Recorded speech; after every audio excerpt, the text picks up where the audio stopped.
Hey guys, welcome to the Proko live stream for Artists Help Ukraine. We got a bunch of really awesome artists here. Natalia, Leon, me, Ethan Becker's hosting, and we got Joseph. So we're going to be painting from life to raise money for Ukraine. The landing page to help support and also look at the schedule for all the stuff we're doing this week is at proko.com/Ukraine. I'm sure there's links in the description and stuff. The model, I think she's over there, right? Leon's giant canvas is in the way, but there's a model. She's wearing a nice Ukrainian shirt. So we're gonna paint for 2 days, 6 hours each. So it's gonna be. We're painting for 2 days? I'm excited. Wait, you didn't know? No, but I'm ready. I'm down. I'll be here for 2 days. Let's do this. Yeah, we're not prepared, but we're going to do a great job. Yeah, so Proko.com/Ukraine. I think we've already raised like over $13,000. We haven't even started yet. So you guys are amazing. You're doing awesome. So we're also going to be taking questions from the audience, and Ethan, as you host, he's going to walk around, ask all these questions to all of us. And so if you want to submit a question, you could do it right in the YouTube chat, or if you're watching this on Proko.com, you could do it under the stream on Proko.com. So yeah, submit those questions because we got a long day ahead of us.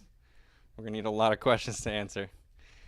Cool. Absolutely. There you I'm go. excited. Is everybody excited? Yeah. All right. Does anybody want anything to say anything before we get started? No? Are we ready?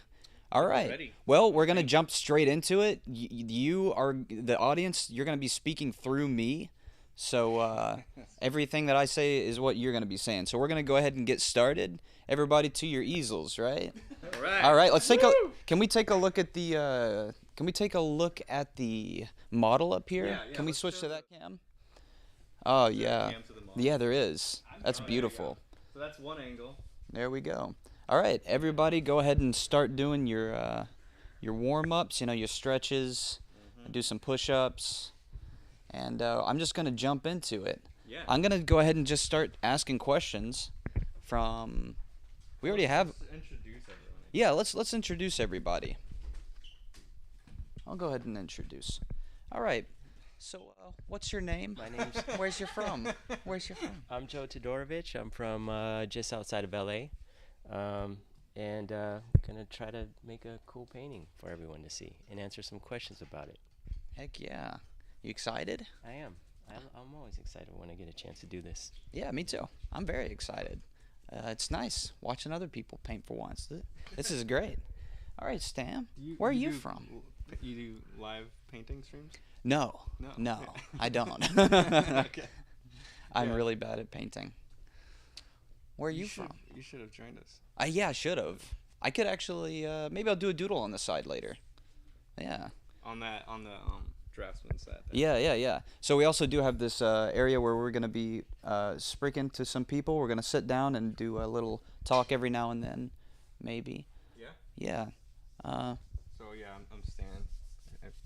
Where are you from, Stan? I'm from Odessa, Okay. Ukraine. Yeah. Moved to Chicago when I was 6, San Diego when I was like 13. Been mostly here. All right. Yeah. I'm excited. I'm very excited. That's a nice painting you've got going on. Can we see Yeah, a close-up of that painting down there? Just That's very nice. You talking about the actual painting? No, this one. No, this one right here. Oh, that one. Oh, okay, This so- is a little color study I did. Oh, okay. So you kind of cheated. You can see. Oh, you gotta point down. Nice. So you're kind of cheated. Oh, I cheated a little bit. Yeah, I kind of, did a little color study before. Yeah. Can you show the sketch? This is your sketch as well, right? Well, yeah, value study. You didn't make it somebody else do this. No. Okay. It's not. So you do a lot of studying before you jump into a painting. Yeah, just get familiar with what I'm about to do. Especially if it's large. Yeah.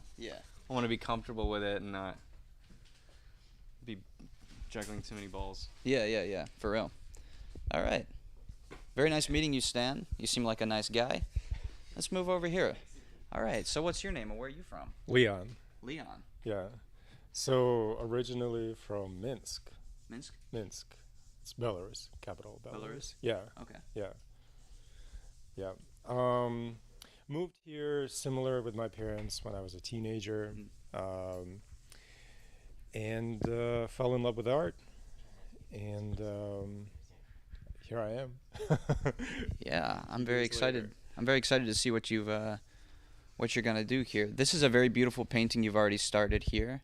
Yeah, Yeah. I hope not to ruin it from this point. I hope this is a great start and just kind of do some touches Yeah. and touch-ups. Yeah, So this is where Amazing. you start. Actually, you start with. Yeah, Is I this work- considered a wash? yeah. I'm inspired by Pollock and by expressionists, and I'm trying to. No, this is just a background to excite me about skin tones. Okay, so what you're doing is you're like picking the colors that you already see in the background. Right. Because it's easy. It's hard to, and we're gonna talk about this maybe when we get into color. But I think one of the difficult things is to complicate color patterns. We have blue drapery, yellow drapery, skin tones. Yeah. But within those draperies, there are all these nuances. So this colorful background helps me reminds me of complexity that occurs everywhere. Yeah. So I hope to, you can kind of see it a little bit in a color study that I did. I hope to bring that complexity in the final piece, and that first layer helps me just play with color, not be so literal. Yeah, it's blue drapery, but how many variations can I find in it? Because I think fine art is in fine complexities, and that's fine surfaces, and that's what I want to try to bring to this. Yeah, I can see. We're gonna show some of these later. These studies. I didn't realize how much studying went into art. You know, this is very, very interesting to see actual artists. It's very nice. All right, let's keep on trucking over here. All right, how's my mic level? Should I bring it up closer? Should I bring it down? All right, we're Gucci. Cool. All right. What's your name and where are you from? Hello, Natalia Fabia. I'm from LA. Well, originally Poland. Technically, my parents are from Poland, but yeah. Yeah. This is a beautiful start. So you start with you're kind of like blocking it out right now. Or are you It's like painting? a general sketch, kind of a linear block in, just to kind of figure out how I want the composition. Yeah. Are you focusing on like where the shadows are right now? No, I'm kind of focusing on fitting her in and her kind of the flow of her body. Oh, okay. All right. That's beautiful.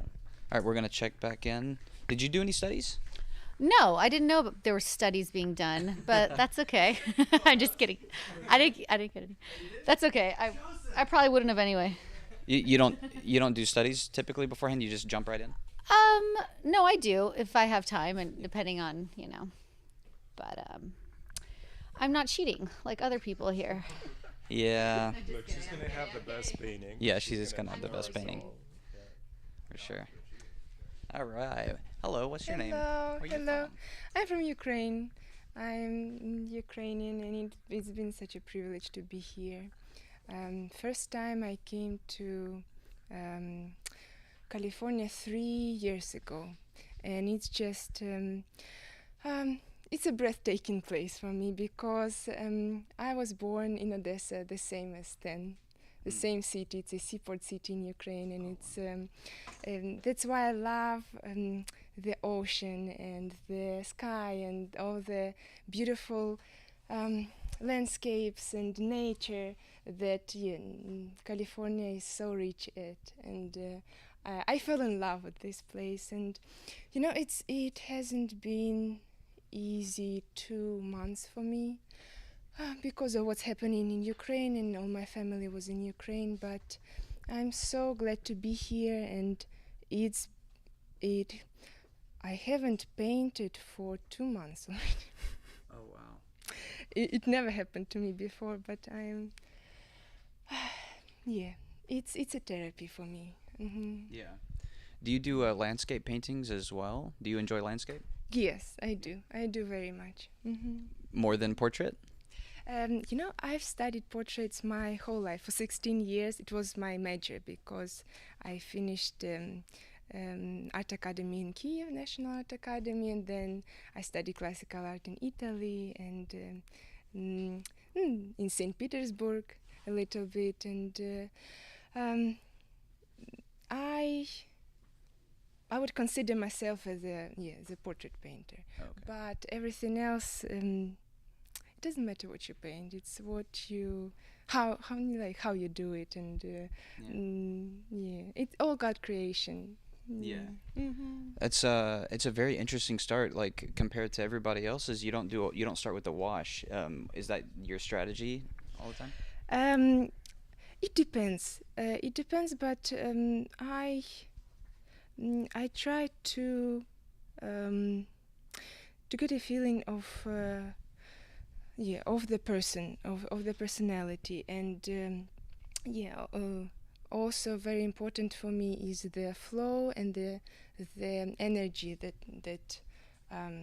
the model or anything I paint brings or shows. So I try to see how the flow of her body with the folds, with her gaze, and with the background creates this interesting like zigzag. So I try to catch that for beginning. Okay. That's amazing. I'm excited to see how all these come along. We have a camera on this one, right? Well, we should definitely. It's a very beautiful start. Thank you very much. Absolutely. All right. They're going to be switching off? Yeah, Steven has to just Oh, okay. rotate it. Got you. All right. Yeah, take a look at that. Yeah, Ethan, if you want the camera on any of these three, you gotta tell us. Oh, okay. All right. I'll tell the camera guy. Yeah, Here. whatever you say, you just add 15 seconds onto when you plan for it to be there. Okay, cool. All right. Well, this is a very beautiful start. We're going to move on to some questions here in a second. Just going to take a look at what everybody's doing here.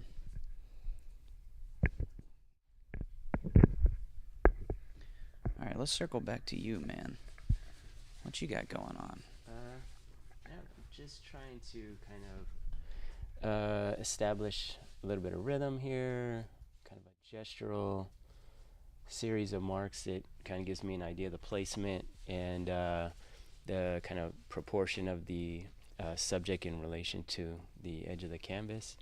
And I just wanted to have kind of nice fluid sensibility with some diagonals, some movement, and just be kind of, just hopefully start out like this little kind of graceful sensibility. Yeah. And also kind of just determining what is going to be on display. Like, obviously the portrait's probably going to be the number one priority, but I think that this kind of traditional garment is really important too. So like right here in this sweet spot, I'm probably going to try to create like a secondary area of emphasis right there, just maybe definitely right here as well, and just kind of creating this kind of triangular composition that at this point is still malleable and negotiable, I would say, but just trying to plan what it is that is going to be on display here at this point, and just discreetly kind of allude to that with some gestural marks. I guess that's about it. Yeah. You know, I'm like an animation guy, and when I look at all of these, I know a thing or two about art. Just one thing or two, though. And when I look at this, I can actually see a lot of like almost old school animation. The rhythms, the straight to curve, and the contrasting lines, like the preceding line. You have a background in animation? I went to school to be an animator, but it didn't pan out. And so I definitely, kind of learning in Southern California, picked up on all of that type of drawing and value it really heavily. So yeah, I just think it's like all goes back to the 2-minute sketch, because it's like one of the hardest things to do. It really kind of puts all your faculties on display in a really 2 to 5 minute, 5 to 10 minute, the quick sketch, right? Yeah. It puts all your faculties on display, and it's just a good way to kind of get it, kind of represent the essence of what you're seeing in a really immediate, impulsive way. Yeah. And I really value that even in long painting. I think that we're trying to maintain that quality throughout the end, even in a studio painting. So I try to kind of connect those two dots. And a lot of simplification so far, right? Like, very, very, I don't even want to say controlled, but I mean, it does feel like it has a lot of control. Yeah, I try to be in control, but then we'll later try to balance that with a little bit of chaos as well, just for interest. Yeah. So yeah, I mean, I definitely want it to be controlled, but I want to have fun too, so it's good to kind of loosen up. If you control it too much, it starts to feel that way a little bit too. All right, if you need a massage or a foot massage or something, you just let me know. I'll be right back. I'm going to move over here to Stan, because I have a question for Stan. Can you tell us about the, actually, before I want to do that, I messed up. I made her head too big, and then I just totally off of all the studies I did, so I just started over. Okay, you're nervous. I just didn't measure in the beginning, so I started over. To see all the different types of how people start, like you started with a lot of structure, and What? Yeah, you started with a lot of structure. I've noticed. Oh, You're a very when structured I had person. my lay-in. Yeah. Yeah. I had just some angles and shapes and stuff. Yeah. What? How's Leon starting? Everybody's is so different. Yeah. This is incredible to watch everybody paint at once. Can you tell us about because he was talking about the garment earlier, the shirt that she's wearing, or a blouse. Is it considered a blouse? Leon, is this a shirt or a blouse? It's probably a blouse, and it's a historic. Well, now that you ask, it's a historical shirt. Yeah. That I borrowed from Ukrainian house in Balboa Park. There's a whole organization that meets together and now do a lot for Ukraine, but and I'll more on that later, but the lady that let me borrow this told me the story about this shirt, that her grandmother was wearing the shirt when they immigrated to United States back in 1920s, and she was wearing the shirt on a ship from Europe to New York. So she was in front of the Statue of Liberty. Yeah. Can we see it really quick? Can we see the model, please? In the shirt and traditional skirt. Yeah, so this is a historical, real traditional shirt. It's beautiful. And all the colors too, right? And all the colors too, yeah. You set up the composition, is that right? Yeah, I set up the composition, and just a little note on that. It's kind of classical Rep and Academy composition, where we create complexity in the background for the sake of composition, right? Because portrait, the way they teach portrait is never just a portrait. So everything is about composition.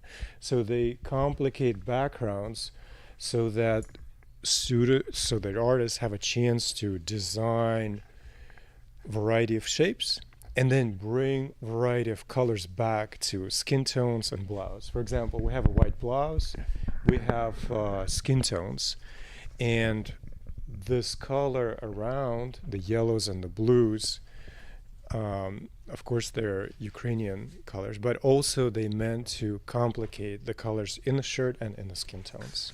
Does it make sense? Yeah, it makes sense. So you're also drawing from the shapes in the background. Would you also replicate those, I guess, within the portrait sometimes, some of the shapes? as well as the colors? Yeah. I'm definitely going to include the yellow, drapery, and maybe a little bit of the pink. Yeah, I think later it's going to be kind of we'll determine as we go. I do have a color study, but sometimes you create deviations from your original plan. Just you go with the flow. But all those pinks and blues and purples and yellows, all of that entourage is to complicate the white blouse and the skin tones. If this would be just gray background, we wouldn't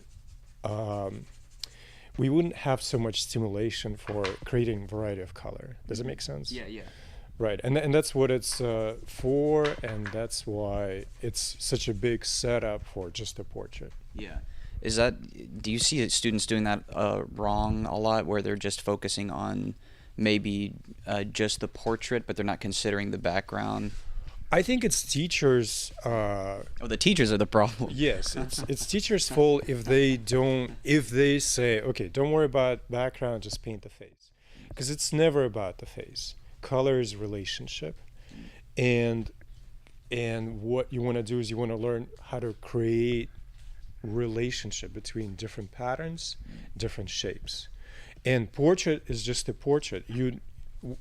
I think right kind of school would always emphasize composition, always bigger idea, right? Because in the end, you want to do complicated scenes with multi-figure compositions, with lots of things, right? It's rare that you just do a portrait against the background. Usually there's a lot of things going on. Yeah. So this setup helps kind of students and artists to train that complexity and ability to harmonize colors and then bring that experience later to their work. I really like your shirt. Where's your shirt from? Yeah, this is traditional Slavic shirt. I think it could be Belarusian or Ukrainian. But it's true linen shirt, and it's fun to wear it. It's I beautiful. hope I'm not gonna get it dirty. It's beautiful. Do we have a camera by any chance on these studies? Or We can. yeah, let's we can hold this sucker up. Yeah, I can hold it. Okay. So whenever you're doing these studies, you're not focusing on shapes necessarily, is that right? Well, this is just a quick study to figure out how am I going to find color in the skin tones? Right.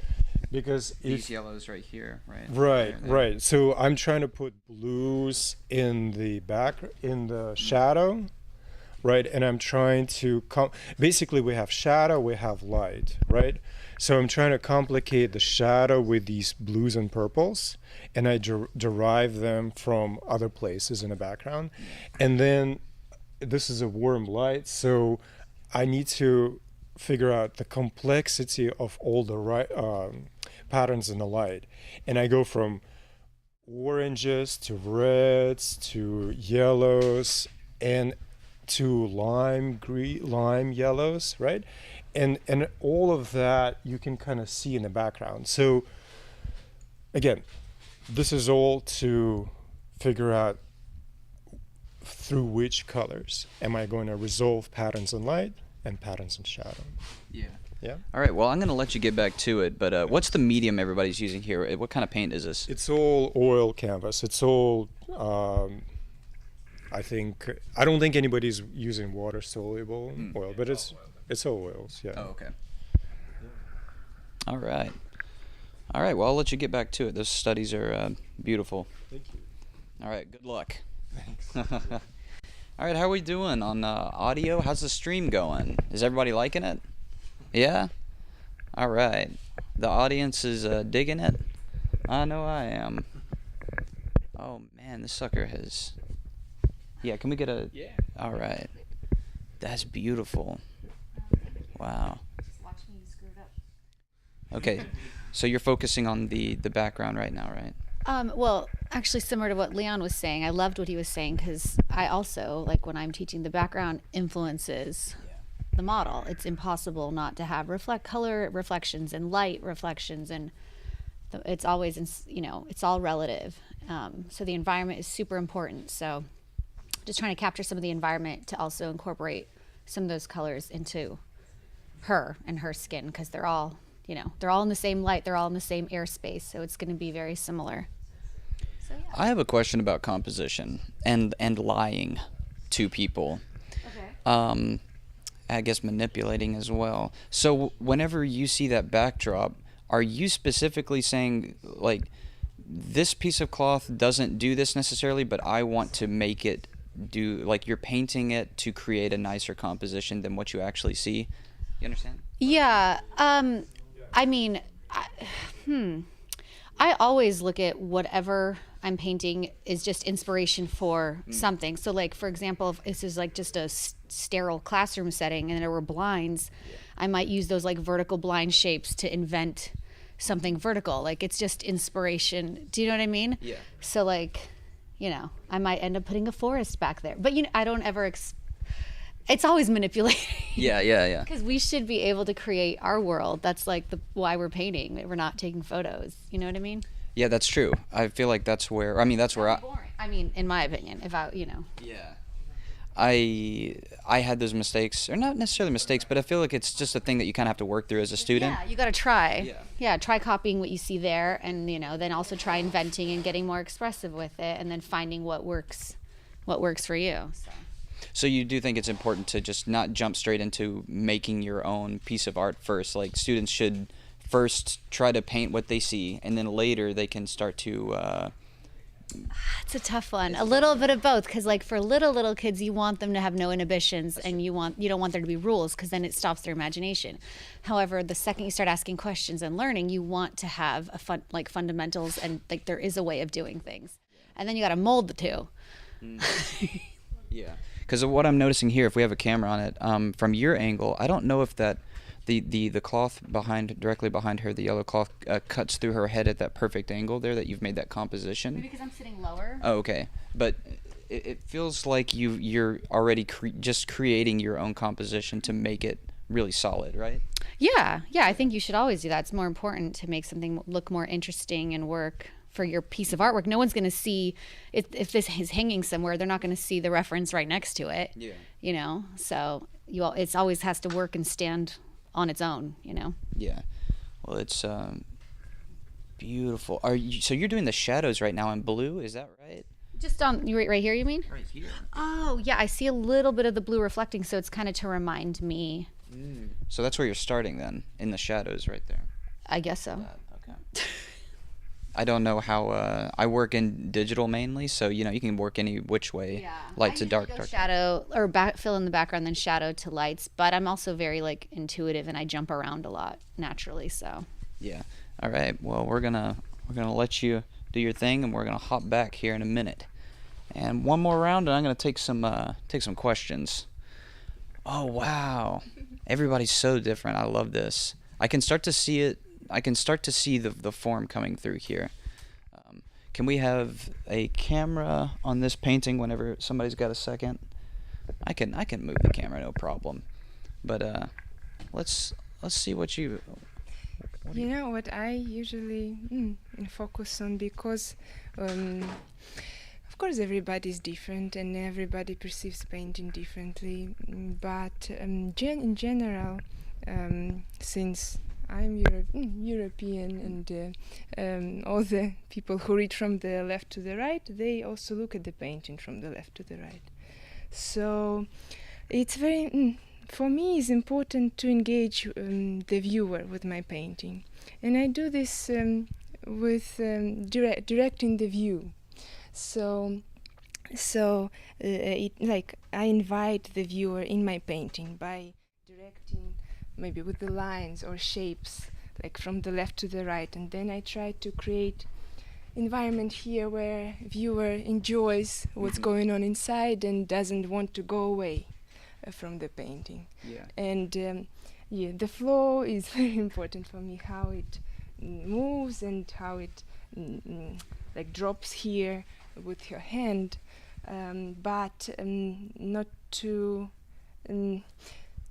Yeah, it's composition is very important, because depending on the lines, for example, the right top corner is always like uplifting. If something points this way, it's like uplifting. It's like positive. It's a positive energy and like victory.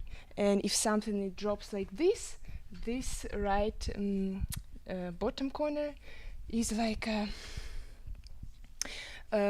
is the opposite of this. It's when something is negative, something is hard, something is and you see from my angle it actually very like emotionally related to what's happening in Ukraine right now, because the flow goes like this and drops this way, meaning that something bad is happening. Like all this beautiful, but then, you know, and it means so much to me, and I feel it very. You understand? Yes, Sorry, I've with my like terribly good English. No, I understand perfectly. It's I've never it's heard. Very symbolic. Yeah, I've never heard of that flow. Is that something that you paint just through feeling, or did you have a teacher kind of try to teach that?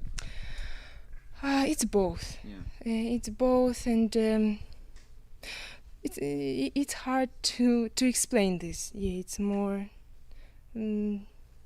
Yeah, I very much rely on my feelings. Even though I had extended training, and for 16 years I had training, like classically trained artist. But yeah, I rely very much on how I feel, and it's very important for me to be connected with that sense inside of me. Yeah. So in the beginning, you're classically trained and you learned all the rules, and at some point you can decide what rules to break and what to leave out or whatever. Correct. Yeah. You know what's the funny thing is that the great artists are the ones who actually break the rules, but they break it so amazingly that the viewer believes in this, because like classical training is about the rules of the light, the color, the like how what are the like all the tools that artists have to realistically portray what they see. Yeah. But the most amazing thing is that in order to become a real artist needs to break those rules, but break it in a way that's fascinating, interesting, and yeah. Yeah, it's kind of like what Natalia was saying, right? About you're not creating a photograph, right? So you have all those technical skills, and then now you're choosing where to put your emotion in, right? Especially what you were talking about, the flow of it. I've never heard that, the uplifting versus the down flow. Yes, these corners are very important. Well, that's beautiful. I'm gonna let you get back to it, but yeah, this is definitely coming along. I love that. Thank you. Absolutely. All right. I think we're gonna take a couple of questions now. Let's see what Stan's doing. Just finished my linear lay-in. I like that. I'm just gonna start throwing in some tone. You do good art. Did you know that? Yeah. I'm enjoying this art that you're doing. I really am. Thanks, Ethan. I needed the little confidence boost. I wasn't sure. Yeah. You could actually be like an artist though. I'd like to at one point. Yeah. Just no time right now. Yeah. That's seriously. crazy. You'd probably make a good living out of it too, maybe. Wow. Probably not. Well, Chances are slim. okay, so you're really some people are starting with the okay, I'm trying to break down what you're doing here, the structure, right?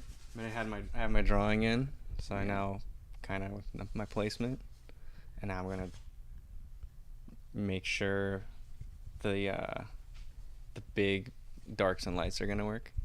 Is there any reason that you didn't, the composition that you chose, is pretty much the whole body. Is there no reason, any reason that you didn't, cut it off,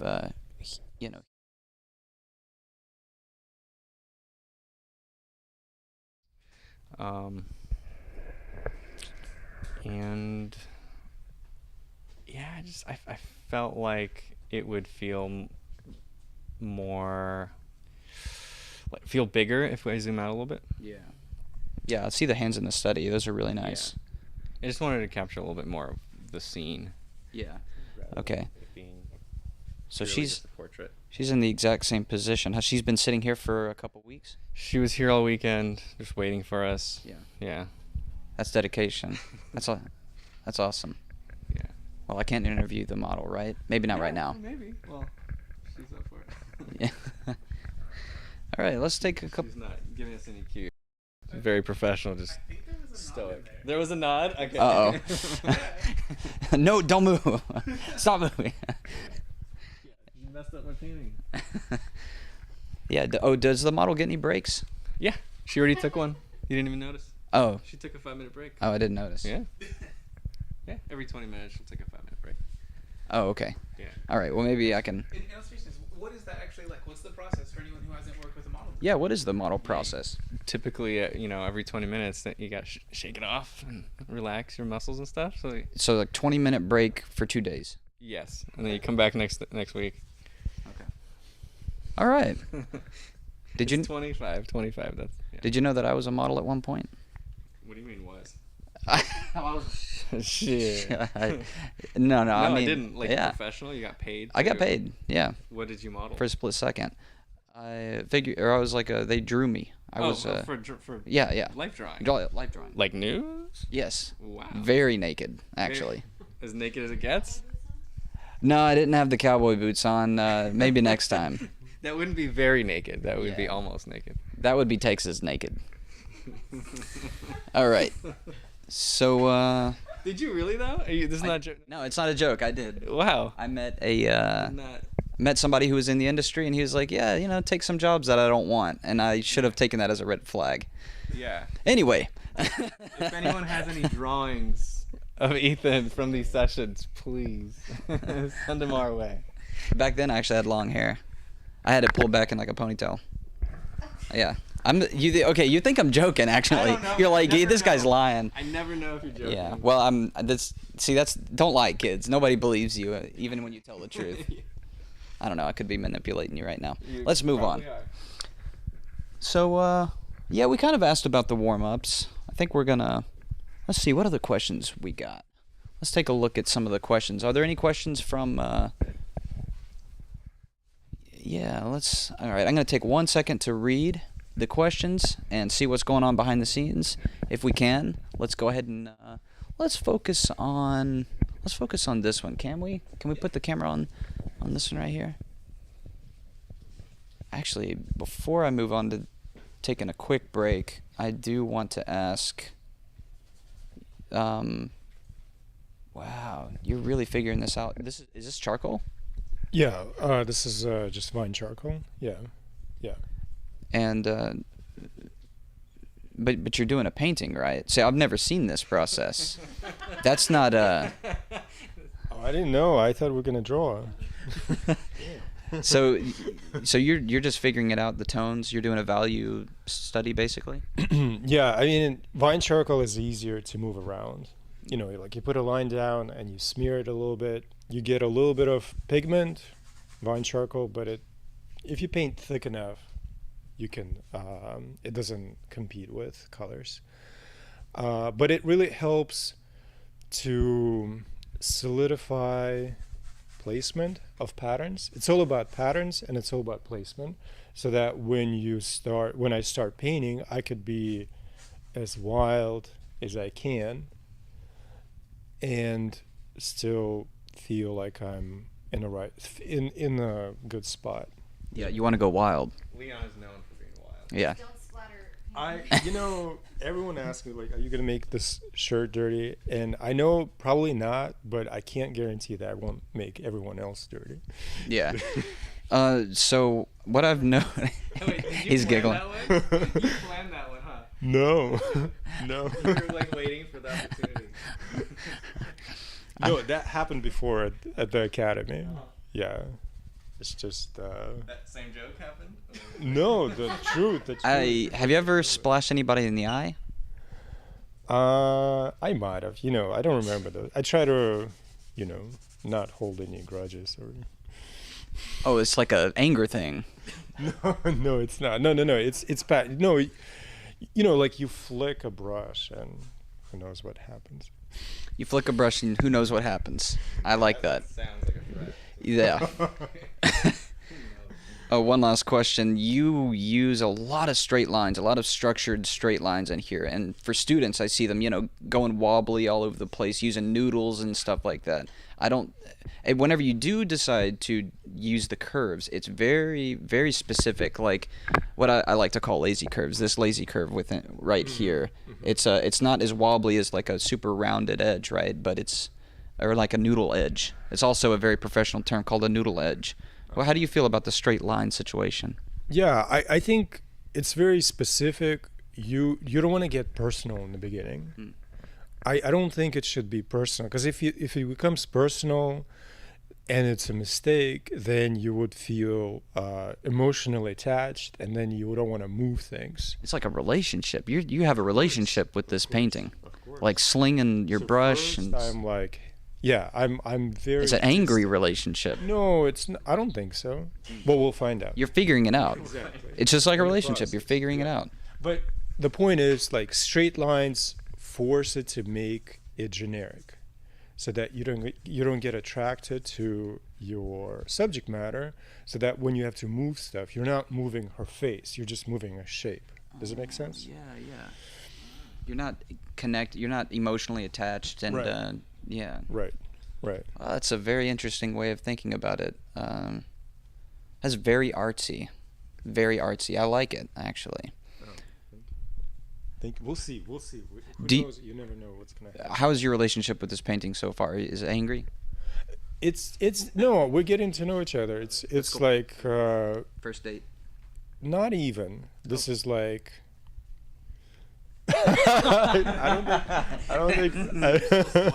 We're still. This is. You might move on. I might. He move looked on. at me. The I look might he gave me. I might move to a different painting. Yeah. Oh, that'd be interesting if we jumped around. Everybody switched their paintings. Like, that would be a very interesting stream. Yeah. We should. We should do that sometime, right? What do you think about that idea? I think that's a really fun idea. Yeah. So people would be getting I'd like mad. to jump onto Leon's. And just mess it up. Just mess it up.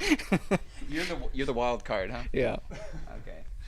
All right, well, I'm going to let you get back to it, and we're going to take a quick break and let everybody watch Leon apparently not paint. He's going to be sketching here, but I think he'll move into it. His relationship is developing, and it's a beautiful thing to watch, potentially.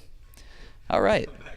I'll be back in 4.5 minutes. Everybody, hold on to your seats. I can just click this little thing right here.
the content of that album. Stan's That's the first one I heard. Yeah, got this lo-fi. Who set up the live Goes through a lot of like stuff. before?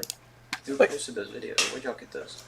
These were all like obtained like custom, as far as I understand.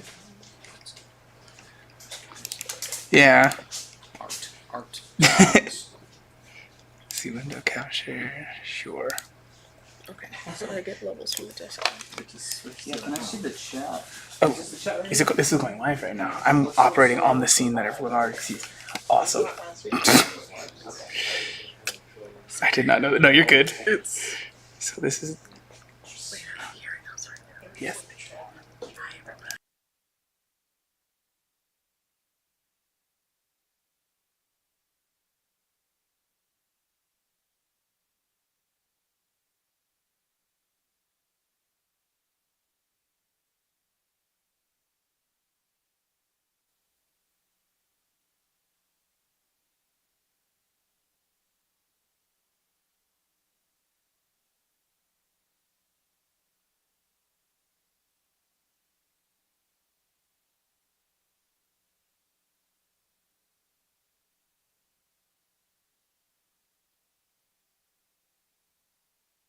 Just be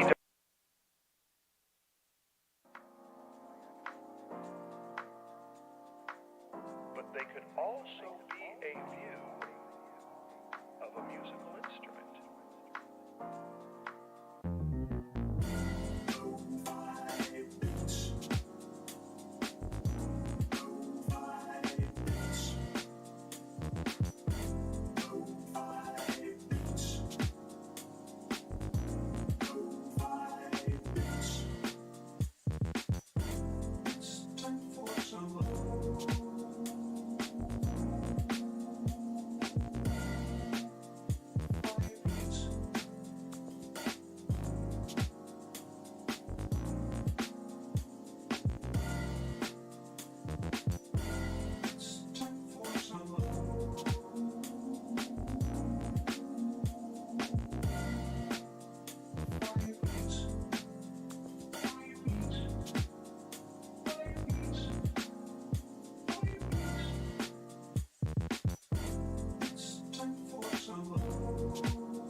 All right, I think my mic is live. Can you hear me? All right, just checking the levels. You can hear me, right? You can hear me? Yeah. All right. Awesome. All right, I'm back from the toilet. I'm gonna check in right here with Stan because this is a beautiful start. You're really focusing. Like this in itself could be a painting. You should just stop. No, it's beautiful. What are you doing? What are you up to right now? I'm just trying to make sure my colors are harmonizing, just throwing them around before I get into, like what Leon was saying, you don't want to get married too soon. Is that what you're saying? That's what you heard. I don't know if. Anyway, it's open to interpretation. Well, I get married too soon. I was like 31 or 30. All right. Yeah, that's good. That's great. Yeah. But yeah, so yeah, and you see how like this isn't nothing. This is just like a bunch of brush strokes, but it's a color that I could easily change after I get the background in.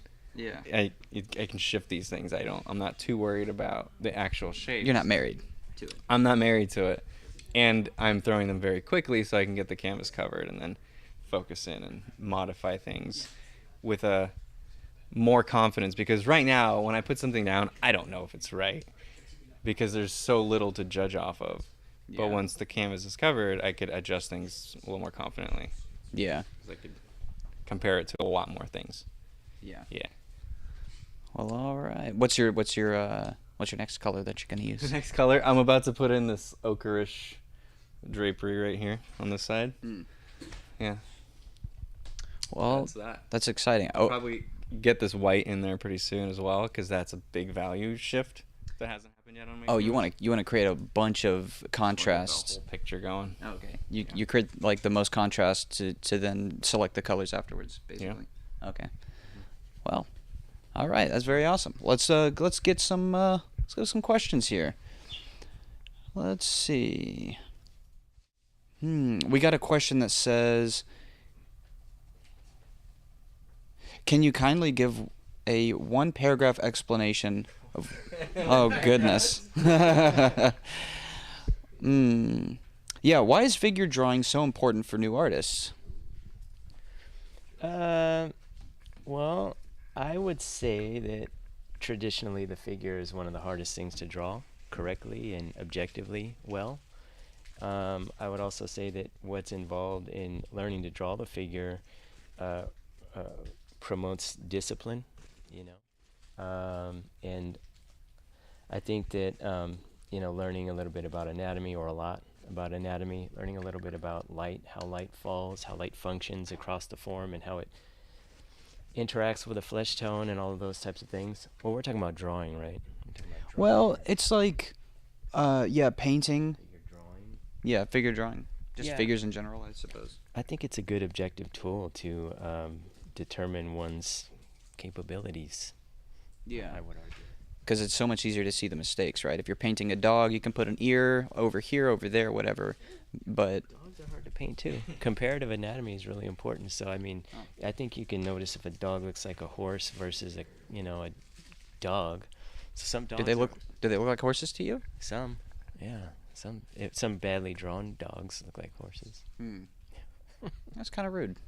Interesting. So the amount of control, it's still actually the amount of control here. Like, I'll see a lot of other of these painters here, these fine painters, being really loose and fast. Leon's over there slinging paint into people's eyes and stuff, and you're breaking hearts. Yeah. You're very, very controlled. Yeah. I'm just trying to figure out the color and the values at this point. I'm not really sure.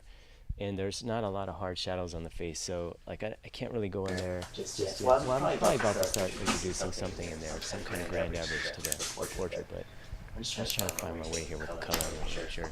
Yeah. So everybody has a different different ways of painting, right? And some of them are, like we were talking about earlier, you kind of paint things that aren't there necessarily, but you decide for the composition or for the color or even for the shadows. Sometimes you can create, more contrast. You maybe even can create a harder shadow. Is that your style, or do you like to paint just what you see? Sure. No, I definitely think it's good to interpret what you're seeing and present it in a clear way.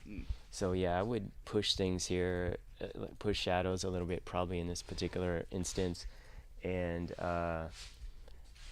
make some judgment calls and shift things that might create a little bit more of a favorable outcome for sure. Yeah. So, Well, I'm I've got excited. some work to do. I'm not really sure. I think I got to get that flesh tone in there, but I'm trying to hang my hat on some kind of shadow pattern, but there's really nothing there. Yeah. So we'll see how that goes. Well, you got time. We got like 4 or 5 days, I think. Yeah. Okay. So we should be good. All right, let's read another question. I'll ask somebody else a question. Let's see what we got going.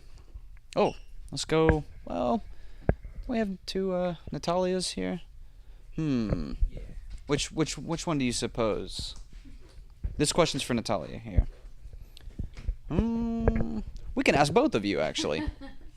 All right, so what's your process of painting with a lot of different hues? Like the tools and the art you made. It is so many colors, but they're all in harmony. Tool art? Yeah, I did a poster for the band tool. Oh, okay. Because I use a lot of color, and that painting has a lot of color. Wait, so what is the question? What's my process? Yeah, for doing a bunch of different hues and stuff, kind of similar to how you're starting right now. Oh, well, this is interesting because this is obviously just from a live model, and like the setup was created with a lot of color. But the particular painting that they're referring to, I also had a model set up, but I also was playing with projection. Like I was projecting, actually I was projecting traditional like Polish flowers onto the model that kind of forced colors all over her skin, which is funny because I'm kind of just bringing in the background colors all over her, you know, but inventing rather than the other one that was already happening. Anyway, so that had a lot of color.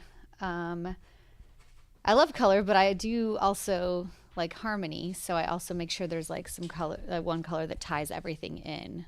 And of course it's all like affected by the light. So Yeah. Is there one particular color that's tying everything in for this? Is it the blue? I think the blue. Yeah. Yeah. Yeah, it's Or at least I'm pushing it that way too. I tend to prefer paintings lately that are a little cooler, have a lot of blues in them, and pinks. Pink's my favorite. I always throw that in there. So you project like photographs sometimes? Images? Like, colors, gradients, patterns, images onto people's skin, like a nude model or onto the face. I see. Not always, but like I do like to do that. And do you... Just to force abstraction into painting sometimes, you know. That's really cool. Do you use Photoshop sometimes to kind of create your own patterns? Yeah. Yeah. That's awesome. I've never heard of a artist doing that. Are there other artists that do that you know of? Not that I know of, but I mean, almost every artist I know uses Photoshop in some, you know, way to adjust their reference, but yeah, I don't know. Yeah. All right. Everyone reveals their secret process. Well, that's awesome. All right. That answered that. I don't know. Yeah, that answered it. Okay. Let's see.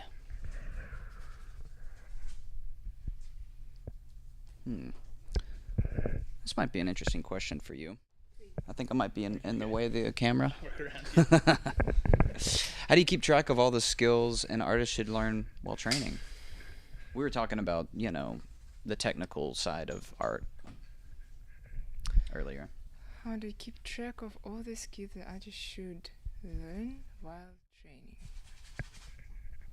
Yeah, maybe like, is there anything that they should focus on in the beginning versus the end or the middle of training, particularly in portrait, I suppose?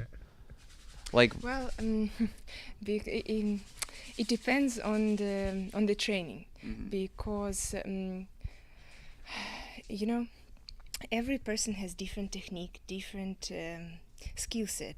Every person has different talent, and it's very helpful if a person has a mentor that really feels and understands and can bring out the best and point out the bad and the good, in order to the artist to grow and to flourish. And I would say that it's of course it's what you learn, but also it's who you learn it from. yeah. And if this person is really given a good advice in like, because also it depends. Sorry, I'm such a. It's okay. It's such a vast. It is, yeah. Question, because if a person has like a strategic, like a step by how to say, structured training. It's long-term structured, involving all kinds of knowledge, art history, anatomy, technique, old masters. It's it's very helpful. I am very grateful that I had this training. But I meet so many artists that didn't have such training, but are working in amazing and doing amazing things because they have the voice, they have what to say, they have interesting ideas, they have natural this ability to communicate with the viewer what they would like to say. I would say that I needed this training. I feel that it's great that I put so much time and effort and in this, because it helps me very much to know how to present ideas I would like people to see and understand. Some people do this without formal training. I'm amazed at those people. Yeah. But for me, I wouldn't like. I would like to do more on the formal training. What's the worst advice you've ever had? You know, in art wise, you've ever had some really bad advice from maybe a teacher, professor? You don't have to name any names. Oh. It doesn't have to be Stan. I'm just. I guess I got lucky. I don't think I had a bad advice. Maybe I just in such a wonderful mood that I forget all the bad things.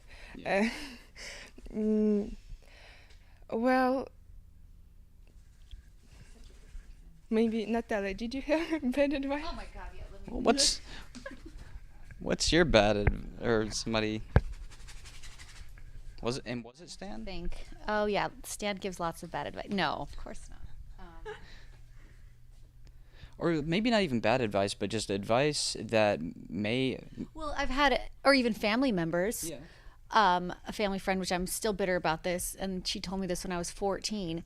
She's like, don't keep drawing. I think I was doing like figurative drawing, like kind of learning, and she was like, maybe the fun abstract doodling you're doing, stick with that. Don't do that anymore. Like, you can't say that to people. Or it's hard when people tell you a direction to go in. Yeah. There's a way, just like anything, there's a way of saying things.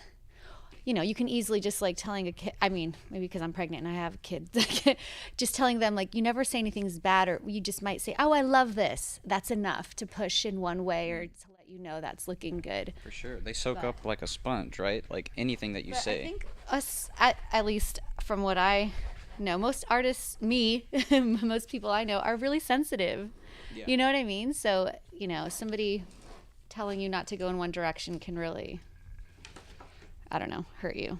Yeah, especially. You can tell when it's good advice. When it's, you know what I mean? Like, yeah. There's a way of wording it. So I'm kind of contradicting myself, but I don't know. It depends. Yeah. Those who are closest to us, it feels like, are the ones that can really shape those, and that's very dangerous. Because those people might mean well sometimes, right? Right. Yeah. Yeah. I see there's some edges that you're keeping softer here. I'm not sure if we have a camera on this one, but on your painting here. But some edges are harder, some are softer. Do you have like a preference, or do you just... I mean, right now, not particularly. I'm keeping maybe the figure a little harder. I mean, hair I always keep super soft, and like the flowers eventually will in the face. But not really. I just don't want to lose my drawing too much. So it's staying... Just like Leon and Stan, I'm not married yet, so. You keep the hair soft. Why is that? Because hair is soft. It's not like Lego hair. Yeah. You keep it that way to the finished piece, like on all of your paintings? Of really? Course, yeah. Oh, okay. Hair is like thousands of little pieces of moving hair. You're never going to see a hard edge on that. Yeah. Do you see students doing that a lot? Oh, yeah. Do you teach? Yes, I do. Okay. Is that a big problem? Like they're just really rendering out every piece. It's not like everyone does it, but that's a big problem. You notice it right away, or like a hard edge on a hairline or something. That's Yeah.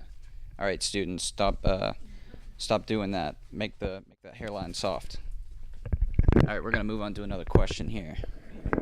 Yes, sir. All right. Well, oh man. Okay, so you're starting to sling around here. I see. I like it. Okay, so you're starting with the darks, right? Yeah, we paint on white canvas.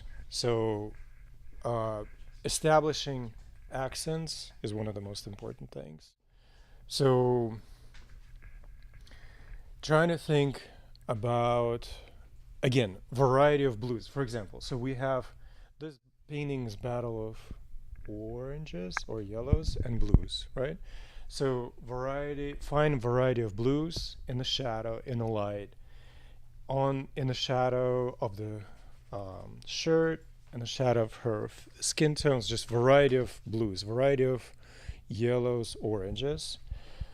and then probably also variety of red, but red should be less dominant. It should be really, I think it will be a challenge to keep this red subtle, so that this painting is more about reds and yellows, and not, maybe even turn that red dress into purple, so it's part of blue.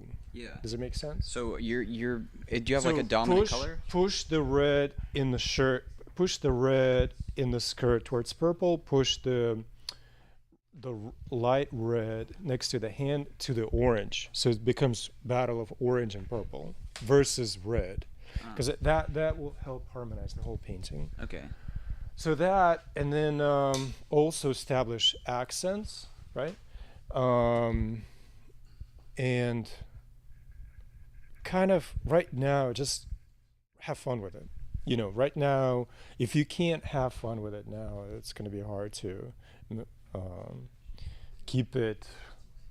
It will hard to bring life to it later on. Like, you have to really just explore things. Yeah.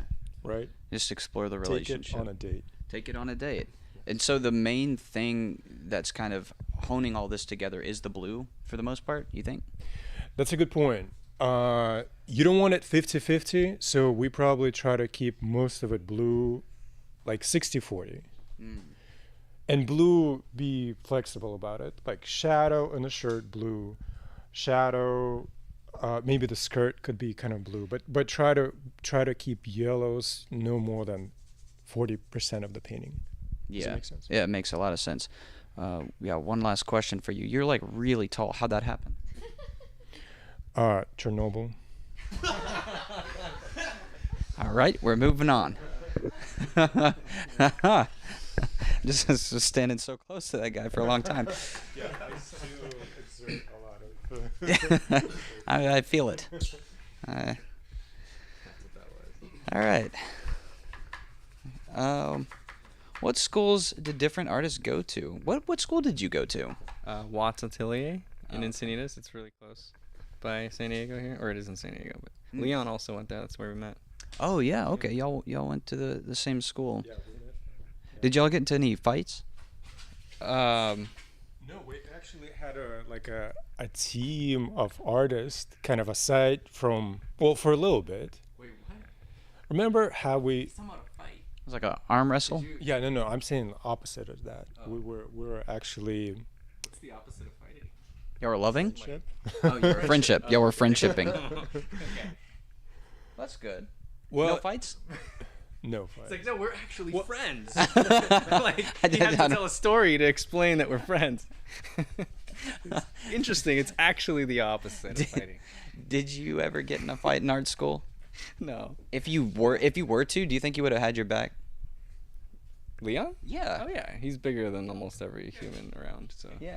You have your back, your head, your shoulders, He would in have, the ground. He'd have every part of you. He'd just walk into the room and be like, "I'm from Chernobyl." Well, and then they would scatter.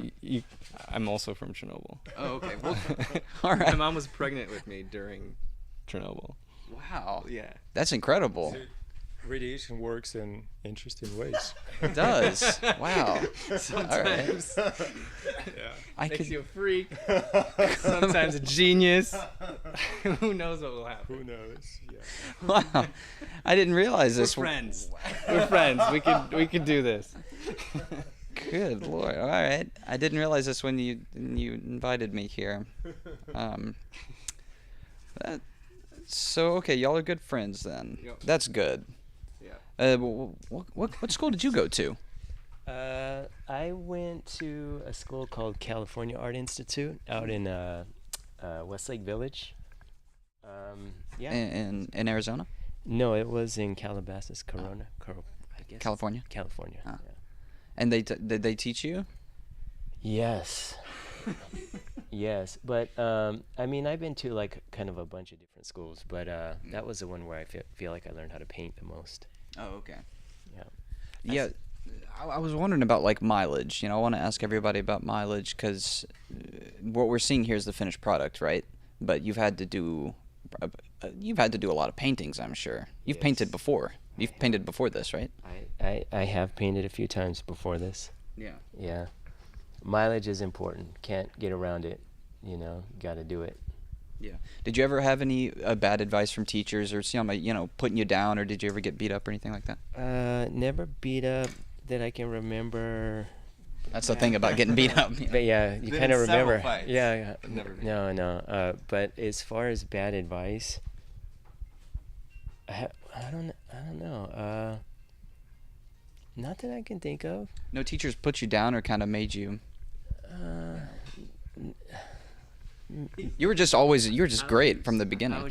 I've always. No. I've always. Oh, you mean like say, oh, you're not doing it right? Maybe. Oh yeah, I've had that. I remember. I got avoided a lot in the beginning by one of my teachers. Like he would just never come around to me. Oh. I got like one feedback in the very beginning, like when I first started drawing, but it was still good because I would walk around and just watch him do other people. So okay. Do you think he understood that it's a mileage thing, maybe? Yeah, he's like, this kid has no mileage, so we'll see if he sticks around a little bit and gets initiated. I think that was kind of the game, which was cool. I stuck around. I think that's what it is. I see a lot of students doing that. Sometimes the trick is to stick around if you have a passion for it, right? Yeah. You gotta love it, or else you're not gonna stick around for sure. Yeah. So this feels actually, now that you're putting the skin tones in finally, it feels very like old school. It feels like a really nice painting.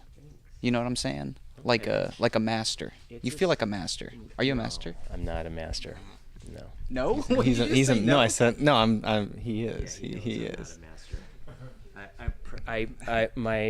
My goal on earth is to pursue mastery with all my heart. However, I think one shall not deem that upon oneself, for sure. Quite. Can others do it upon you?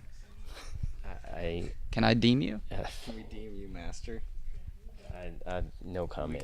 I'm not there. I gotta work. I gotta do more work. Yeah. All right. Well, you are painting sectionally. Does that make any sense? That word? Like really. Some people paint big painting, but you paint very small painting, and you focus on certain areas. Yes, but this portrait is big painting. It's hard. The portrait's really hard. Someone gradually build that up. This I can block that in really fast. Okay. I think, but I kind of want to gradually let this thing emerge, and so I'm just sticking in a vicinity. Yeah, I think. Okay. Are you letting it dominate you? No. You letting the blues dominate the painting, like to dominate the skin tone? I have a continuity of blue in the painting for sure. Okay. Yeah. Everybody seems to be gravitating towards the blue. Probably, I mean, it's a huge piece of it, right? That's the backdrop. Good practice, with all the blue in here. Yeah, it's really cool. A lot of blue in there. All right. Well, I think the 5 minutes are up. I would have really liked to interview the model. You think I can walk up there at some point? Okay. Go right now. You can. Yeah. See if you can the mic. All right. Yeah. Here we go. Watch this cables. I'm trucking in. Nobody paint me. All right. Thank you. Yeah. All right. Here we go. Okay. Have you ever drawn in your life? I am a student at the moment, actually. I've been studying for 2 years under an artist called Cutter Hayes. Before that, I was taught by my grandmother, Margot Jerome, who's a watercolorist. So art's been around my whole life. That's amazing. Yeah. Are you going to try your hand at painting, your picture later? My picture, probably. Yeah. I think so, yeah. I think it would be interesting. I haven't done many self-portraits, so it'd be interesting. So, you've been listening to me kind of walk around and babble, and talk about students and their relationships, I guess, with the teachers. And was any of that resonating with you? Have you ever had a teacher kind of put you down? Has Stan ever put you down, or anybody like I've only had Stan as a teacher on Proko. I have been going through his classes there, and they are fantastic. But as far as actual teachers, no. More of like what Natalia was saying, family or family friends who don't necessarily know what is going on. Yeah. But you take everything with a grain of salt. And there was somebody that said something very profound. They said, you can say anything you want, it can only make me better. I like that. Yeah. So how did you start modeling? This is actually my 4th time modeling. Okay. So very, very new to it. We did 2 test runs the last 2 weeks. Oh, a test run of modeling. Yes. So you just That's where the color studies came from. Oh, right. Oh, okay. Those were color studies on the spot. They weren't done through photograph. Correct. Wow, very interesting.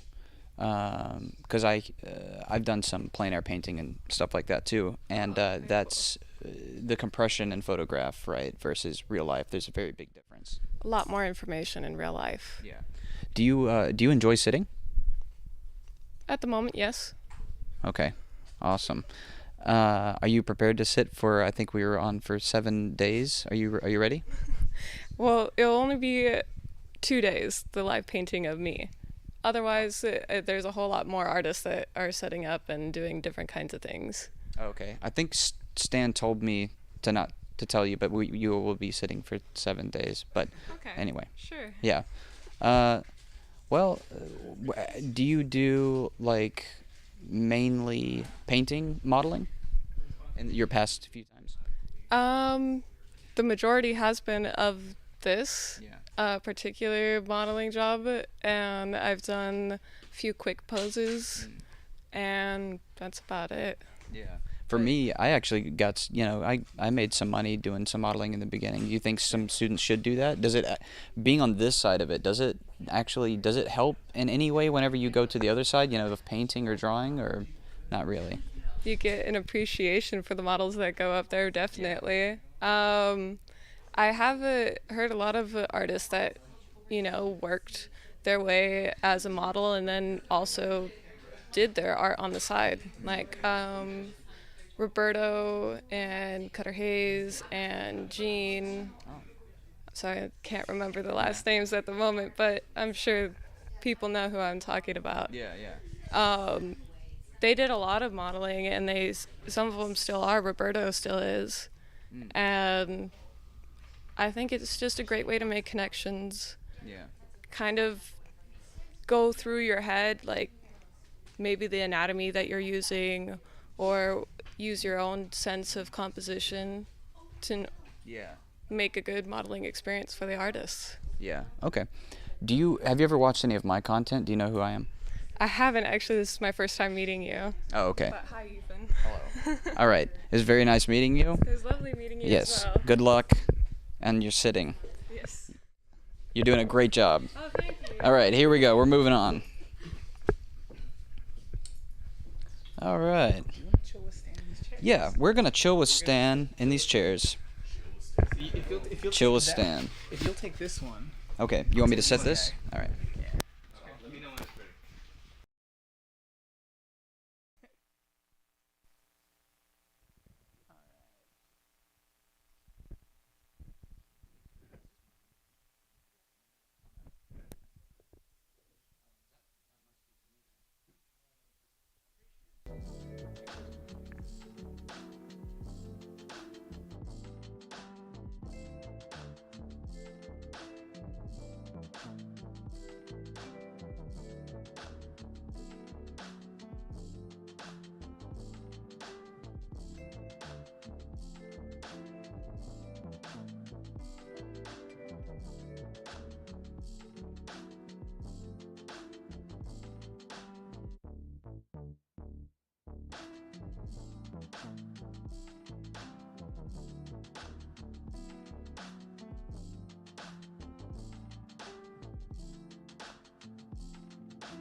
It is. I love it. Test. I love it. Stan doesn't trust me. Nobody trusts me anymore. Test. Everything's a lie, but at that point, everything's the truth. Yeah. I'll do this. Oh, you can too. I appreciate you. Yeah, I didn't grab that tripod. I don't mind. That's what the Test. Are we on this camera? Yeah. You guys are. It's all really connected, yeah. You guys can go ahead and have. Is my voice live right now? Yes. Was We're it live live the right whole now? time? Because I was talking bad smack Saying some on horrible Stan. stuff. Oh, okay. It wasn't live? All right. Are we live right now? Yeah. I'm on camera? Yeah, we're on cam. Crazy. Wow. I feel famous. Does someone else want to sit here? Some artist? No, we can talk for a second. Okay, you want to talk? Yeah. So what's Well- the process of setting all this up like? I'm not really involved in that. Well, okay, so I was talking to Stan just now about shaving my head for the stream. So if someone wants to... yeah. We just talked about it. Fantastic. Yeah. Wait, you're gonna shave, or somebody's gonna shave your head here? Yeah. Some lucky person Yeah, is gonna do get you want to the- shave my head on stream? If I shave your head, can I shave your back too? Yeah, I want that. I'm completely hairless from... We'll do it live though, right? Yeah, we'll do it live right now. Well, after somebody donates, Yeah. buys the reward. Yeah. Okay. Yeah. Well, we we'll have put to... it at Proko.com/Ukraine. We're putting it up on the website right now. We're putting it out. It's not there yet. Yeah. We'll let you guys know when it's there, and then somebody just needs to go buy it. It'll be how much? How much is it? How much are you donating? Is 300 too low? 300? I don't know. I mean, 400. 400? Okay, I'll do 400. People want to see you get your... I'll shave my head for 400. head shaved. Yeah, I don't I'll know. do that. 400 might be too much. Is it? Someone comment. Would you do it? Yeah, Would you pay that much? Yeah, let's run a poll. Melodramatic if nobody. Yeah. It's like- Yeah. I mean, $100 is too low. Oh yeah. Yeah. Yeah. But Would we'll you? do it. No, we'll use our Manscaped clippers. Yeah. For You haven't used them before, right? You haven't manscaped your. I could go balls? Manscaped before Okay. you use your. Okay. Okay. Yeah. That sounds good. But I don't know where they are actually. But we'll find I don't out. know what's happening. This is incredible. Yeah. Do you want to It shave your was head just a too? fun- No. He just got a haircut. That's He's a all proud. that's a big. That's gonna be a lot Would of you money. do it for $5,000? No. Would you do it for $30,000? 30,000? Yeah. If somebody for puts sure. in $30,000. Sure. Okay. I'll shave my head for $30,000. Yeah, Okay. sure. Okay, sounds good. But not for me. For Ukraine, of yeah, course. for Ukraine. Yeah. Absolutely. Can we actually put that as a thing on the? Sure. Okay. Oh my lord. Oh, that'd be crazy. If somebody actually puts in $30,000. Yeah. Sure. Okay, sounds good. Yeah. Yeah. I'm down. No, So you went to a school. None of this is gonna come through on there. No, yeah. You went to art school. I went to the Watts Atelier as well. Yeah. Yeah.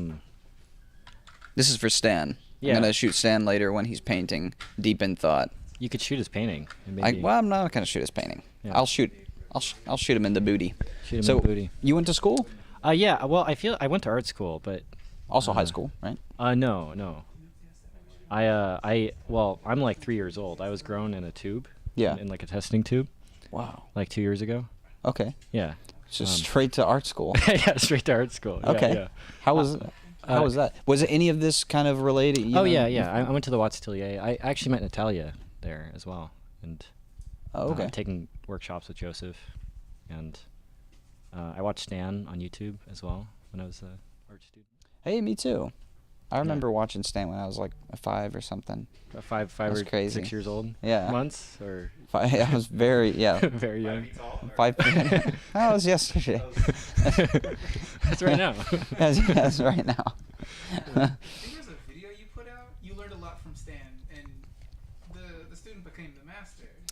I'll let him stay the master. You know, Stan's always the master. But yeah, in high school they definitely played his videos, and I gotta say, when I watched those videos, I was like, this Joker, cause I don't know, he was like, I felt like he was robbing me of my high school art lessons, you know. I don't know. You were just always, my art teacher would play your videos all the time. That's not my fault. That's your art teacher not doing his or her job. Yeah, that's true.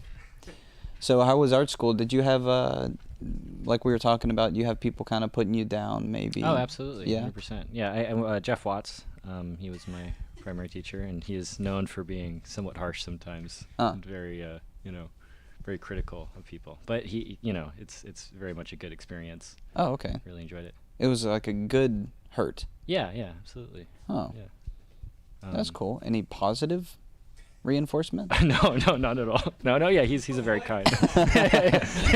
Jeff Watts is a very kind man. And, yeah, but I guess when he gets serious, he can, he gets very, I guess, inspiring, but can like I don't want to compare it to Whiplash, the movie. Yeah. You know. Oh my God. What? Jeff might have changed since I was there. Oh yeah, I don't know. He was throwing chairs and stuff. He's throwing Conte pencils at people. But no, he didn't actually do that. The Watts Atelier is a very good place to go to school. But, yeah. But yeah. That's cool. Well, I haven't seen too many of these artists today kind of talking about, bad teacher experiences, which is nice. Yeah. I feel like teachers are generally dependent on the person. Like one teacher for one person might be like a good teacher for one person might be a bad teacher for another person. Yeah. I've definitely learned that in my time teaching as well. It's students definitely learn, depending on the teacher. You've got like the really harsh ones, and like my tone, I think, is typically very aggressive and harsh, but the things I say, I would like to think are very kind and sweet. Yeah, absolutely. Yeah, no. Yeah, well, I think there's a level of humor to it that does kind of discern people and kind of get them, makes it more accessible as well. I would hope so. Yeah. So you're for real about cutting your hair? I'm 100%. Yeah. Okay.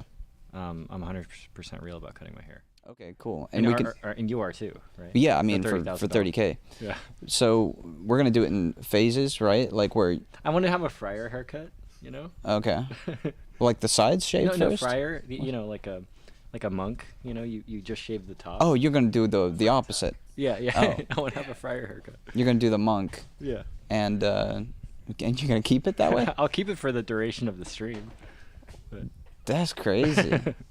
That's very artsy. I like that. Yeah, I mean it's for the greater good. It's to save, donate to Ukrainian hospitals. Yeah. So all of these are these paintings for sale? Yeah. So all these paintings are up on sale on Proko, right now. What are some of the other rewards? Mentorships.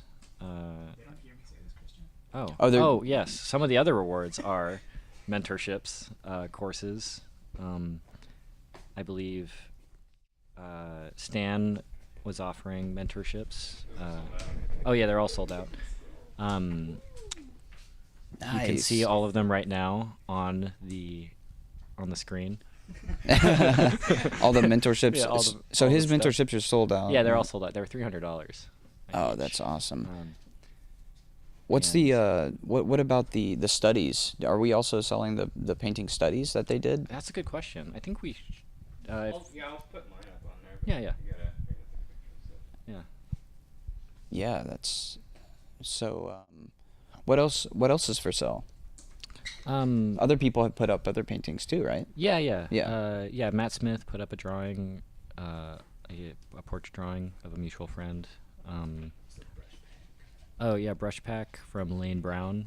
I believe Aaron Blaze contributed some courses. Oh, that's cool. Those are sold out too. Oh, those are Tiffany Mang put up some stuff. Keith from Senshin Academy and Vision X put up some stuff as well.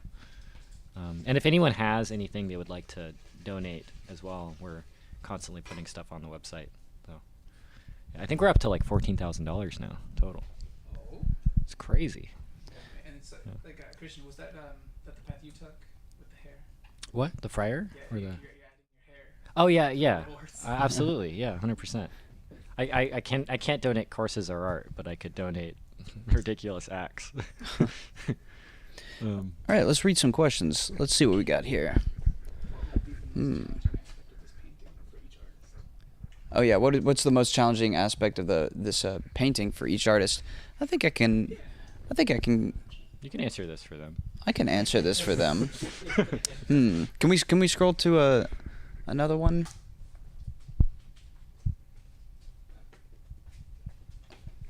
Oh, let's see. Oh yeah, is there any advice on how to get back when you've had like physical issues from painting? Have you ever had any injury or anything like that? I know that carpal tunnel is a very common thing that people run into. Yeah. You know, I know I was talking to Marshall Vandriff about this, but it's almost like inevitable as an artist that you're going to have wrist problems, spending so much time at a Cintiq or a computer or something. And, yeah. I remember I was talking to, I think it was either Eric Gist or Jeff Watts about just, like if you're an oil painter as well, you're dealing with oil paint which has cadmium and all these, you know, like turpentine and all this kind of deadly stuff in it. And they're painting with they're painting with the deadly stuff right now. Yeah, they are. Yeah. Oh. Are they okay? Oh yeah. Well, but like over the course of your career, you know, it's like it just kind of it just kind of kills you slowly, I guess. Oh, okay. I don't know any other way to say it. And we haven't really found a solution to that. Just keep on painting. I guess people paint with gloves. Yeah, you're painting with gloves. They're green for oil, non-toxic solvents nowadays. Yeah. Get a crazy air filter. Yeah. You gotta get an air filter in like your studio. Yeah. Air purifier. Yeah. Like I have a what do you call it? Like an industrial grade air purifier at my studio. I now use like Synesthesia makes green for oil, this non-toxic solvent. There's ways of going around it. Okay, so if you're like a glove, yeah. If you're like a really broke student, you think maybe just like a fan or fan and an open window, yeah, and just don't eat the paint. Don't eat the paint, okay. Keep your solvents covered, and you do what you can. Yeah, just do what you can. Maybe a family member, if you can't afford a fan, perhaps fanning the artist. Is that what's that weird little thing right there? Green for oil gel. So it's another non-toxic medium. Oh, what does that do? Just a medium. It helps thin the paint and. It's like a paint lubricator. Exactly. Interesting. Okay. All right. Well, stay safe out there, students. Have you ever eaten paint before? Which time? Yes, I've eaten paint. I mean, it was mainly glue, like Oscar Mayer glue. Oscar Mayer glue. Is that the thing? Elmer's glue.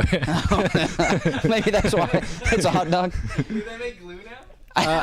Oscar. Well, maybe I don't know. I feel like I mixed it up too. I was totally it's Oscar Mayer. Isn't it Oscar Mayer glue? Elmer's glue. Oh, but Elmer Meyer. yeah. Elmer Meyer.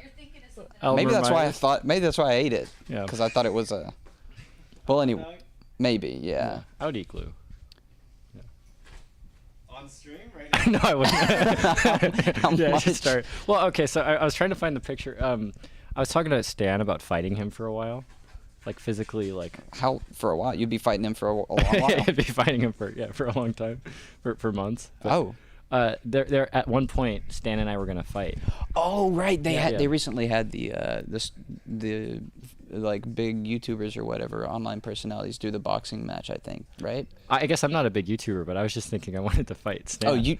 Regardless of that, you just want to fight. I Stan. want to fight Stan. Yeah, Oh, and I was okay. thinking that could be a reward as well. Is if Stan would.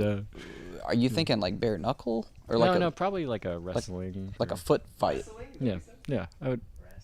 I would wrestle Stan on stream. Put some pads on. Yeah. Put some pads on. Some sock and boppers. Oh, okay. Yeah. Y'all would go at it with like some Q-tip. Yeah, like those thing. karate gloves. Oh, okay. Yeah. Like the Hulk. You'd wear the Hulk gloves. Well, that's a fun idea. What I would want to do is I can't remember what culture it is, right? But basically you grab each other's forearms like this. Yeah. Give me your forearm like this, Okay. and then or maybe it would be the other one. Oh. Okay. And then it'd be like this. Okay. Maybe like that, and then we tie it together, right? Okay. And then in these hands we have a knife. Yeah. And then we just kind of go at it I think that's the Michael Jackson Thriller video. like this. But the reach is very. Oh shit, dude! I don't know how you. Well, fucking... I would. Well, you got to know, like the kid. This organs down here, you don't need them as much. Maybe. Have you ever killed a man in combat? Are we live? No. Okay.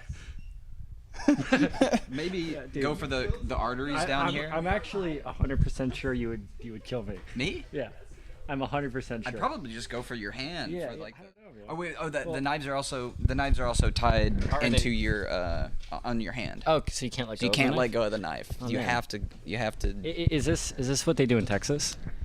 It has been done in Texas. Yeah. Okay, nice. In like elementary schools. Or? Well, what we would also do with knives is, you can't see it. There's like a gash in my boot, but Yeah. what we would do is we would stand, like this from each other, Yeah. and we'd have a knife, and Okay. we would spread your legs a little bit. Okay.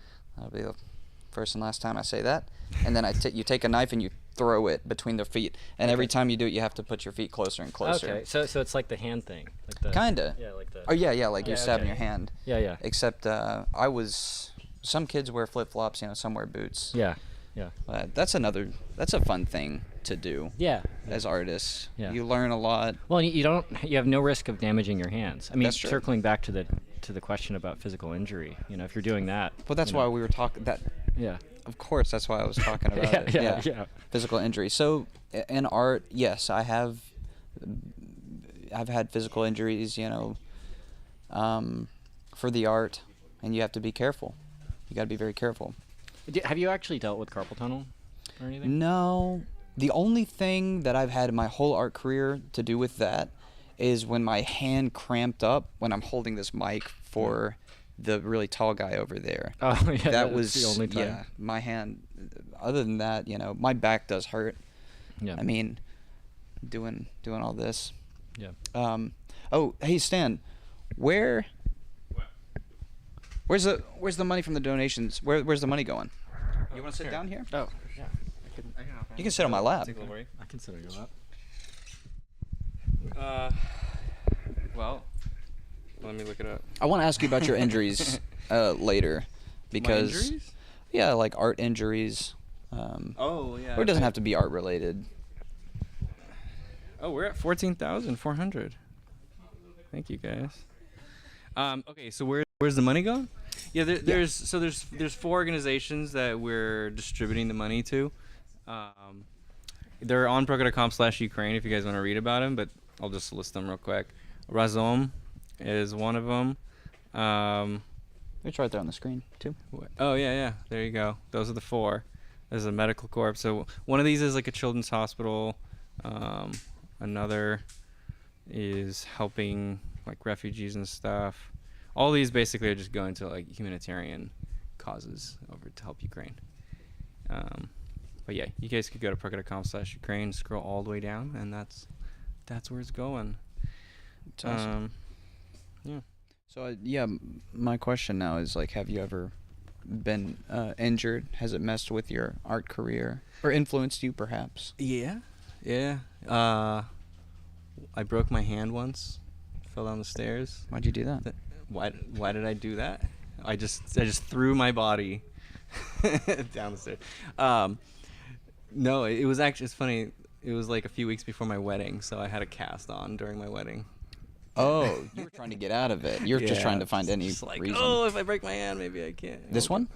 This one, yeah. Oh, wow. My right hand, yeah. Right here. You just fell down the stairs. Oh, and you tried to stop yourself. Yeah, just broke right here.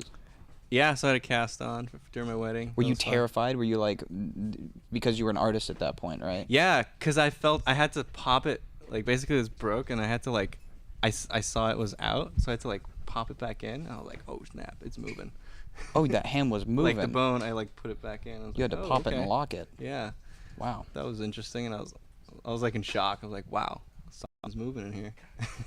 But I healed after like a few months. It was cool. It was fine. Okay. It still doesn't. It still hurts if I do stuff, but yeah. But it doesn't affect my drawing or painting actually. Oh, okay. Yeah. I healed mostly where I don't notice it. The biggest is my back, because I sat so much. Yeah. Just through my 20s on the computer and painting and everything, that all the muscles in here tightened up. And during just like really random stupid things like picking up something off the ground, my back would give out, and then I'd be gone. I can't. You were walk super young, right? Yeah. Yeah. Same here. Oh, really? And the only thing I had to do, like, I was trying to do cut corners and put money into it and have other people fix me doing chiropractic or whatever. Yeah, you just gotta. But the thing is, you just gotta get up. Yeah. You gotta, like. Then I started jogging, every other day. And just for a little bit, just to be active, or get up and just do like a set of push-ups or whatever. And that's all it took for me. It was just to get up, just for a second. Yeah, go jogging, listen to an audiobook. It's a good refresher. Are these not even working? Here, let's move them out of the way then. Oh, can you move them? Yeah. How about like that? Oh, that's fancy. There you go. There. Now I can see you. Yeah.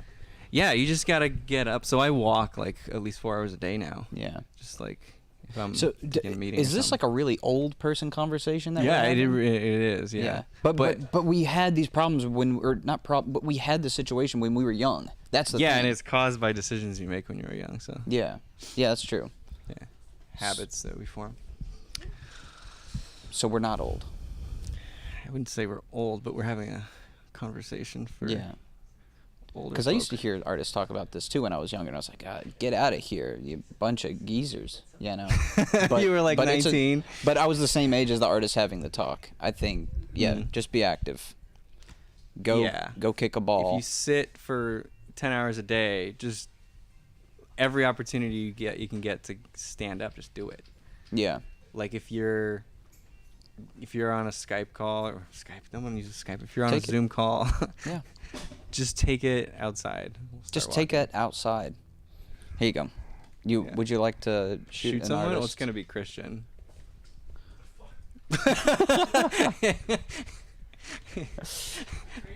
you gotta put the camera on. Oh yeah, he's the one that gave me the gun. Thanks to everybody behind the scenes for making this possible. There's a lot of people here working hard. We shoot them apparently. Oh, no, I'm not gonna shoot Ethan. Don't shoot him. Yeah. All right. So have you ever injured any of your employees or? No. Have I? Not yet. Oh, God, he really wants to fight. Yeah, he does. He wants to shave his head, go monk, and fight. He's a little self-destructive. So tell me about this fight. Y'all want to do like a mud pit, and where you like tie your hands back over your heads and you have to use your feet, type of thing, or? Where do you get these ideas? Is that not a common practice here? No. I thought that was. You tie your hands like this behind your head, and then you just gotta fight with your. Yeah. leg. Well, one hand goes up and the other hand goes back like that, so you literally can't move your hands. Yeah. And you do have to cut your toenails beforehand so nobody really gets injured. Goggles, of course. But anyway, y'all are gonna do that or? No. What? Oh, like an arm wrestle maybe? Maybe a. We could do an arm wrestle. We could do an arm wrestle. We'll save this one for later. Let's ask about this question. Oh yeah. What's the question? We can ask this man over here. Galleries. Oh, am I Okay. done? Yeah. All right. All right, we're gonna. You can leave. We're gonna move. We're gonna move back to the paintings. See what everybody's doing. They've actually progressed. Progressed quite a bit. Let's see what's going on here. Yes, please. I think that's off. Yeah. I'm gonna test it. Lauren, tell me if this is off. Do they have music? I'm tapping it, so. Yeah. Okay. They've been demanding the music. We still have the music. It's a pain as that up. I need to get to do it, but I can't go walk away yet. All right. Well, I'll just find somebody to sing over here. See, we got this question here, which seems like a good one. Yeah. Actually, Natalia, would you be okay with this one? They're asking me about galleries. Natalia? Yes, exactly. Yeah. What's your experience with working with galleries?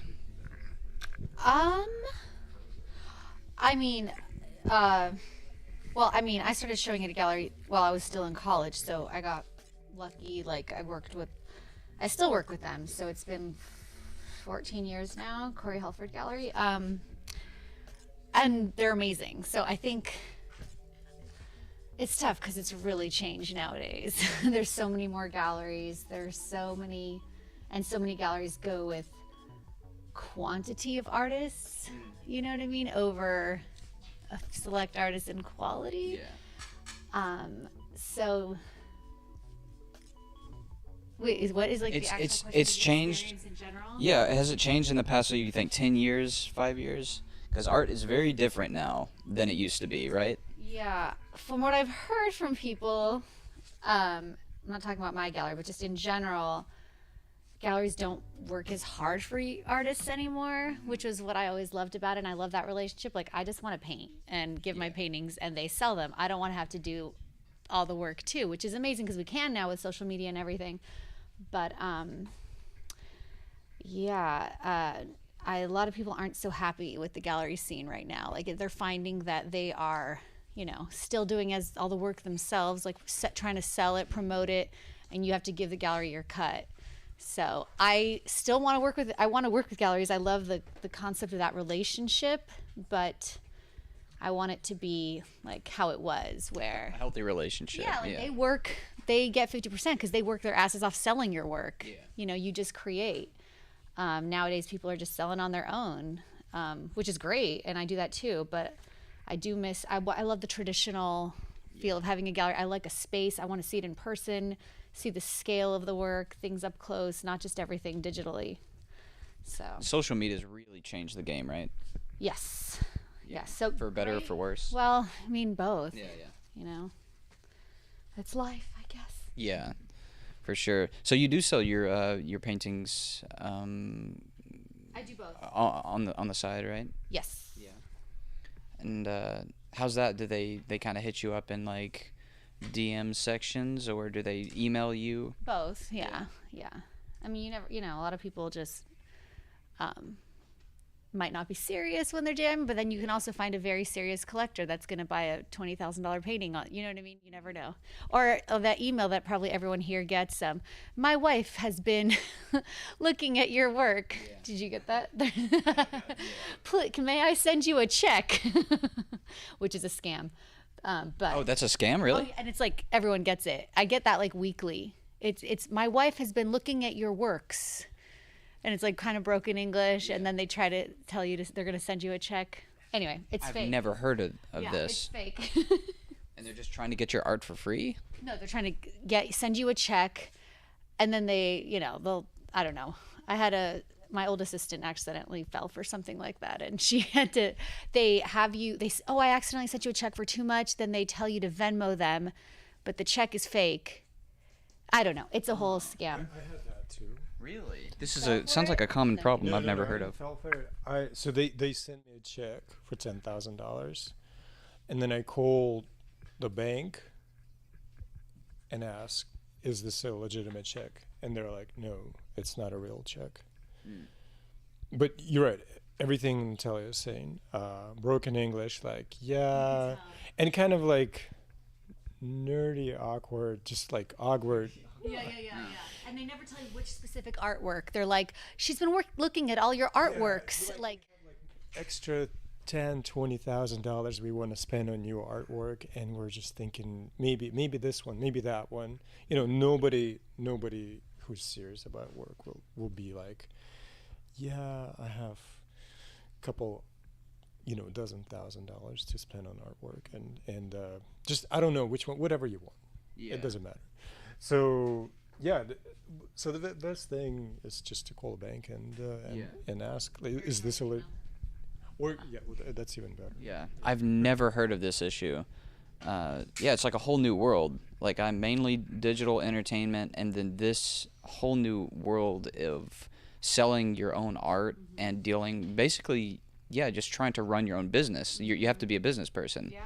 Do you consider yourself like a business person? Yeah, I'm not good at it, but yeah. That's why you want to it's why you want to work with. I want somebody else to do it all for me, but I mean, I'm used to it now, so what money sources, whatever you call those things, like Zelle or Venmo, what things you can use and trust, and I trust people too. So you get a commission, you get paid half up front, and trust that the rest will come. Well, it's a whole new situation there, and you really do have to. You feel like you have to market yourself too, right? Like you have to. Sure, yeah, you have to nowadays. I mean, you don't have to, but it's easier. There's a lot of eyeballs on you. Yeah, there's so many different, routes students can take these days, and a lot of people don't even know. In my field, entertainment, they don't even know half of the jobs that I'm talking about. There's so many different jobs that you can do, and for this, is this? Like, how do you, make it as a student, trying to do portraits? If they want to do portraits, if they want to do fine art, traditionally. I mean, I just believe, like, if you're consistent and you work your ass off and paint nonstop and build a community, network, friends, I started, like, even in college, we would have, we would start make our own little shows, you know what I mean? Rent a little space, have a little party. Like and actually this amazing painter, Rebecca Campbell, gave me this advice while I was still in school, like, just get eyeballs on your work. Yeah. Show at a cafe, anywhere. Just getting eyeballs out there. You're like putting the energy out there. You need the energy out there. You can't just be in a basement, like, making all your work. So communities are like a really big deal then. Yeah. Okay. In person too, not just more in person than just like online community, but that's great too. Yeah. But getting eyeballs on there, doing as many shows as you can. I guess that's the other tough thing with social media. Like, so many people, there might be galleries that ask you to do a show, and are they legit or not? It's harder to tell nowadays. But anyway, I just think, like, keep creating and putting it out there, putting the energy out there, doing little shows here and there, and then maybe even approaching the galleries that you want to work with, or even making your own. You could, like, if you have enough of a following, rent a space. Yeah. Hire your own PR. Make your own show. You know what I mean? Yeah. That's a pretty good lesson, I think, for students, is especially these days, especially during COVID, you're stuck at home alone, and I personally didn't even realize how much I really fed off of, almost like a parasite. You feed off of other artists, and that really helped me. I realized afterwards. In the beginning, I'm like, I don't need anybody else's input or whatever. I can do it all by myself. But then, especially after COVID, I get with people, like, very similar to this. And now, I feel like painting and stuff. It does affect you. It really does. I think I do want to be a traditional artist now. I think I can do it. I really think I can do it. It's pretty easy looking. This is going through the same struggles. It's like, it's nice to know, you're not alone. That's another huge part of it. So. Yeah. All right. I am going to ask another question here in 1 second. Let's see what we got. Okay, we got a question for Leon. Let's see. Are you a hog bristle brush type of artist? What does that mean? Hog bristle. It's the type of brush, you know, because there's synthetic, there's bristle. I think it takes all kinds. I think, and you go through different phases. You go through flat brushes, and then you go and see a show on Sargent, and you fall in love with round brushes, and then you discover palette knife and what it can do. I think you really go through different phases. I think complexity, again, this variety is something important, and in the beginning you just learn how to create something that looks like something you're painting, right? You're just learning how to paint what you see. Yeah, recreate it. That's the first step. Second step is you learn to paint what you see, so it's exciting to look at. So you start thinking about textures, surfaces, the way you apply paint, the way the paint looks on the surface, the way you create kind of unique look, feel, atmosphere, all of that. And for that, you need different tools. That's why What is the hog brush? Do you have one here? Is it like a hog brush? Is it an actual hog? It could be. It could be. I mean, I have here some synthetic brushes and some bristle brushes. I have fan brushes and flat brushes and palette knife. You know, I think, of course, you can do a masterpiece with anything. And there's no one rule. Maybe the only suggestion is explore things. Yeah. Don't rule anything out, no matter how ridiculous it is. And that will kind of give you new ways of saying things. Yeah. Do you know Richard Schmidt? Yeah. Yeah, Richard Schmidt. What do you think of the softer brushes that Richard uses? Great artist. Yeah, definitely. I mean, it speaks for itself. Obviously, he's a legend. He's a legend now, and absolutely, you know, the artwork speaks for itself. What about the brush marks? You versus maybe Richard. What is that? He's very crisp. Crisp. And he has this beautiful variety of edges, like very They could just be sophisticated textures and variety of edges. I mean, he's great in color too, but I think he's what I would look at is just variety of edges and how crisp his work is. And I think the brushes that you use kind of allow him to create that kind of work. Yeah. So what part of this painting are you on right now?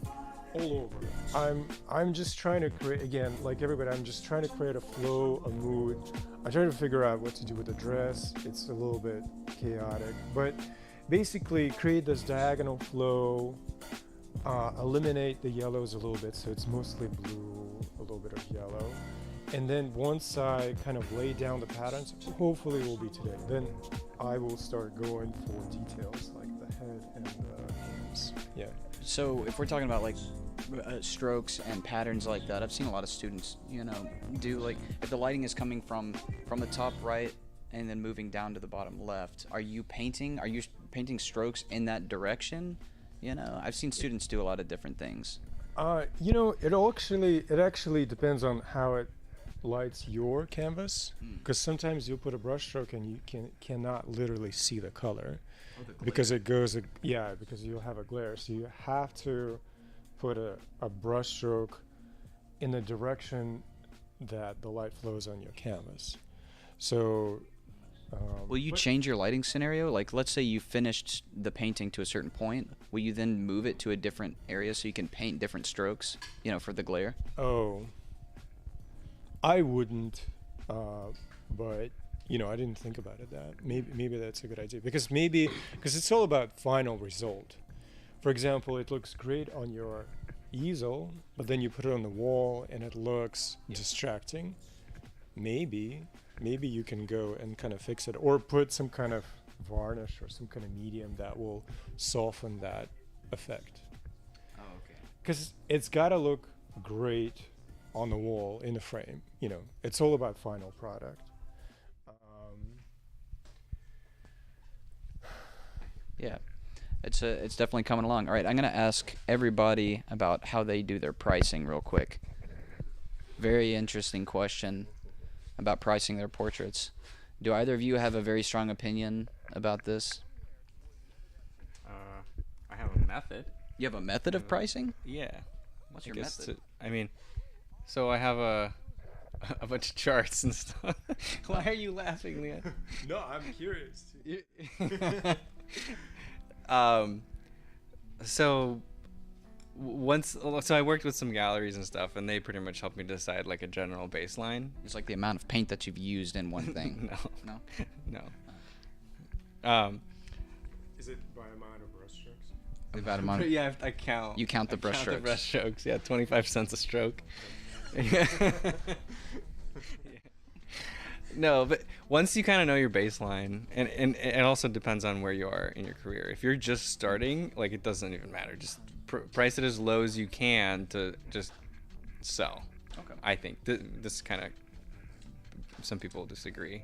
Oh, but right. Yeah, I hear that a lot. There's all sorts of opinions on it. But I feel like when I was young, I just needed to practice. Like, I wasn't that good to price it at the same competitive level as people who have 20-30 years of experience. So I was just selling stuff for $100, and it made me feel good. I was like, cool, someone bought my painting. That's a lot of money. That's a lot of money, right?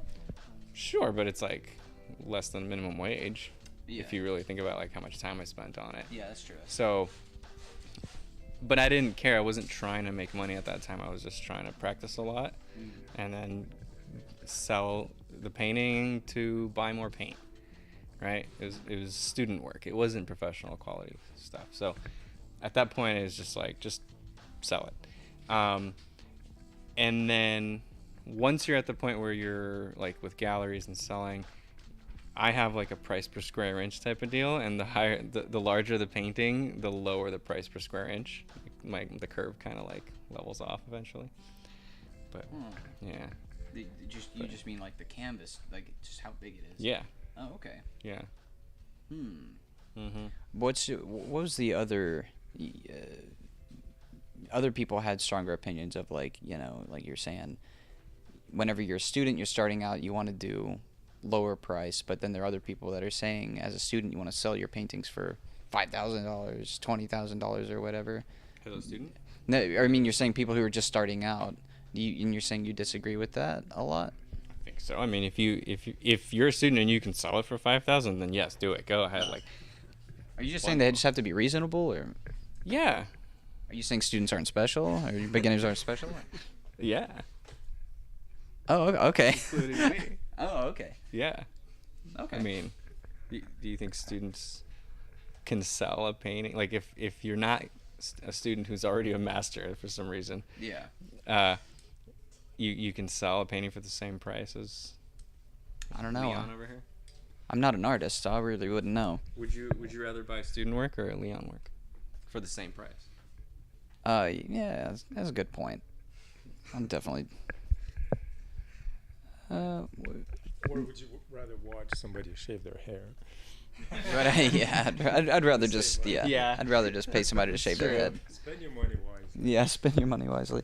So what's your do you have like a way that you can price your paintings? Do you go by stroke?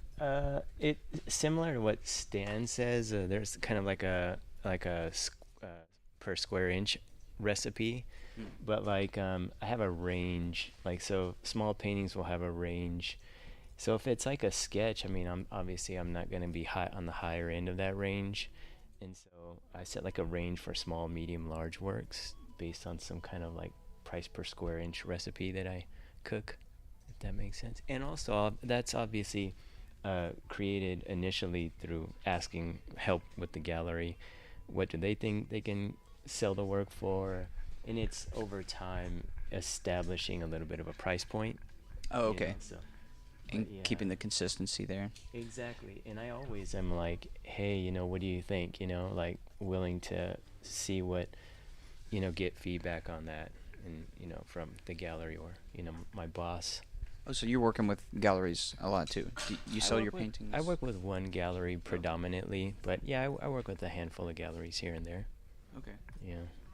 Cool. Do you sell your stuff on the site as well, just like through social media? Sure. Yeah, but I mean, it depends. It depends on like mostly like sketches and things like that. Like larger, more ambitious works, I try to funnel them through the gallery, just so it's like official record of the sale type of thing, you know, and get the kind of generate that public sale is a good thing for business. Yeah. What about something this size? What is the dimension? Do you know the dimension off the top of your head? This is 24 by 28. It's kind of a strange size because I was going to paint smaller. I cut this panel, and this was the leftover, but everyone's painting so big, so I was like, okay, I need to paint bigger.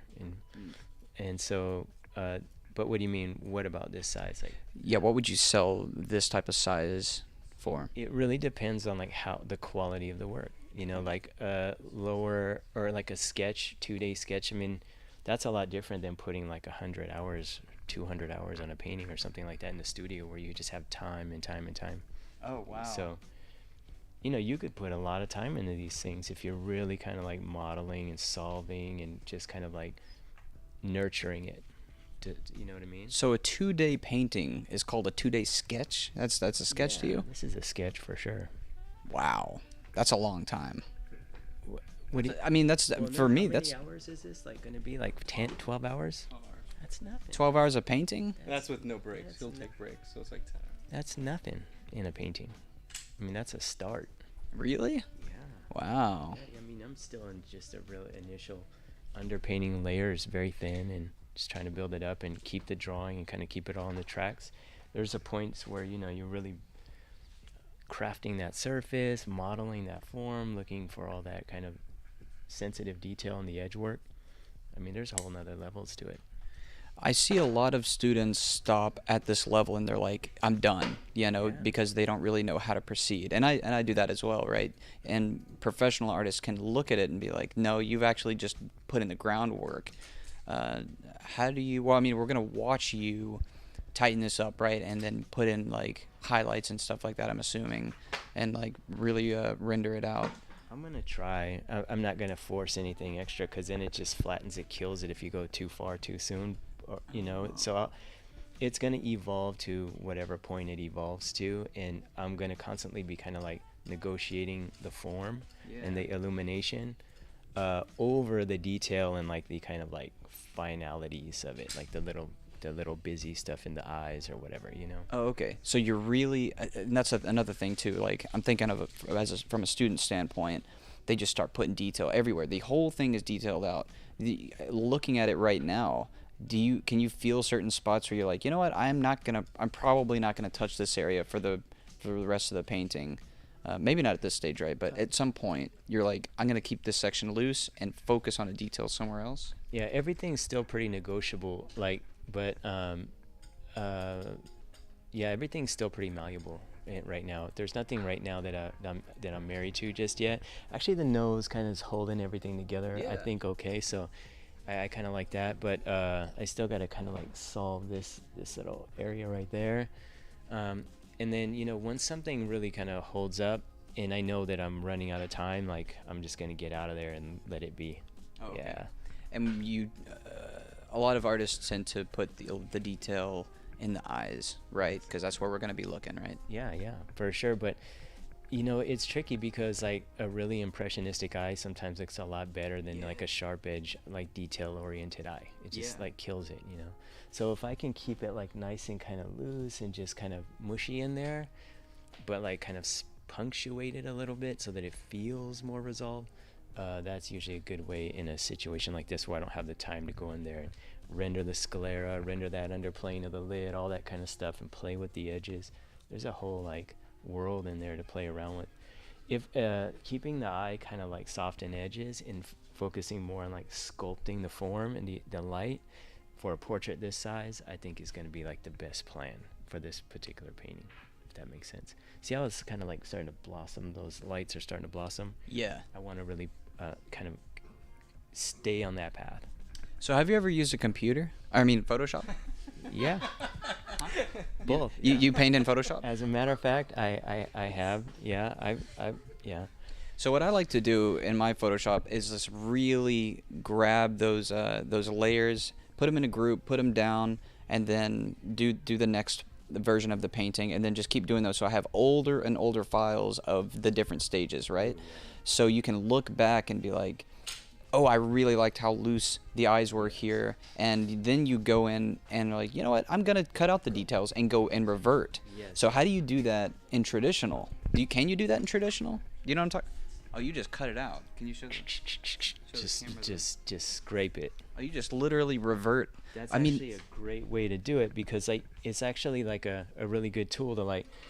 The brush wants to make a hard edge when you get in there and start doing deep, deep, deep, deep things like that, right? And so you start tiling all these pieces in there, and then inevitably it flattens out. So you just go, and that leftover is going to kind of be there and kind of hold it all together. Hopefully, sometimes. I mean, that's maybe a oversimplified explanation of it, but sometimes I'll do that. Or like instead of scrape it, just kind of like nudge it and play, just whatever you got to do to kind of knock things down a little bit is fair game. That's kind of like reverting back, I think, for me. Okay, and you just kind of think back to the old version. You're like, you know what, I think. Oh well, you don't have that unless you take pictures along the way. Yeah. But yeah, I just think back to like basics, like how's it functioning, and if it's not functioning, it's probably because I'm trying to put too much too soon. So I try to revert back to a more sculptural state. Like the sculptural state is like so great because it just holds up everything, and you don't really, the mind just kind of like feels okay about it. It doesn't like judge it too early.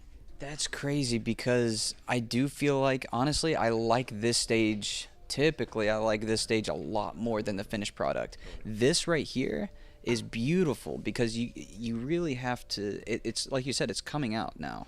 Like in the cheeks, it's starting to evolve, and like if everything else is already coming out at us, like I don't know, then it's almost like if everything's special, nothing is special, right? Exactly. I love this stage. I would love to have this level of finished art. And do people buy that? I think they will if I think so, yeah. I mean, I've sold some paintings, but this is a little early right here. I mean, it's a little early to stop right here, but it could use a few embellishments and probably hold up a little bit, I believe. But typically, I think it's like you're trying to keep that essence to the end of the painting, even in a really tight painting, I would argue. Yeah, so what you were just talking about was sometimes taking a picture of it so you can kind of look back and see the stages, and that helps also to get another perspective on it, right? Sure. So even if I'm doing digital painting, I'll get up, stand away from the computer, even like on a canvas, see it from different angles. Does this help? Well, they just changed it, but your painting was up here. Can we actually change it back really quick? Yeah, does that do anything to you emotionally? I feel like I can kind of like get a decent judgment of like the block in and the kind of the block in. I feel like I got a decent judgment of it looking at it small like that. Sometimes taking a picture of it, looking at it on the thumbnail size is a good way to kind of judge it and step back from it. But yeah, I mean, if you're kind of crashing and burning at this point, I feel like I know that like I've got to do something, you know what I mean? So I feel pretty good about it so far. There's always room to F it up. Yeah. Just at the finish line, so you just try to stay present all the way past the finish line, hopefully. Yeah, well, no pressure, Good luck, man. It's looking great though so far. That's kind. Thanks, brother. Yeah, I like it. It's very good art. Good art. Very good art. All right. Let's see if we got any more questions. I'm going to let them do their painting thing for a second. Let's see. Yeah, we have a question that says, what's a technical approach on blocking in the painting so quickly in a live painting session? Which we were kind of talking about there, but let's see if we can go around here and ask somebody. Actually, before we go on to that one, I do want to take a look here. Can we move this camera to on Leon by any chance, if we have a camera? So, yeah. So what you have going on here? You took a picture on your iPad, right? What's the? We were kind of talking about taking pictures over there for a second. How do you? Is this a part of your process that you do a lot? Yeah, well, we're working with live model, right? So constantly everything is going to be shifting a little bit. Hand positions, skirts, everything. The general feel is there, but it's constantly going to be different. And for design, sometimes you need to just stick to one idea and go with it, right? Because if you keep chasing a model, then you're just going to waste time. So it helps to take a picture or take lots of pictures as you go. And once you find a composition that you like, just stick to that composition. You know, take colors, take inspiration, take impression from life, but then graphic shapes should be, well, choose a reference that is most resolved in terms of those graphic shapes. Yeah. Because even when the model comes back, no matter how hard she tries or he tries, it's always going to be different. It's going to be, everything is going to be way different. So it helps to have like a reference that you kind of look into. And I'm just looking at shapes and patterns. But when you're talking about colors, you're always going to go back and look at the live. Right, absolutely. Yeah. I would never look at the colors. Yeah, I want to kind of defocus my vision and just look at the overall feeling, of the color notes out there. And I want to try to bring the same feeling to the painting, right? So we have different things. We have shapes and patterns, and then how you name these shapes with values and colors, right? So the impression should be taken from life, but the actual shape patterns should be either stylized or taken from one source, so it doesn't constantly change on you. Yeah. So photograph, you're doing that for shapes, and but you're saying you just never look at the photograph for color reference. You're always going to look into the live version. Right. Same thing with limbs. You know, hand positions. Okay.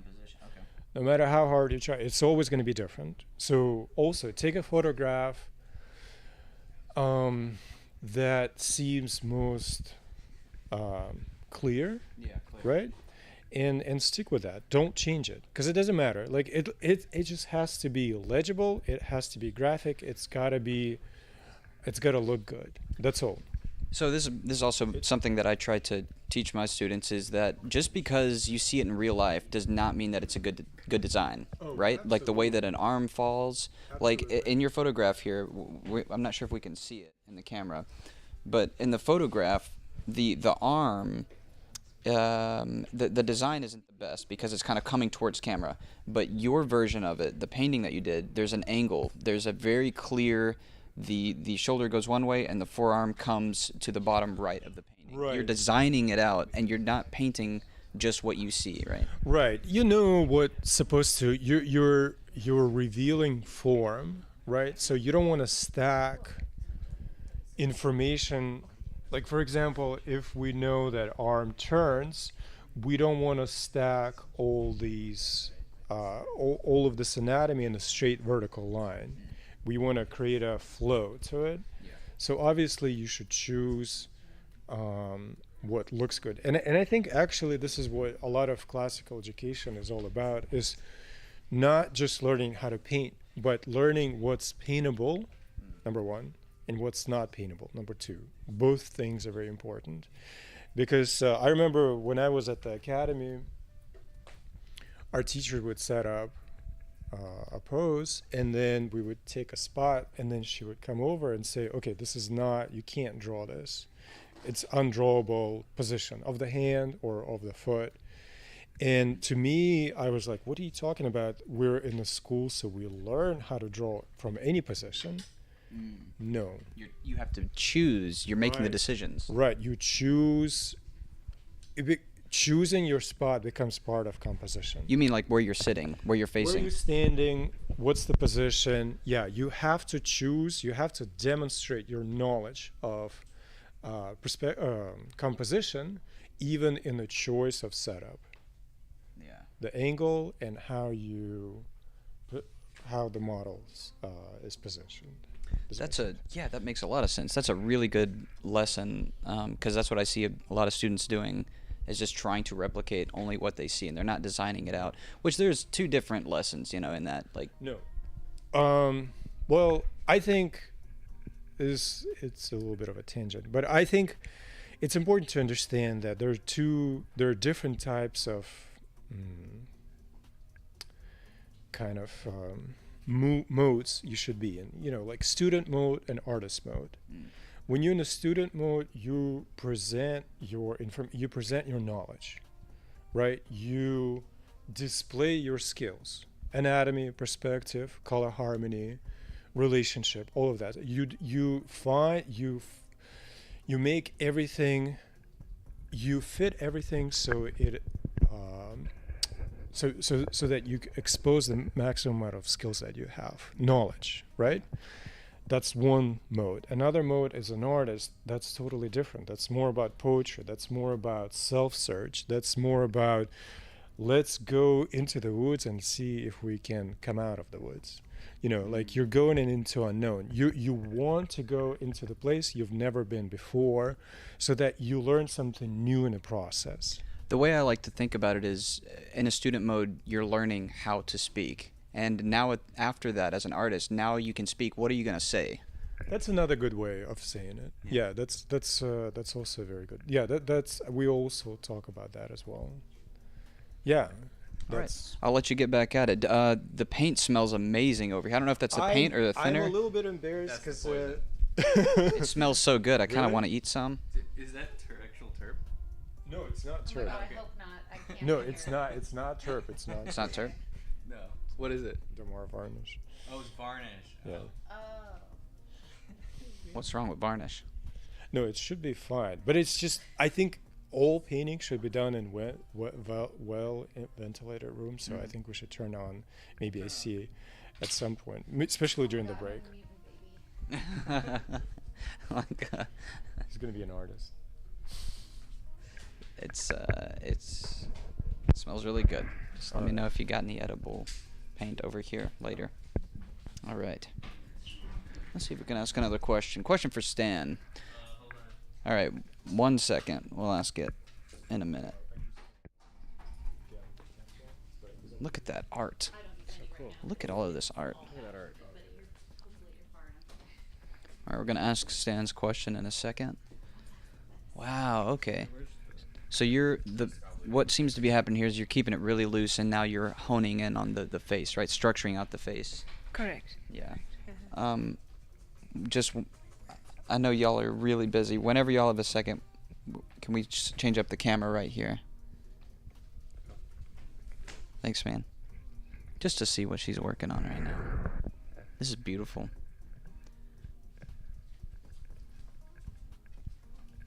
So you're, I see you're keeping it really soft, actually. A lot of people are doing really hard strokes around the face and the cheek, and the neck, but you're keeping it very, very soft. You're blending it in. Is that your usual process? It's not about particularly the process. It's about different texture. So, because the skin, each object, each surface is a different texture. And what I do as an artist is try to, as much as close, simulate or replicate, or how to say it, because I'm not the creator of this, but I try to, as close as possible, as much as possible, to capture the feeling that I get from the model and put it on the canvas so the viewer can feel the same I feel. It's very hard to do, and I believe every artist struggles with this. To what's in your mind or what you see goes through your body, through your hands on the canvas, and then from there goes to the viewer. Is it frustrating? Do you get frustrated a lot? Yes. Yeah. It's the hardest thing for me to express on the canvas what I have in my heart, in my mind, or like inside of me, or what I my process of looking at the model to the other people to see how I see it. Yeah. You understand? Yes. Yeah, so I'm trying. The whole point of painting is trying to do this as best and as possible. Right. You're still going with the energy flow that you were talking about earlier? Of course. Do you do the strokes? Are you doing the strokes in that direction, or is it just the composition? Both. Okay. Both the strokes, of course. It helps me a lot, and it's not set yet, but yeah, you still can see the flow, like the darks and the lights. Yeah, I'm not sure how I will direction it this way, but definitely there is entering right here, and all the beautiful stuff is right here, and yeah, and then I will direct the flow probably this way. Okay. Well, so are you stressed right now? Is it you're at that process, or is it the whole process is stressful for you, trying to put what's in your heart and your mind? Of course. Yeah. I wouldn't say it's a good stressful. It's a good stressful. In a way that it releases release of energy. So yeah, this is what's happening. It's a good struggle. Like I share my heart and share a piece of me. Yeah, what they were talking about earlier, it is kind of like a relationship. Do you feel that same way every time you're painting? It's like a relationship between you and the painting, kind of? The struggle? Happy moments, sad moments, angry moments? I'm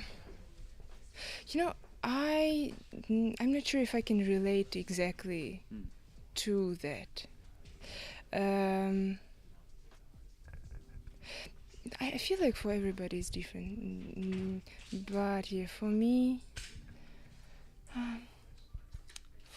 I try to find freedom in my painting because I'm a very shy personality actually, and I'm an introvert, and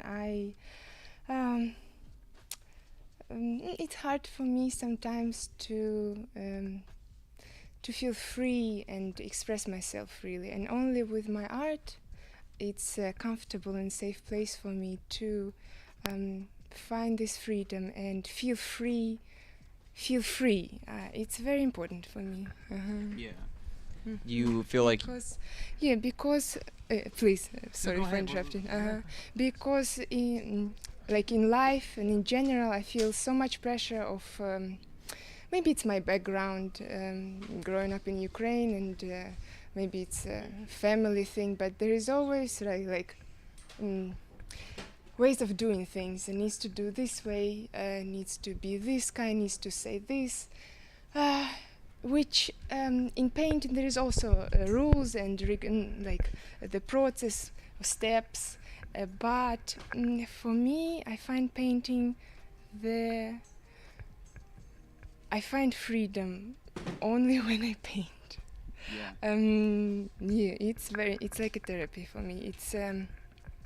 It helps me when I feel down, it helps me when I go through hard things. I don't know if I could manage without painting and being an artist, going through some hard times in my life. It's safer for me.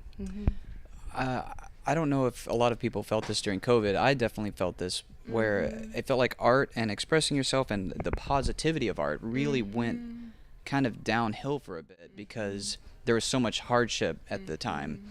And it's almost like, why are you going to try to make something positive in such a difficult time? Or it's hard to be creative sometimes in time, of difficult times. Correct. So, a part of me feels like art in the beginning, it started out, as painting through hardships and exploring hardships, and the painter exploring, darker worlds sometimes.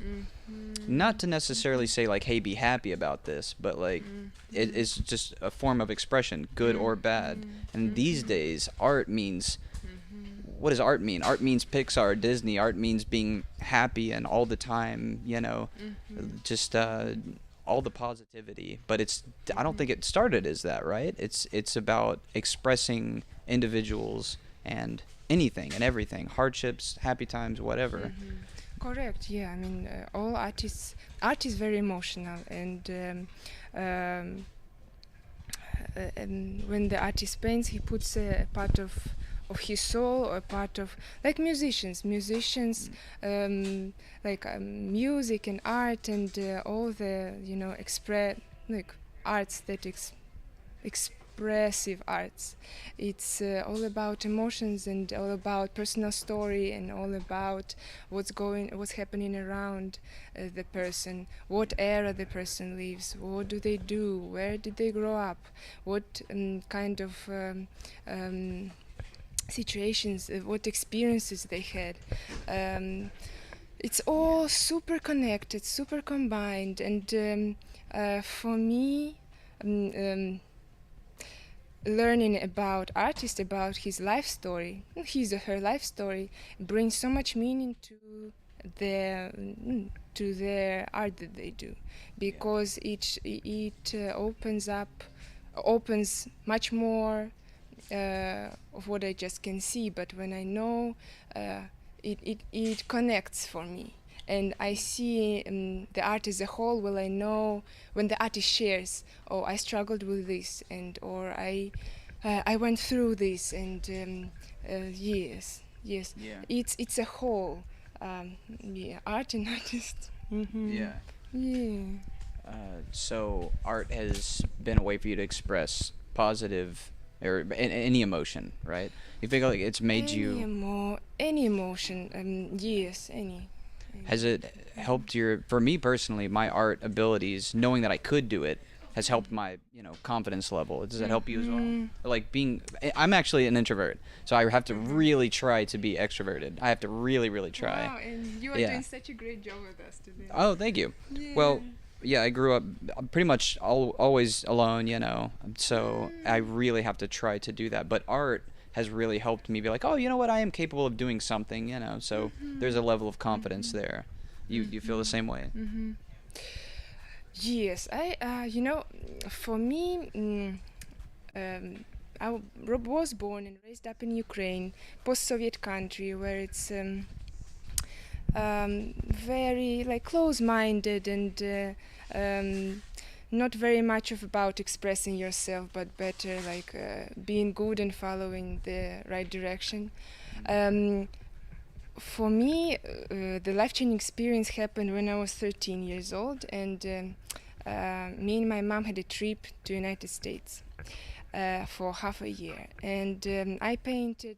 I missed the school, which I was so happy about, half a year of the school, and we were in beautiful place in Lebanon, Pennsylvania, beautiful nature.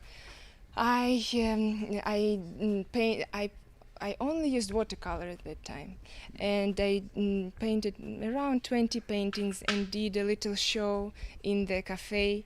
And for me, first, I didn't expect this. People would come to me and say, "Wow, we love your watercolors. We would like to buy all of them." For me, it was the first time realization that I'm an artist, and actually people would like to buy my art. People like my art, that they want even to like invest some money in this.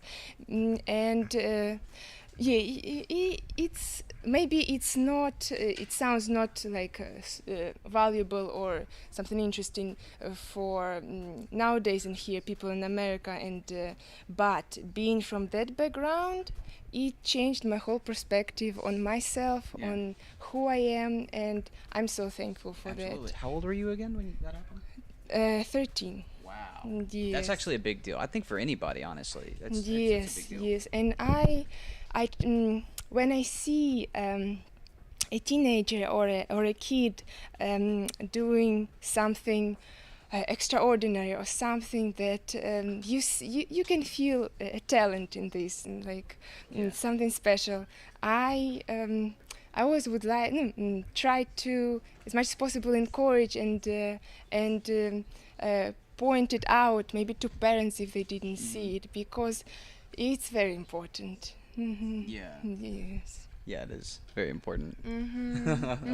So it's wonderful to have such moments of encouragement, and it's very valuable. That's all it takes sometimes, because some people just have never heard that. Some people have never, their parents either don't know, some don't care, but some just don't even know.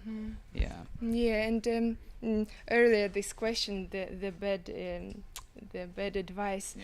I was thinking about it, and I remembered all the times when teachers would say, "Oh, you need to change this. I would like to see this. I would like to see this more. Change this, change that, change that." It's impossible to do, because each person's painting is different. Even though we paint in one model, the same thing, each person perceives things different. Only listen to advice if you feel it's advice for you. Don't listen to all the advices you receive, because don't lose yourself, and you will feel where advice is really for you, is really helpful. It's really what will give you opportunity to grow. Like consider the advice, but don't always listen to everybody. Correct, because for me it was very hard not to lose myself. Having so many different opinions about my work, about me, it's been very hard. Maybe for some people it's not that hard, but maybe with my personality, this was very hard. And you mean like past the technical side, right? Because there's technical things that students should learn, right? I agree. No, the technical thing, also everybody paints differently. For example, I start with general and go to the detail.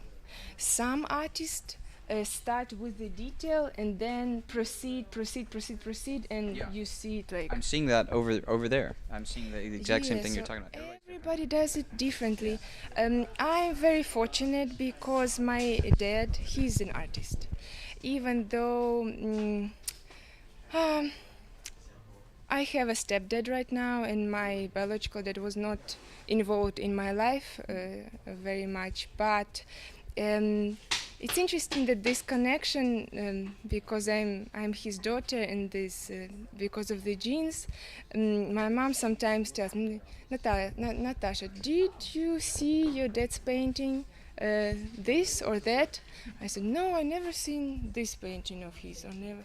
But she said, but you exactly doing what he's doing. Oh yeah?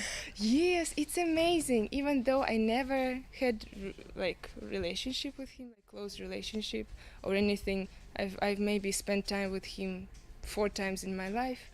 But but what do you think that is? You're saying that you were painting kind of similar, doing the same decisions that he would make. The same way, the same the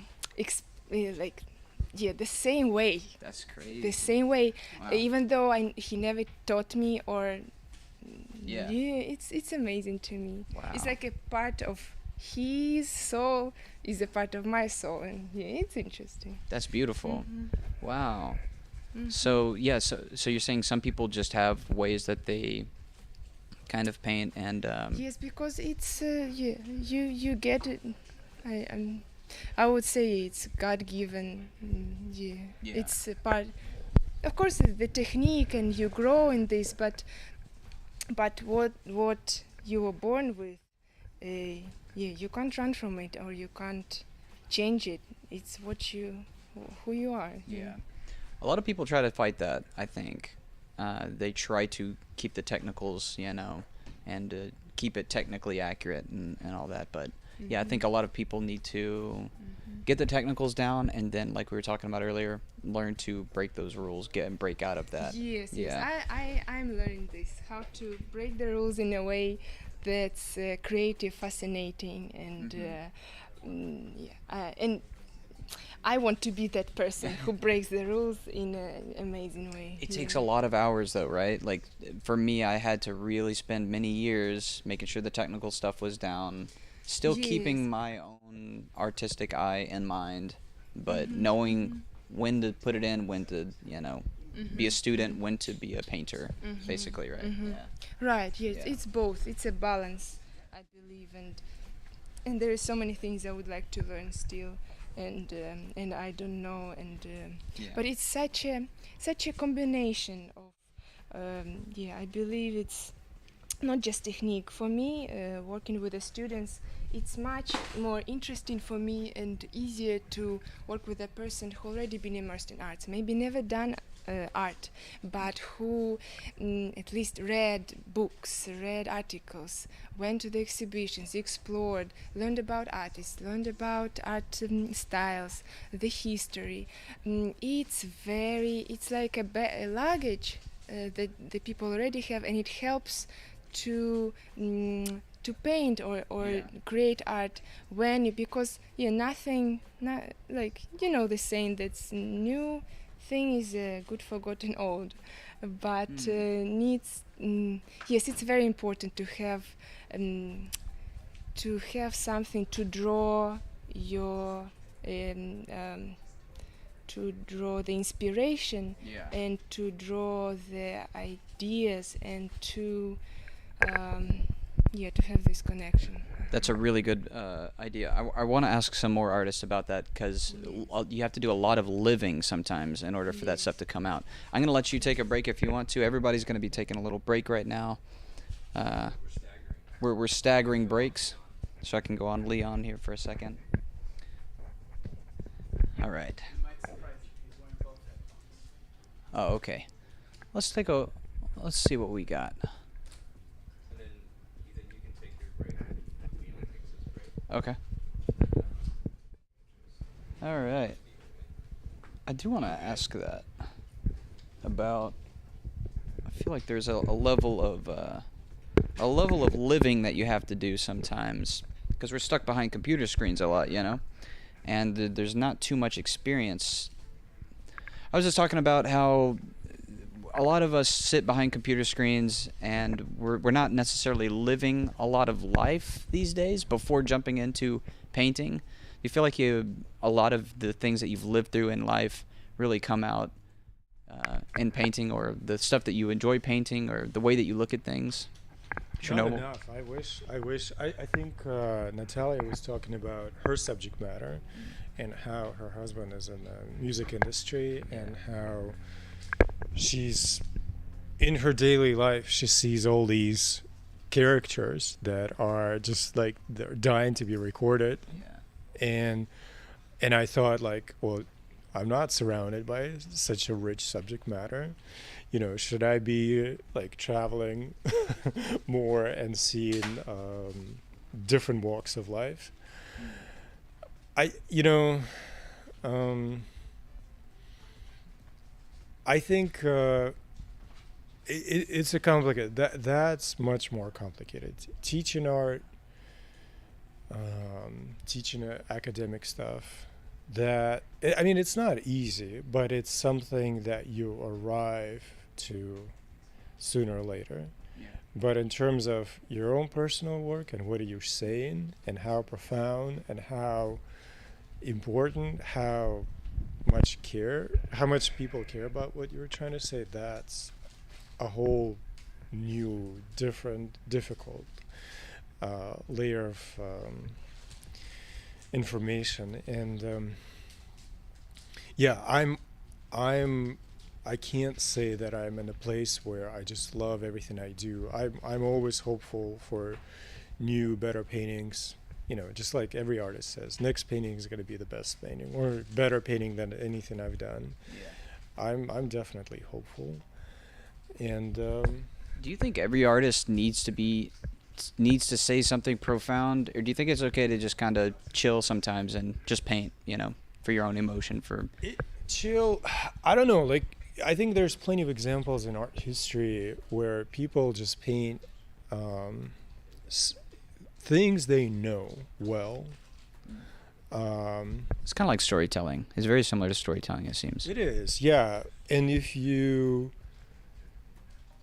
it's, you know, it's very basic. Like, if it's interesting to you, then probably it's going to be interesting to somebody else. If you can make it interesting for yourself. If you can be honest with yourself and tell yourself a very exciting story, that's the only thing you can kind of hope for.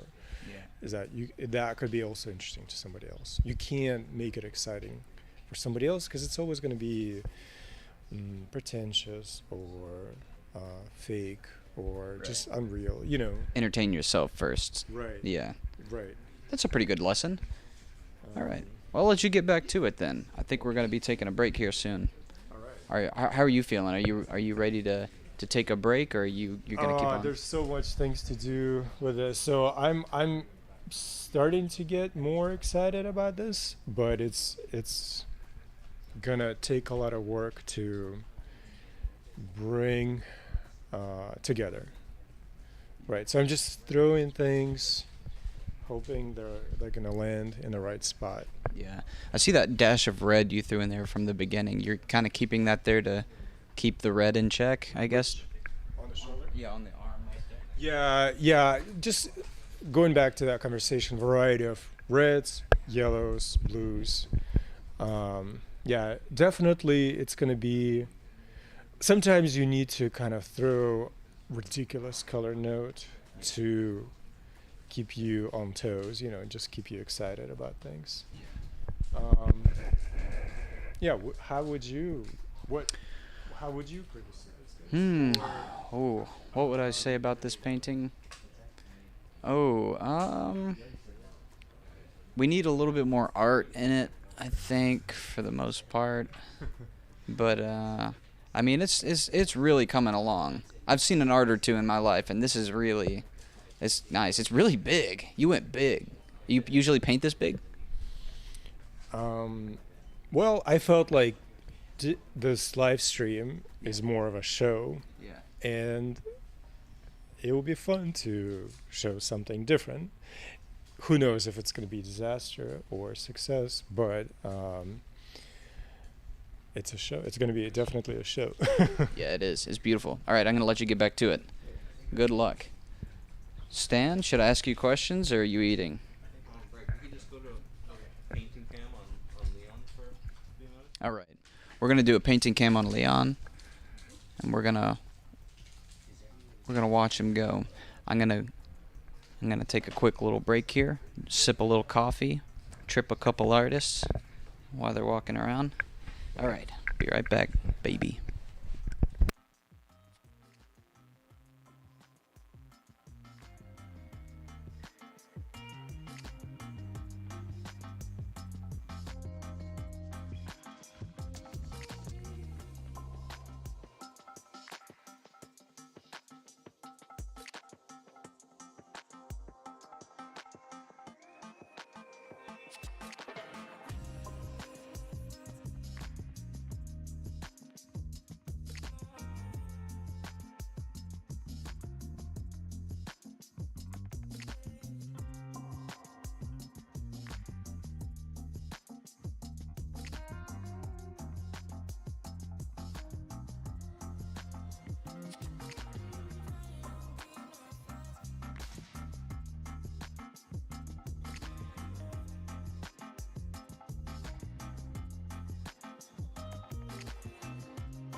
from lunch. Nice.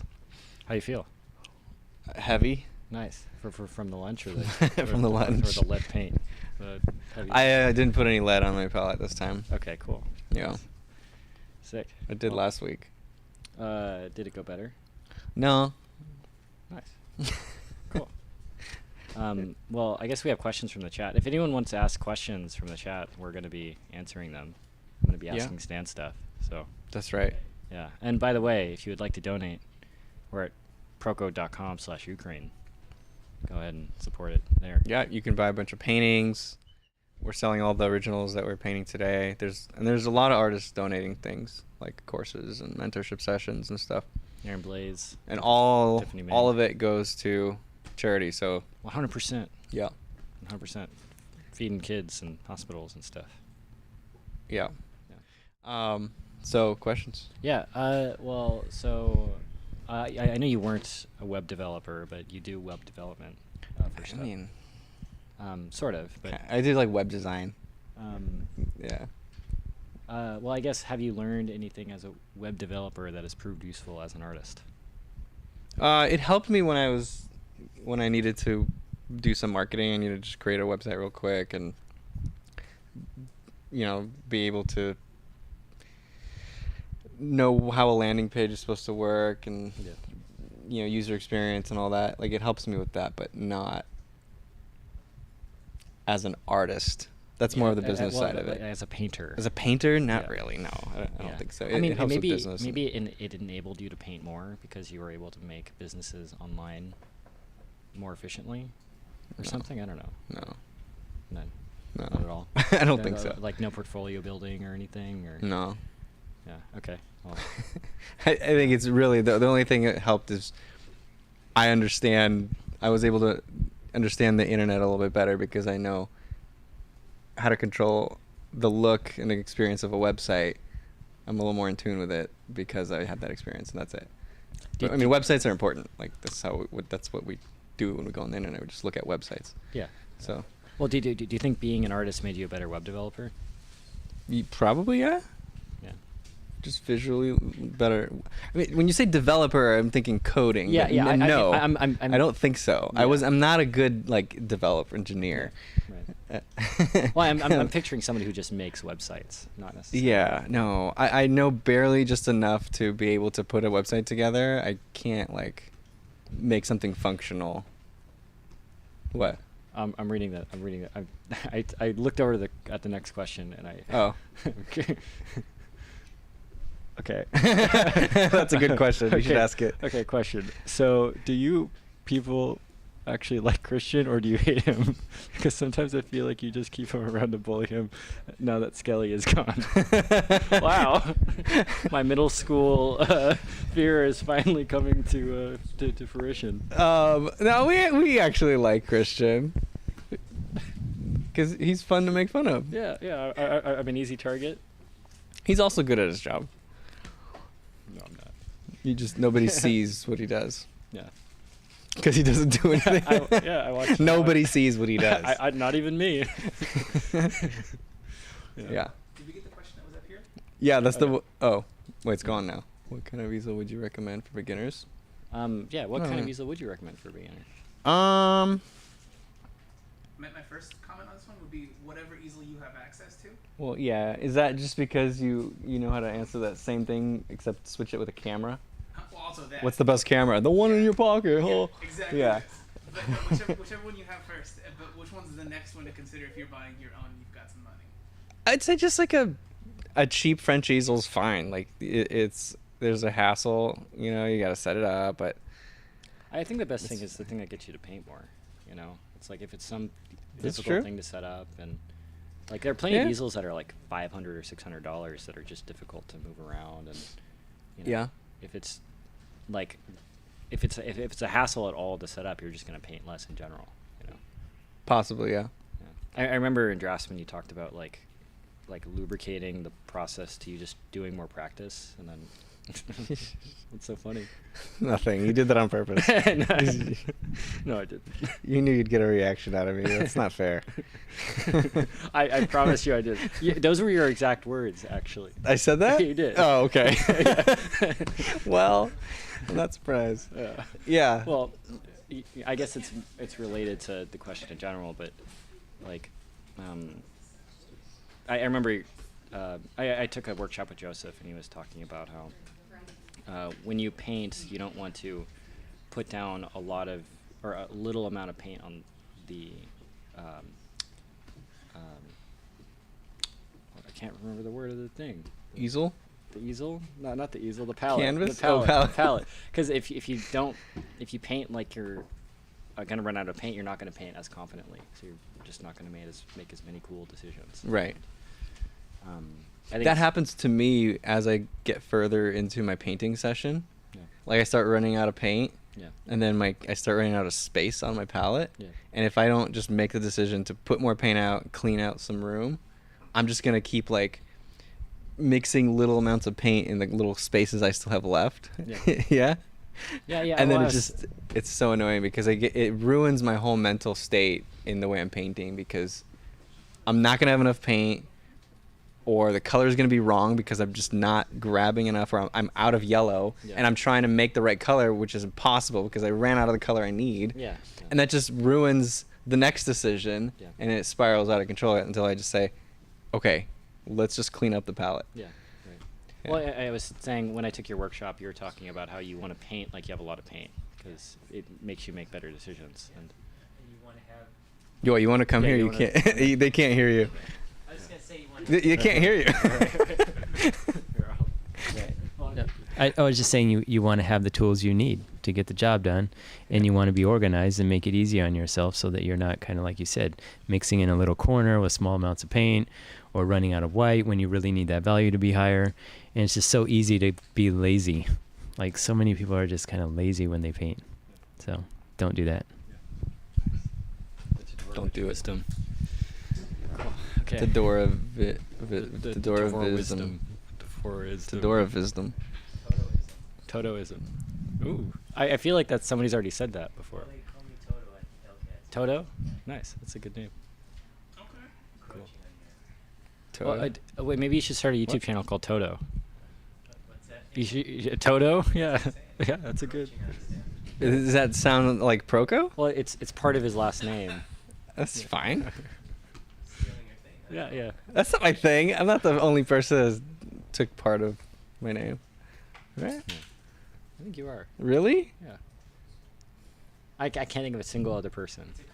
Every single art YouTuber is like. Oh, you were just thinking of art YouTubers. Like Ethan Beck. You know, it's like everyone just takes their name. If we're just talking about art YouTubers, then sure. Try to shorten Christian's last name. It's impossible. How's he gonna do it? It's terrible. Nay. My last name is Nee. It's 3 letters. N-E-E. Yeah. I think it's on screen right now. Yeah. Oh yeah, they know your name. Yeah. So did we sell your the haircut? I don't think have we sold the $300. I'll shave my head for $300. Oh, and by the way, I think we're at, what did we at, like $17,000 or something? Seriously? Oh, yeah. Yeah, we're at $17,000, you guys. That's amazing. And somebody purchased. I'll shave my head right now. You'll shave your head right now? Yeah. Do we have the clippers? I'll have to go get them. Somebody want to sit and talk to Christian for a minute while I go get the Manscaped clippers? Yeah, do it. Here you go. Hello, Joseph. What up? How are you feeling? I'm a little upset. Why is that? Because you've got this wonderful head of hair that's about to go. But it's for you. It's for the Ukraine. Oh, that's good. That's it's and for a it'll good grow cause. back. Yeah. I'm just jealous. I'm just envious. Would you shave your head for a certain amount of money? Or? No. No, I don't think so. Okay, that's fair enough. Yeah. For a certain amount of money, yeah, probably. You talked me into it, but. Would you do it for? Ethan said $30,000. Well, for me or towards the the. Oh, well, that's a lot of money. Yeah. Maybe I might have to do it for. Yeah, you could help a lot of people for.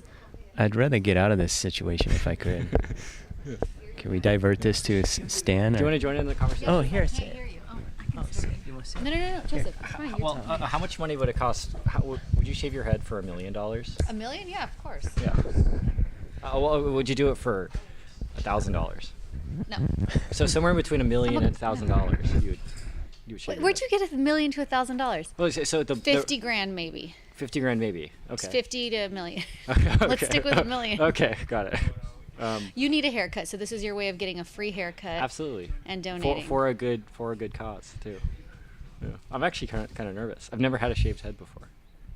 Do you know the shape of your head? What if it's like it's very, funky? It's like thumb shaped. Do you have any weird birthmarks that you know about? So when I was 7 years old, I hit my head on a rock, and I have a scar on the top of my head I've never seen. So I might have this horrible deformity on the top of my head. Okay, so maybe the next auction, or I mean, item should be like how much to tattoo something on your shaved head. Okay, wait. Wow. I feel like just got I feel real. Like, oh shit. I feel like everyone should do a little bit. No, what are you talking about? I like that Do idea. we have a towel or something? Yeah, he's getting a trash Okay. bag. Oh, yeah, let me get out of the way here. You sure? But yeah, you guys keep talking through. Oh, the okay. Okay. Okay, well- after your head is shaved, how much to tattoo something on your head? Oh God. Let's just keep going. I was actually talking to. Do you guys know Modern Day James? He's another art YouTuber. He was saying he would get Nerd a alert. tattoo. Well, I guess he's yeah. No, I'm kidding. I don't know. He was talking about he would get a tattoo on his head for $1,000. I feel like a tattoo on the head is actually not as committal as somebody might think it No, would be. because you're gonna cover it with hair most likely. Yeah. It depends on the tattoo. I think. You know, a spider. So have we? Are we going Bic here? What? Are we going Bic razor? He's got the what are they Yeah, called? he has a. Bic. I'm talking like Bic. Oh, how much are you? Stan. What number? Are we going 100% Bic? off. Bic Yeah. razor. We're going Bic razor. Oh, Bic. Is it I don't gonna know look if like I a have thumb? I have one in my van actually. Dude, Why are you- yeah. Why are you talking yourself into this? I was. No, I think it will look worse if it's like uneven and disgusting. No, This because is not made for your head. trust me, Bic would look worse. Oh jeez. Hey, Mike. Oh god. We need shaving cream. Oh, I have shaving cream, I think. Do you? Well, this is for you know For your what? Downstairs area? the downstairs area. So, oh wait, no. Why would they have shaving cream? I don't know what they sent. Let me see. No. Who's they? Do you know Manscaped? It's Oh. they I mean, sponsor. I'm a woman, but. Yeah, but you're aware of the That's brand. good stuff. Yeah. They sponsored the Draftsman podcast. Oh really? cool. Oh seriously? Yeah. Oh nice. So none of you guys have used the manscaping I've stuff? never. Do you guys got product? These are unused. You guys don't manscape? Do you Or guys just got don't use product stuff? laying around or I giveaways? wax and I have a Brazilian. Guys, I don't know if people want to. And you're in a van. Where did he go? Ethan, you're We're gonna do this ask a question. literally Or? thing. Like, are you actually gonna shave your head? I'm gonna shave my head right now. Do you want to like sit right here? Yeah. Okay. Yeah. This is the stool. Absolutely. Yeah. Are you gonna host it? You wanna Okay. bust through this guy? Oh yeah. Okay. There you go. Sure. I'm gonna shave Christian's head. I'm gonna shave Christian's head. Would you Charity. do- or Join Proko stream. You ready? with your phone. Let's put the trash can in the middle. Yeah. Oh wait, do you want to? Oh buddy. Here, Ethan, you want to marry? Cool, you're gonna bust through. Oh, 1 second. I wanna post before we. Got it. Should I get out of this shot? No, you're good. Okay. Okay. You're a brave man, Christian. This one's still on, right? Oh, you went trash bag. Oh Lauren, this is still on? We did not plan That is not. That's not covering his shoulder. Oh. All right. That's good. Double left. That's just gonna get Everyone's everywhere. got the cameras. Who else wants to? No, I can't do that to you. You made a mistake, man. Oh, jeez. Are you ready? Do it. Wait, how should I start? Should I just Right- put right the in middle? Right in the middle. Yeah, yeah. Right in the middle. Yeah. Yeah. Careful. Ow. Yeah. Don't move. Yeah. Gotta go a little This is- slower. Yeah, I It's think it's a catching. slower situation. Yeah. You want the monk cut in the back? Oh yeah. Can I have a fryer cut? I mean, we've kind of gone in a direction already. I don't know if I could change Well, gear. do you know what the fryer is? No, but So you only shave the top of the head. oh, that's what I'm doing. Okay. But you have like a circle around it, you know? Did we verify the purchase? We're only going off McKenna's word. It said it was unavailable. We took it down because it was a joke. Oh, jeez. Why is his hair going this way? I have a lot of hair. Ah, Yeah, does look someone up a else little wanna- bit. We have multiple. Look at the camera. It's going pretty good so far. Yeah, here. You gotta keep going. Does that hurt? It kind of hurts? Yeah. Does Okay. someone else It's want to supposed try to it? be a manscape thing that should like be like soft. Yeah, I think Does it hurt?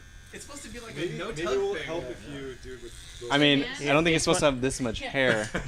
You just gotta go nice and slow and steady. Then clearly it's It's one of those oddly Do it with satisfying. both hands. Well, Then the here. mic. Go ahead. Here, you hold the mic. Okay. Sounds There good. we go. I think it's because all his hair is stuck in here. Jeez. Yep. Pubes aren't usually that. Yeah. Oh, you'd be surprised. Oh man, what kind of people have you dated, Joseph? Some The follow. some models. Some models Is you it pick. drawing some models?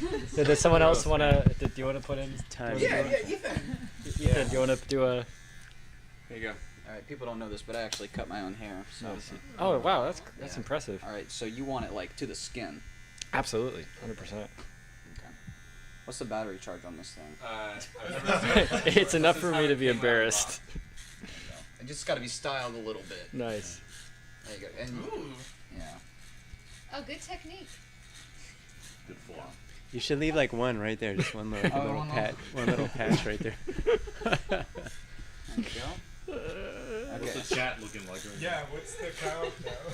Yeah, Lauren, if you want to read out anything from the chat right now, feel free. It says, "Why is Proko shaving his head?" This guy is a champ. It's all for science, right? It's all for charity. Oh, I mean, yeah, charity. It's all for science. Agreed. All right. So now? can we get a Lower mirror third for text him? that says Yeah. So we someone have a. bought the thing. All right, we're gonna kind of create this wave from either side there. Yeah, you're a Everything champ. we're doing is Nice, for- man. It looks like Great. he wants to cry. Okay, yeah. This is for his profile. All right. Oh, that's good. Yeah. All right, just real quick, I'm gonna let you I'm gonna take a get one look. picture real fast here. Get one from the back too. Oh, jeez. Get one from the back, dude. Yeah, you gotta get a photo from the back. Look at that. Oh my gosh. It kind of looks like a Eagle's nest. I That's like the it. money shot. Show the world. Just leave it show, like that for a day. Show the world the back. Yeah, the money Spin shot. around. Yeah, do a little spin. There we go. And the cup. All right. Any requests? Do you want it like trimmed up? Comments? Well, I was initially thinking a fryer It's like a haircut, sunflower. you know? Yeah. Okay. So that means just like. I guess, yeah. Okay, so that means your hair needs to be trimmed. I guess right so. here. Yeah. Okay. Or If you- like the old man balding style too. Is adequate? Hey, watch it. Yes. Then it's usually like a flower. Sunflower, yeah. That's good. Thick hair. Yeah. Yeah, I know. Honestly, it would keep do in the it. theme. Yeah. Sunflower. Like imagine if you paint this Yeah, yellow. I'm This sorry. is a Is little bit Mike right getting there. that on you? Yeah. I'll throw that. Okay. There we go. Yeah, Stan was right. This is kind of. Can we find out who bought the $300? They're anonymous. Oh jeez. I love how we have a trash bag around Yeah, it's not even doing anything. Like a clown or something. All right. So, can you tell the audience what we're going for? The cut. And what the I think we're inspiration- going for old man balding or like a monk, like a monastery monk friar haircut. It's stuck in there. Christian, what's the story of this one? Oh, I hit my head on a rock when I was 7. You want to turn and show the Oh camera? yeah. I've never seen it Oh, it's before. there. You've never seen it? That's what he was saying How bad earlier. is it? It's pretty bad. It looks pretty cool. Oh, It's cool. a nice beauty mark. It's a Nice. cool looking. Christian, what does it say in your job description? What? What does it say in your job description when you apply? I'll do anything for money. For money? Yeah. For attention. Yeah, do anything for attention. Yeah, that's right. Does anybody have any scissors to shorten this hair? Scissors are. You do have scissors. Okay. Stan, do you want a scissor? It's not him? a giant sword. Yeah, I'll scissor stand. They were up I there. literally will do anything for attention. Scissors, Ethan. Oh, those are Stan's scissors. Can we? Hold on, let me post this. Oh. Thank you. All right, hold still. And make sure you gotta hashtag that, Stan. Artists from Ukraine. Oh yeah. Oh no, what's the battery charge on this side? Hey, you know, if it dies Just halfway run out. through, it dies. If it dies, if it dies, it dies. I'm stuck with this. Oh, I don't know. Okay. Oh man. How close is the monk shave? I don't know. It's pretty. I think it's pretty close. Okay.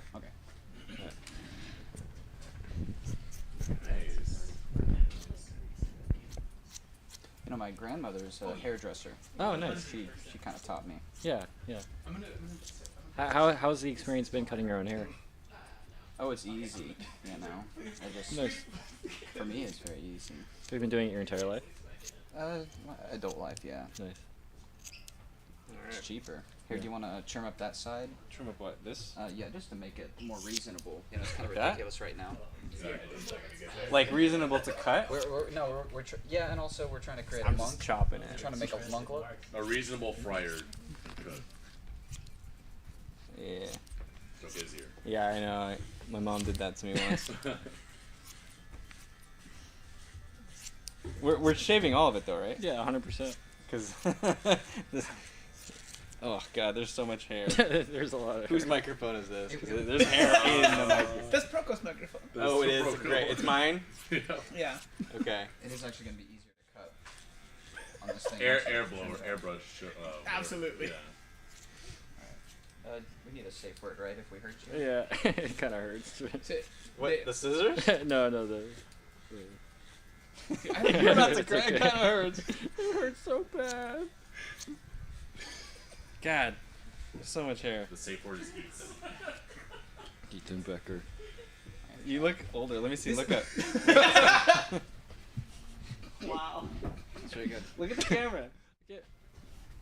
Yeah, I want just one picture here, Christian, please. Thank you. Hey, we can get to this later. So we need to get back. Yeah, we gotta pay. Okay, fine. Here, you can stay like this for a while. We'll check back in. Can you? Christian's hair? Yeah, We'll check back in. There you go. Yeah, let's pay.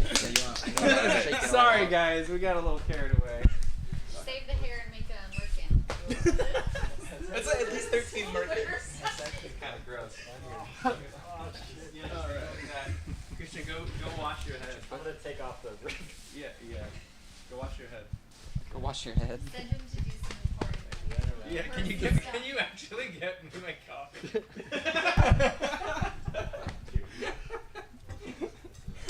All right. Do we have a charger for the Manscaped? You can go live stream. I think there is one. Instagram. I'll take this one. Thank you, sir. Thank you. Oh no. While you go out. All right. The Manscaped has lost its charge. We're gonna let him sit in this perpetual. Horrible state. Yeah. Oh god. Oh jeez. It's good. It's very good. So an anonymous person has donated money for you to shave your head. Yeah. I feel good about it. It's for the Ukraine. Do you is it breezy? I feel strange. I don't know. I feel old. I feel like I've aged. Do I look older without hair, or with this haircut? It's tough to tell right now. You do look like a tinker kind of fella. Yeah, like a traveling monk perhaps. Oh, nice. Potion seller. Yeah, a potion seller. Yeah. Just go look. That's good. Oh, with your glasses? That's good. I like it. All right. Well, that was the weirdest thing, almost the weirdest thing I've ever done.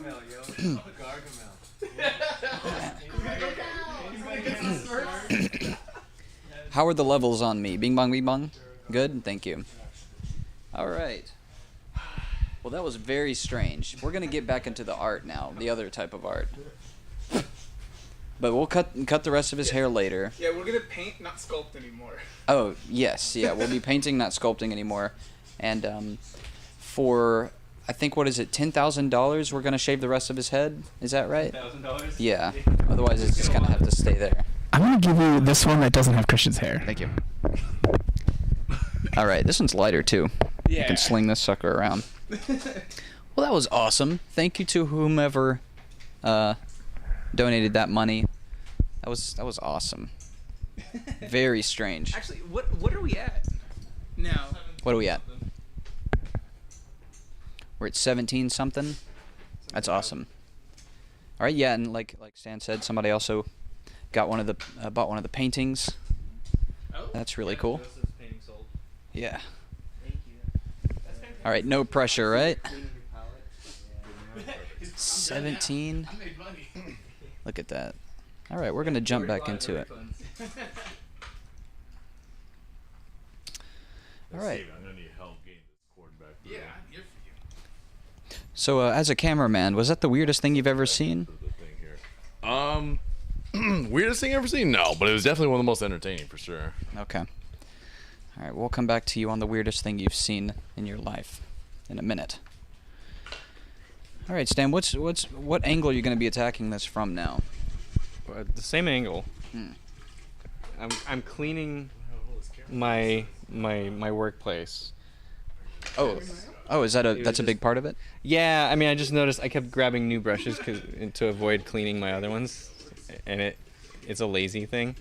So I'm just cleaning all my brushes right now, making some space on my palette, so that I could make sure I replenish all the paint. Yeah. So your paintings are very structured. Is the way that you choose your brushes, is it similarly structured? You seem like you kind of have it all planned out in your noggin. Yeah, I try to think through things instead of feeling them, which is not always good. I think I'm the same way. I try to, every once in a while, just stop thinking and try to trust my gut, but I naturally just go to, like, what's the best decision here? Yeah. Yeah. Very deliberate. Yeah. Very deliberate strokes I see in here. So in my experience in digital painting, you kind of paint it out, you get a feel for all the colors, yada yada, and at the very, very end, that's when you put those special strokes to make it feel like as if it were a traditional painting. You're kind of lying and saying like, oh, I'm going to put this fancy stroke right here, even though that wasn't a part of the process. That's the end result. Is traditional painting similar? You make it look traditional at the very end? Well, kind of like you're at the very end and you're like, you know what, I'm going to put a fancy stroke over here that didn't really, I didn't necessarily need to put.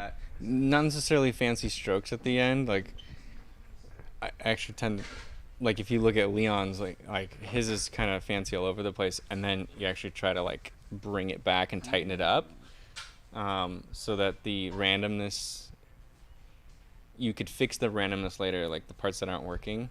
Yeah. But if you make something work real well, and then you go in and you try to just like mess it up, and you're not sure if it's gonna work or not, it's like, I don't know if it's a good strategy. You kind of start wild, and then you slowly start to bring things in and keep some of the wild in there.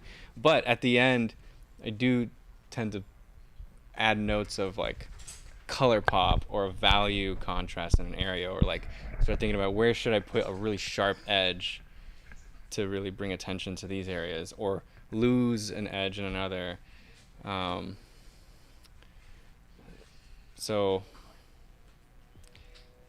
yeah, I don't know if it's all about fancy strokes towards the end or anything, but more definitely areas, doing things that'll bring attention to areas towards the end. Yeah.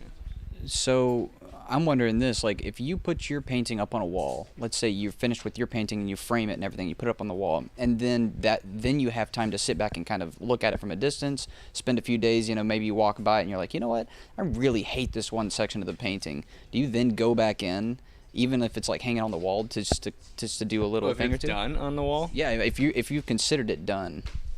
Because there's got to be stuff that bothers you. Yeah, I mean, if I really hate it, I probably would.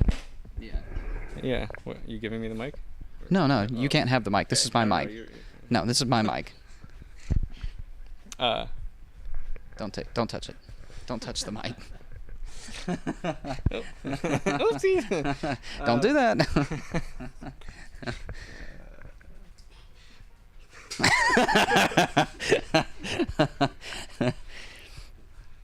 All right, he's. What's the question? Like, you're done. Yeah, no, you're done. Yeah, I would. If I really hate it, I would go back and fix it. Unless I just I'm Is too it- lazy. Oh, you're just too lazy sometimes? Maybe. Okay. Yeah. It depends on how long it's been. If it's like several years later and I'm like, oh, I really hate that. I'm like, well, I'll just do it better next time, you know? That's a good point. Do it better next time, right? I see a lot of students, they just, what we call noodling a noodle. This is old speak. Yeah. Noodling a noodle, where you just push things around on a canvas for months on end. And they're like, look at my piece of art, you know? But they've just been scooting around on it. And it's the worst thing ever. They need to move on and start fresh, right? Yeah. Yeah? Yeah. So I think like quick sketch or doing quick studies is a really good way of getting a lot of mileage. Mileage, yeah. Yeah, because you are able to go through a lot of the decision making over and over again much quicker than if you spend like 100 hours on a single painting. You're going through that process one time, right? Both are important for different reasons. Like the longer paintings, it is for subtlety. You learn how to like really get in there and just like make everything perfect. Those micro decisions. But the beginning of the painting is the most difficult part, I think, and it's the thing that will set it up for success. And so doing quicker sketches is just going to get you to become a better painter a lot faster. I like that. Yeah. More mileage, faster mileage.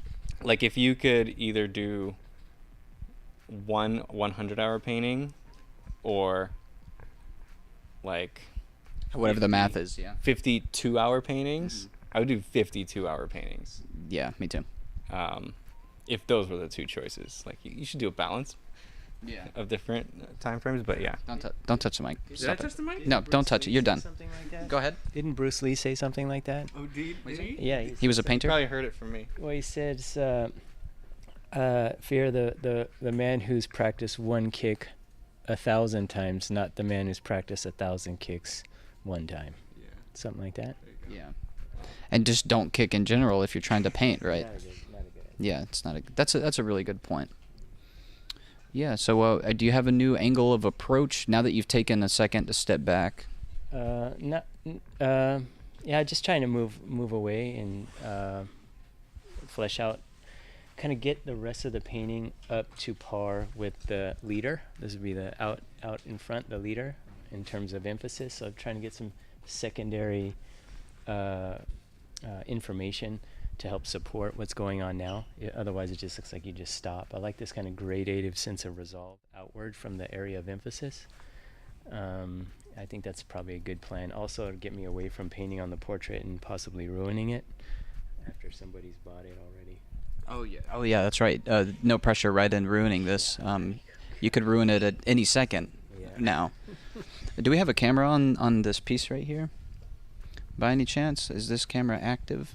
Which one? This one here? Yeah, this here painting. So, what I've noticed about it is that you have you put a highlight. Is that a highlight in the eye? It is. Now, do you feel like you jumped the gun on that?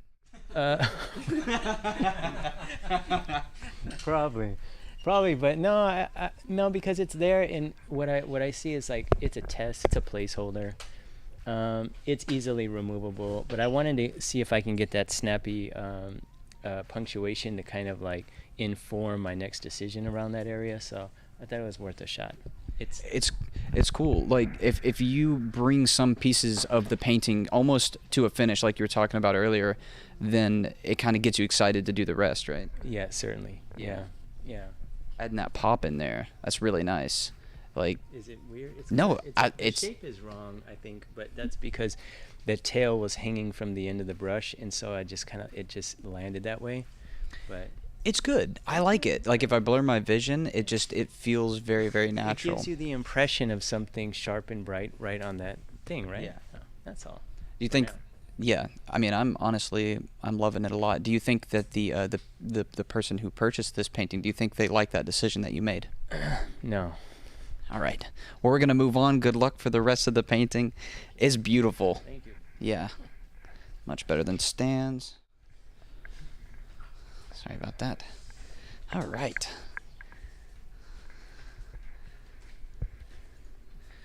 Let's see what we got going on over here.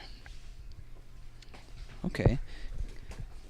You've moved into painting the hand, I see. Yes. Yes. Let me scoot over to this side.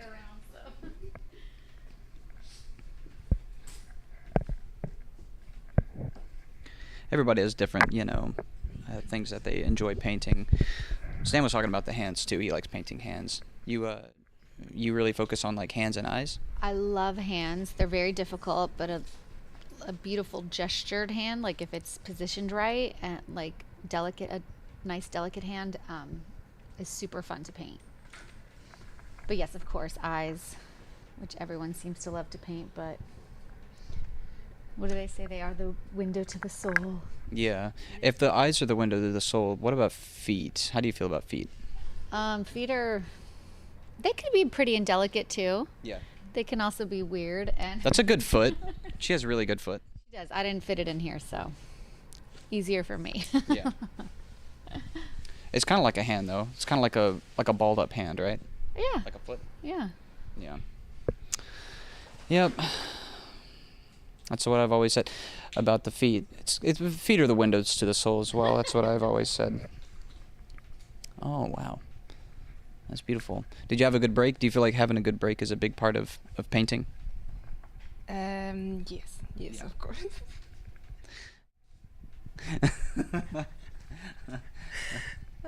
You having a good time? Very good. It's wonderful to be here with everybody, and such a joy and such an encouragement and such You're like the nicest person in the world. Oh my gosh. Yeah, you're like the nicest person in a. No, I am not, but being around wonderful people, it brings so much joy and makes life meaningful. Mm-hmm. Yeah. Yes. Yeah, it's nice. Being in like a room full of jerks and you're just the nicest person here. That's nice. All right. Well, we're gonna ask a couple questions now. We've done some rounds, checking up on how everybody is. I'm having the camera person chase me around here. All right. Let's see. Well, I think Leon's kind of in his zone. He's got his headphones on. He Yeah. can't hear anything. He took his headphones off. Versus online teaching yourself. Okay, yeah, so here's a question that we have. What's your opinion versus, like traditional education versus online education or teaching yourself? Do you prefer one over the other? Pros and cons, You're a traditional school kind of guy, right? Yeah, I never had. I mean, I think it's difficult to rely just on, well, first of all, school means you gotta go to different sources.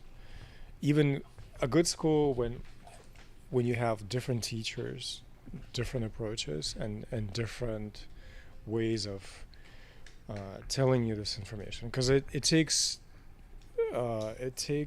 you to hear it from different angles. Mm-hmm. I teach Zoom classes, and I think it's just a totally different dynamic.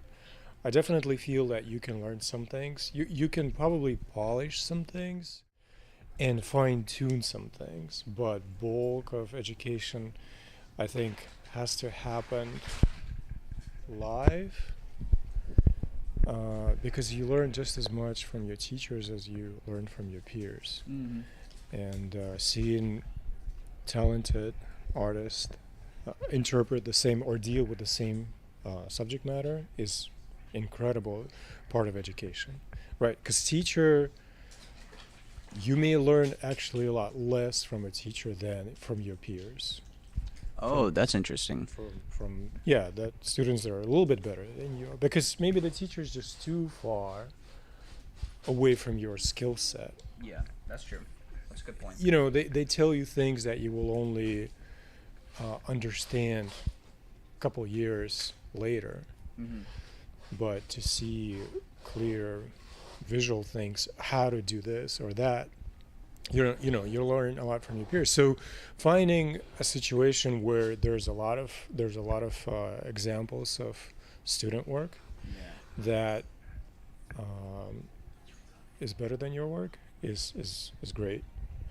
I teach. I teach, and I'm one of the co-chairs at Los Angeles Academy of Figurative Arts, and it's a small private school, but we try to put together a curriculum that's very much based on studying figure anatomy, studying color and drawing in the figure. And I feel like you learn most of your life, right?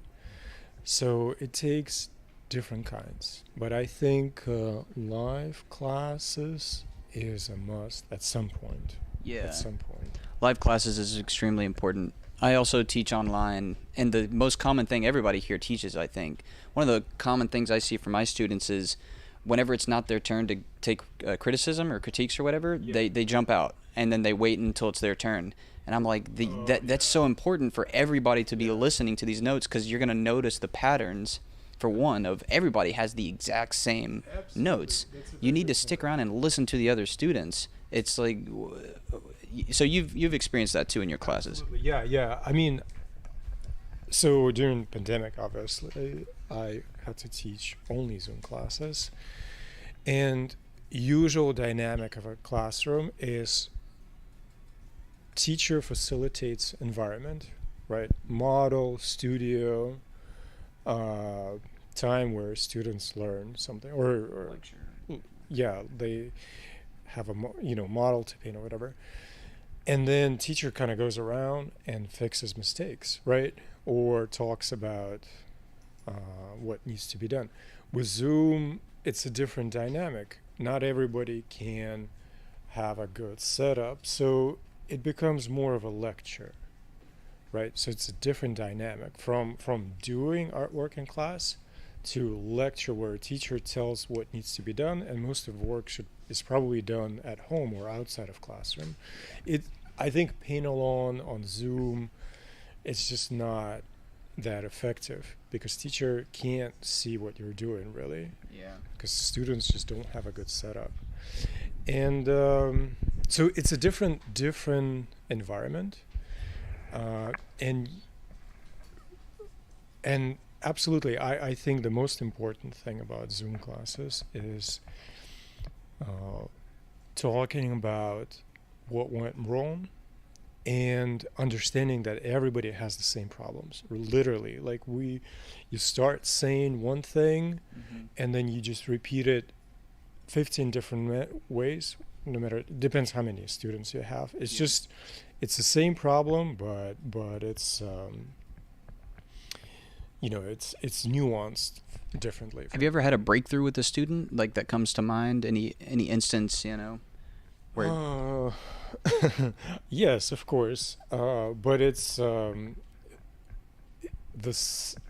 difficulty with education is that a lot of profound breakthroughs that happen occur years after education. I mean, there's a big learning curve, definitely, in school, and that's to be expected. But real breakthroughs that you want to be proud of, a lot of it happens after the class. But it's because of what you were saying or what you're teaching at the time. Exactly, because what you're teaching is so complicated. Like organizing color patterns. Yeah, you can start this conversation. You basically plant seeds that need time to grow, and lots of experience and lots of time and experience and nourishment for these seeds to grow into these skills. That's a really good point, because I think a lot of students see that there's something there, but they know it's just not quite time to jump into that. Like, it's so technical or so beyond. Recognizing that, I think, is a really big deal as a student, right? Right. So a lot of times, like I remember even at their academy, at the Repin Academy, students were complaining, like, our teachers don't teach us anything. And the favorite quote was, if we don't teach you anything, the walls of the academy will. Meaning going to school and just being in the environment at the academy. And it's true, because it does pile up, and then maybe in the moment it's just too complicated, and there's too many things to think about at the same time that it's difficult to sort it out. But years after, especially when you start teaching it, when you start organizing this information in systematic manner so you can verbalize it for your students, that really helps you create your own discoveries about your own education. So when they say, you learn by teaching, that's absolutely true, because a lot of it is you learn to reorganize this information. Yeah. Yep, everybody learns at a different pace. Absolutely. All right, I'm going to let you get back to it, and we're going to watch you. We're going to watch every move that you make, so just keep that in mind. Don't make any mistakes. Right. All right. This guy's back here with his head shaved. That's really cool. That kind of caught me off guard. We already forgot. I was like, happened. I turned around and I was like, who is that? Christian is living it, and we've just gone on with our lives. Yeah. Don't care anymore. So for the past 10 to 20 minutes, you've been living as a monk. How has that been? Do you feel changed? I have transcended the mortal plane. Okay, but you're still on the laptop, though. Yeah. I'm looking up monasteries to move to. Okay. All right. Does anybody else want to shave their head? You want to shave your head? No. Okay. No. She's like, don't talk to me. All right.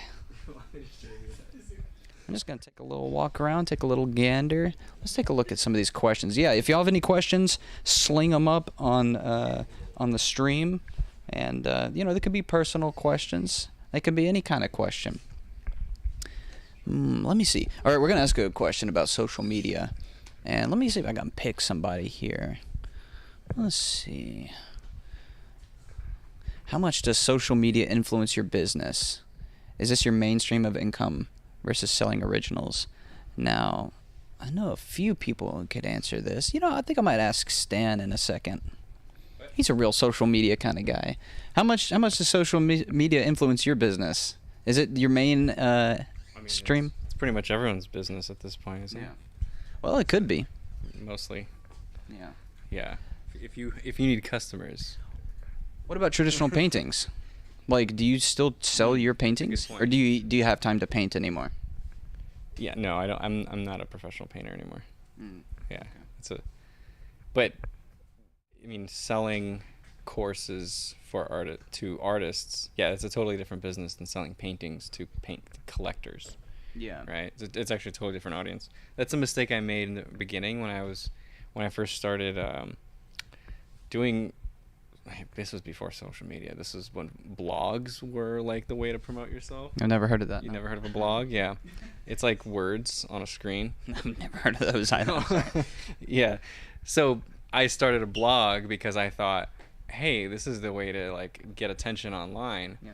So I started writing tutorials on my website and stuff. And the people that went to that, the traffic I got were people learning how to paint, but there were not people buying paintings. But the purpose of that was for me to be like, I want to sell paintings. Let's get eyeballs on my portfolio. Yeah. And it didn't work. It was just like, I didn't consider who I'm trying to attract to my product. To the product. Like, we were talking about how selling your first painting really boosts your confidence and kind of helps you realize, like, oh, this is a job, or this is an opportunity. Do you have had like that first encounter where somebody bought your painting? Or was it a family member where they just kind of, it was like a pity buy, or?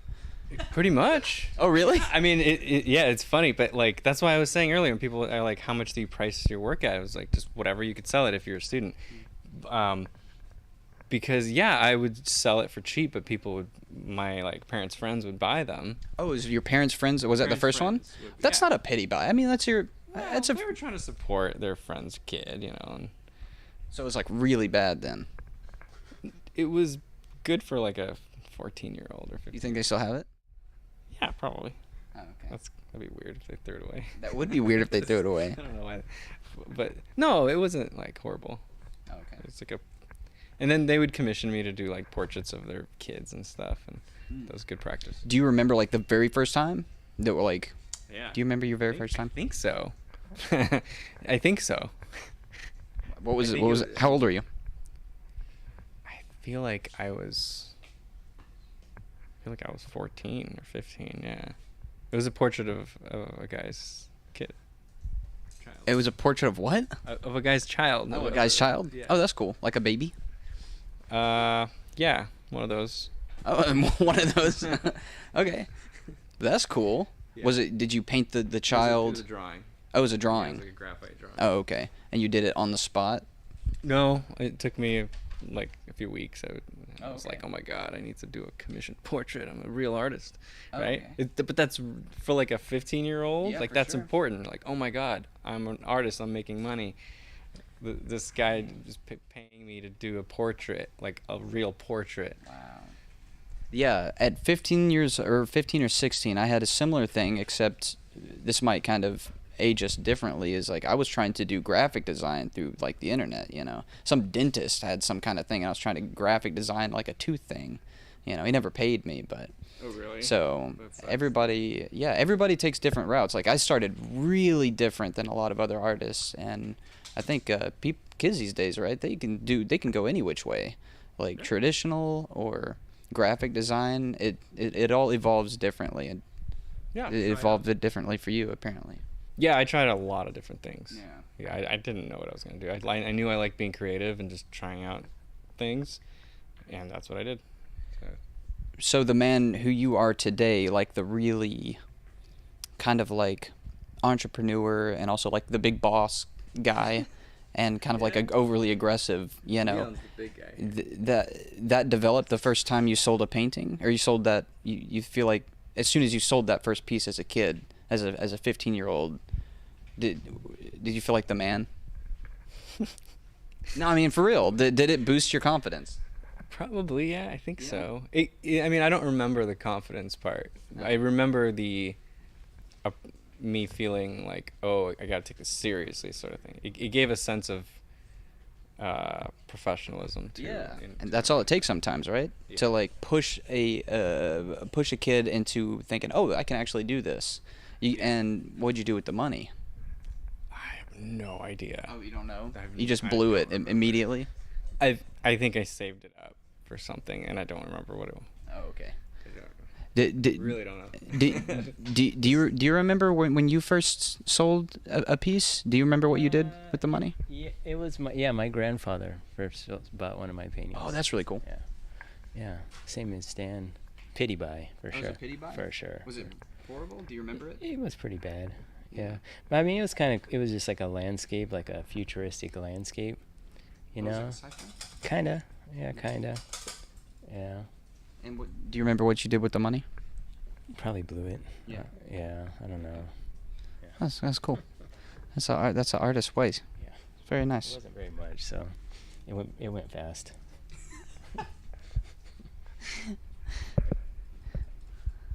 All right, let's take a look around here.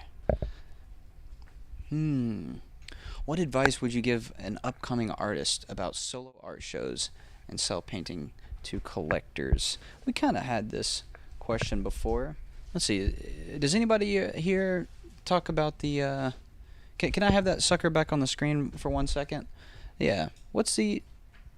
like art collectors and paintings? Does anybody have any experience with that? I know you do, right? Selling...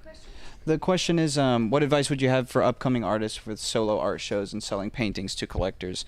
Which you kind of already talked about that, right? But standing out these days, I feel like is kind of different than it used to be. Yeah. I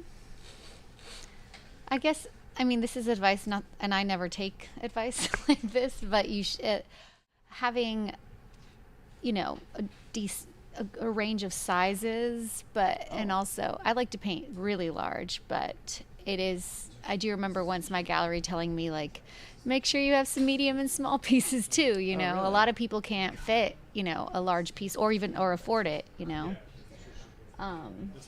That's a really good piece of advice. Yeah, like have a nice range, you know, of sizes. price accordingly, like they were talking about earlier.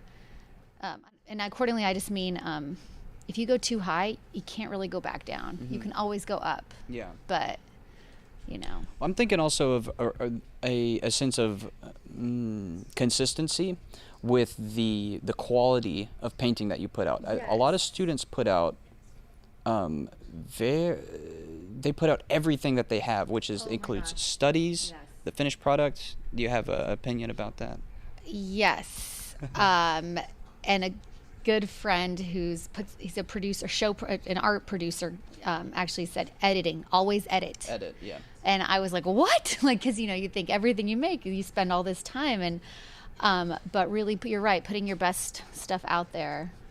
So that means a lot of mileage. That means constantly doing it. Because what kids are seeing is the finished product, right? But that's what you've edited for them to see. Exactly. And how many paintings it took just to get that one finished painting that they're seeing, you know? Nothing is a waste. Like, it takes sometimes all those paintings just to get to another one. Yeah. So would you say, I guess, is it okay to sell your studies? I think so. Everyone has a different opinion, but I think just, sell it. I mean, if something looks really bad, then there's, like, and you're really embarrassed, then, you know, maybe you don't want it out there. But whatever. That's like a personal thing, I think. Yeah. I would say do it. It just depends on what part of your career you're at, right? Yes. Yeah. Yes. Like, I always sell my studies they're quicker, they're studies, they're sketches, and you're exploring things, and you can sell them for less. And it gives more people options to buy. And I love seeing painters' studies. You know, they're so different than their finishes. We don't see enough of, like, famous painters' studies. You know, a lot of those have been hidden away. But it shows how your mind works, because you're really, like, problem solving, and you're just kind of painting quick. So I feel like a lot of the technique is shown more so in the study than in a really finished rendered piece, you know. Yeah. Do you think it would be almost more valuable for a student to study, like, let's say for you personally, would it be more valuable for a student to study your studies, like the quicker things, or the things that you didn't spend, like, you know, 50 hours on or whatever, versus a finished piece? You're gonna see more techniques in those smaller ones. I think so. I think both are important, but because I've always heard, like, you learn the most from starts and fresh starts. So studies are technically more, you can tell more how somebody started something. In a finished piece, it's hard to tell, like, how did they block it in, how did they sketch it out? But sometimes you can see that in a study. So I don't know, I would learn the most from studies, but both are important. Yeah. All right, awesome. I'll let you get back at it. And let's read another one of these questions here.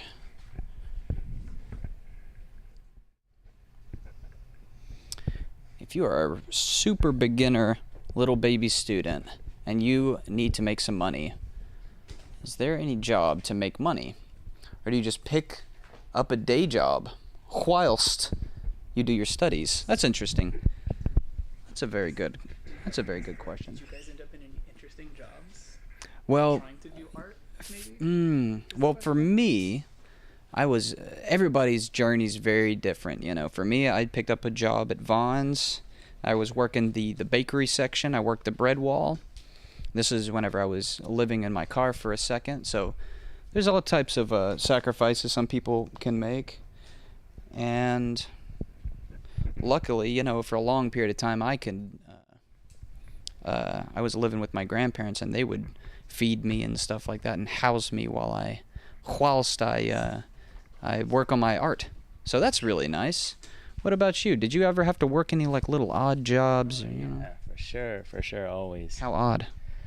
I was a pool guy for a while. I worked at Disneyland doing portraits. Oh, that was really fun, actually. Caricatures or portraits? Well, you had to do both. Portraits and caricatures. So it's a company, and sometimes you were scheduled to do caricatures, which I had to learn, and sometimes you were scheduled to do portraits, which I felt pretty comfortable with. It was great. What was the hiring process? Or I do want to get back to like your odd jobs, but I am really interested in the Disney situation. What was the hiring process like? Did you have to like go in and paint the manager? Kind of weird scenario. No. No, don't no. I'm no. Don't go there? No, don't go there. That was something else. That's not what I intended. But no, I just portfolio, and I think I had a recommendation, although I can't remember who that was. But so somebody recommended you, and you don't care about them to remember who it was? yeah, well, no, my memory is terrible. Me too. Odorless spirits. Yeah, it must be. And other things, but so I don't remember exactly, but I vaguely remember somebody. I think it was my buddy Kelvin from college. Shout out to Kelvin from college. Thank you. Kelvin Nguyen, amazing painter. Yeah, drawer. Okay, so a little bit of a recommendation on that. So that was pretty. Was that your start of like your first art job?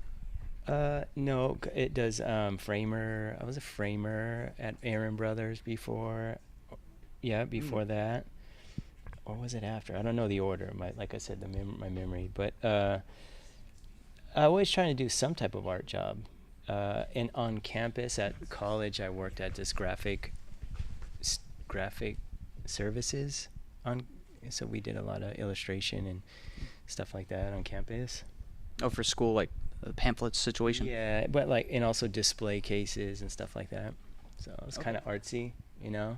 So let's get my feet into the art world a little bit. That's cool. Well, how long did you work at Disneyland for doing the painting? I think it was like 2 years or so. Okay.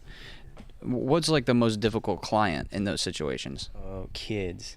They would stand behind you, or no, you'd spend a lot of time and they'd just come up and be like, that doesn't look like her. Mm-hmm. And then just walk off and just like, you'd be like, oh man, you know. But that was rare. It made you want to get better, you know. Was that just like random kids or the random kids? Just random kids. Just kids, yeah. People, even grown-ups would do that too. Oh, okay. But not often. I was pretty decent at it. There was a variety of skill levels there, and I was fortunate to be pretty okay at it.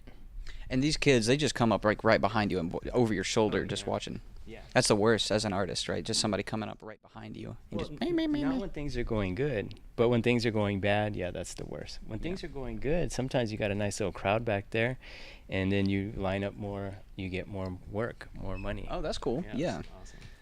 And the adults, they were also doing that. Adults and kids are doing that. They're pestering you sometimes. The adults would just give a fun.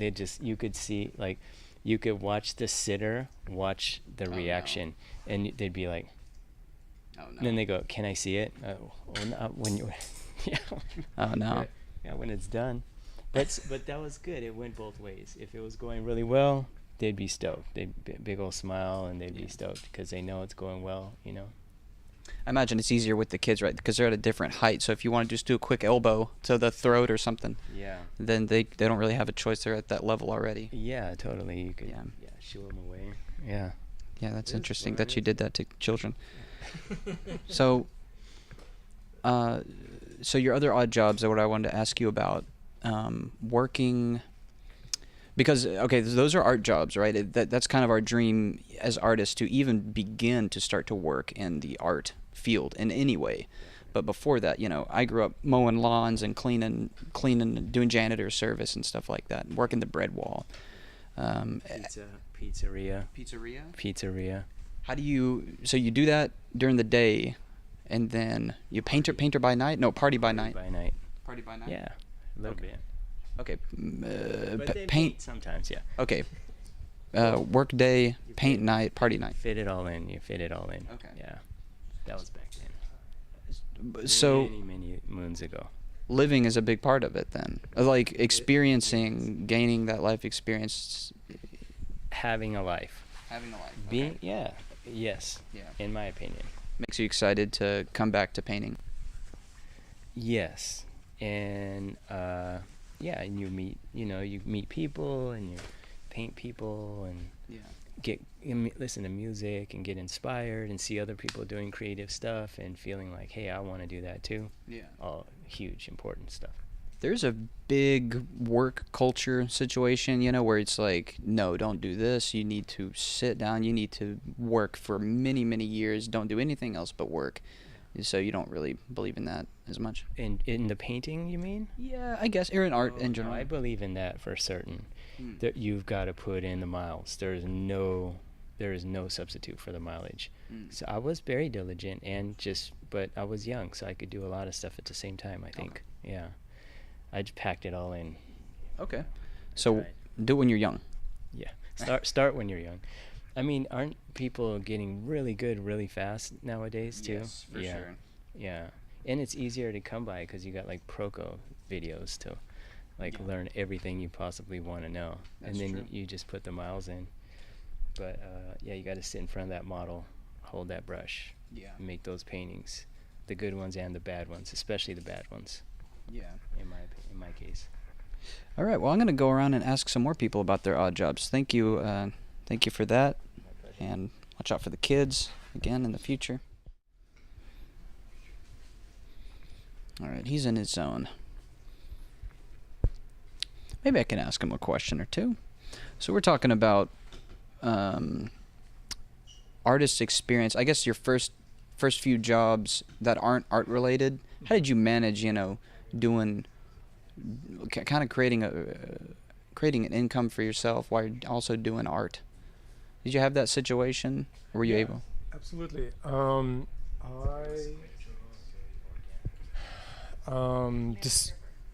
Was he a male stripper? I wish.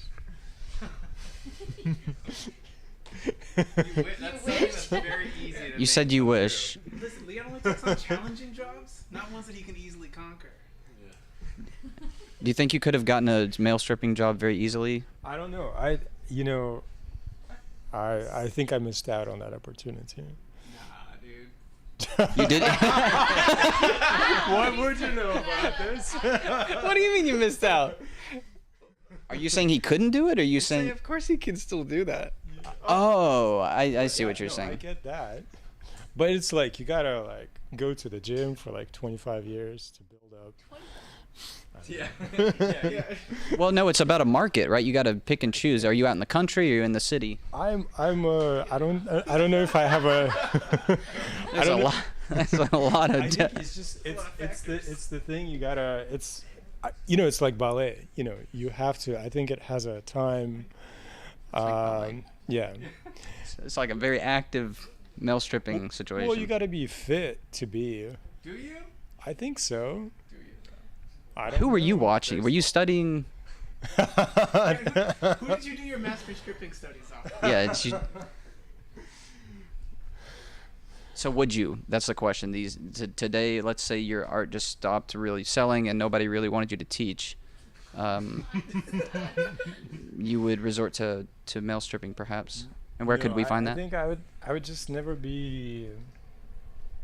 I think the time has passed, basically. Okay. It's just something. Well, that regret forever.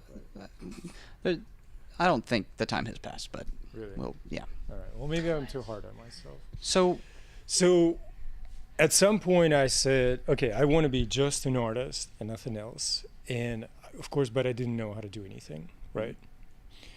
So just like a regular kid. So I was going to Watts and slowly learning the skills, but it's years until I could do anything. So my first job was doing caricatures at SeaWorld. And that's the only... Yeah. Characters. You know why that makes you good? They do like 200 drawings a day. That's the mileage, yeah. The mileage. If they wanted to learn about doing caricature, where could they go? Proko.com/caricature. Courtney Jones was working there at the same time with me. Court Jones, yeah, he was always advanced in caricatures. But basically, yeah, it's the only art job they can teach you basic skill, caricatures, and then you just go from there. Did it help able in front of a live audience? You can read their reactions in real time sometimes, right? Oh, absolutely. It teaches you these unbelievable skills of not being afraid of public, because when you're starting out, for years, you know that your work is going to be just total garbage. And the only thing that kind of justifies you actually selling the work and not giving it for free is because you think that it's going to be probably a little bit better than parents drawing or the kids drawing. You know what I mean? Like, I'm thinking, out of this situation, who can do better? This toddler, 2-year-old toddler, screaming mom, or me? And if the answer is me, then I think then I can call myself a professional and sell the work. We were talking about children over there for a second, because he was doing some portraits, at the Walt Disneyland, was it? Disneyland. Yeah. Was it Walt Disneyland? And you did it at SeaWorld. Do you have similar issues with the children? Were they pestering you? Did you hate children at the time? No. Well, it's children are like force of nature. It's like you can't blame wind for blowing. It's just they're always gonna be like all over the place. Can you blame the parents? No. It's there's no control over it. It's just you have to kind of pretend that that you have the right to sell this and not worry about how bad or good it is. And it really helps you later when you do demonstrations, because everyone gets like while you do a demonstration, sometimes it goes great, sometimes it goes through kind of ugly duckling stage, and you think to yourself, oh my god, am I gonna pull it off? Is this gonna be ridiculous? You get in your own head about it, right? And then that experience helped me to always just keep going forward, saying okay, well, that's just, these are the roles. I'm the professional and they're the buyers. You know what I mean? So I'm really interested in how this kind of relates to new artists these days. With you're talking about live audience painting in SeaWorld, they're watching you, and versus now caricatures. But now it's like Instagram, people are posting their stuff online, and it's kind of that same situation. It's not live, right? But I hope my old drawings will never haunt me back. They're like. How do you think that affects students these days? Putting their very first piece that they see, and everybody is just potentially saying how bad it is. I think it must be very difficult, because there's so much. Definitely there's a lot more traditional art online. People are getting used to putting stuff online, and there's so many good examples of artwork online that I think that puts so much more pressure on people. So it must be difficult, because we, back in our day when there's no social media, you just sell your drawing and you forget about it, and you hope you never see it. I mean, I say this, of course,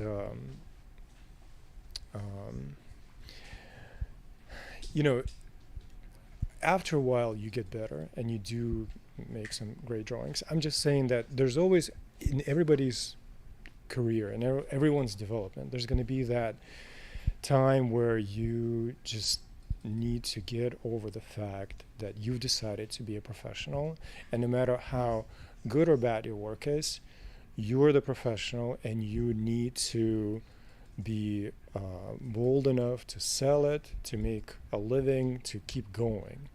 Because this is a temporary state where you're not expert at something. But you need to pay for school, you need money for something. And it's great if you're spectacular from the start. It's great if you're a genius, if you're a rock star. That's amazing. But if you're not, if you just don't know anything and you don't know how to do it, but you want to do it, you just have to kind of play this pretend game that, okay, well, yeah, maybe it's not as good, but it's still good enough to sell. Yeah.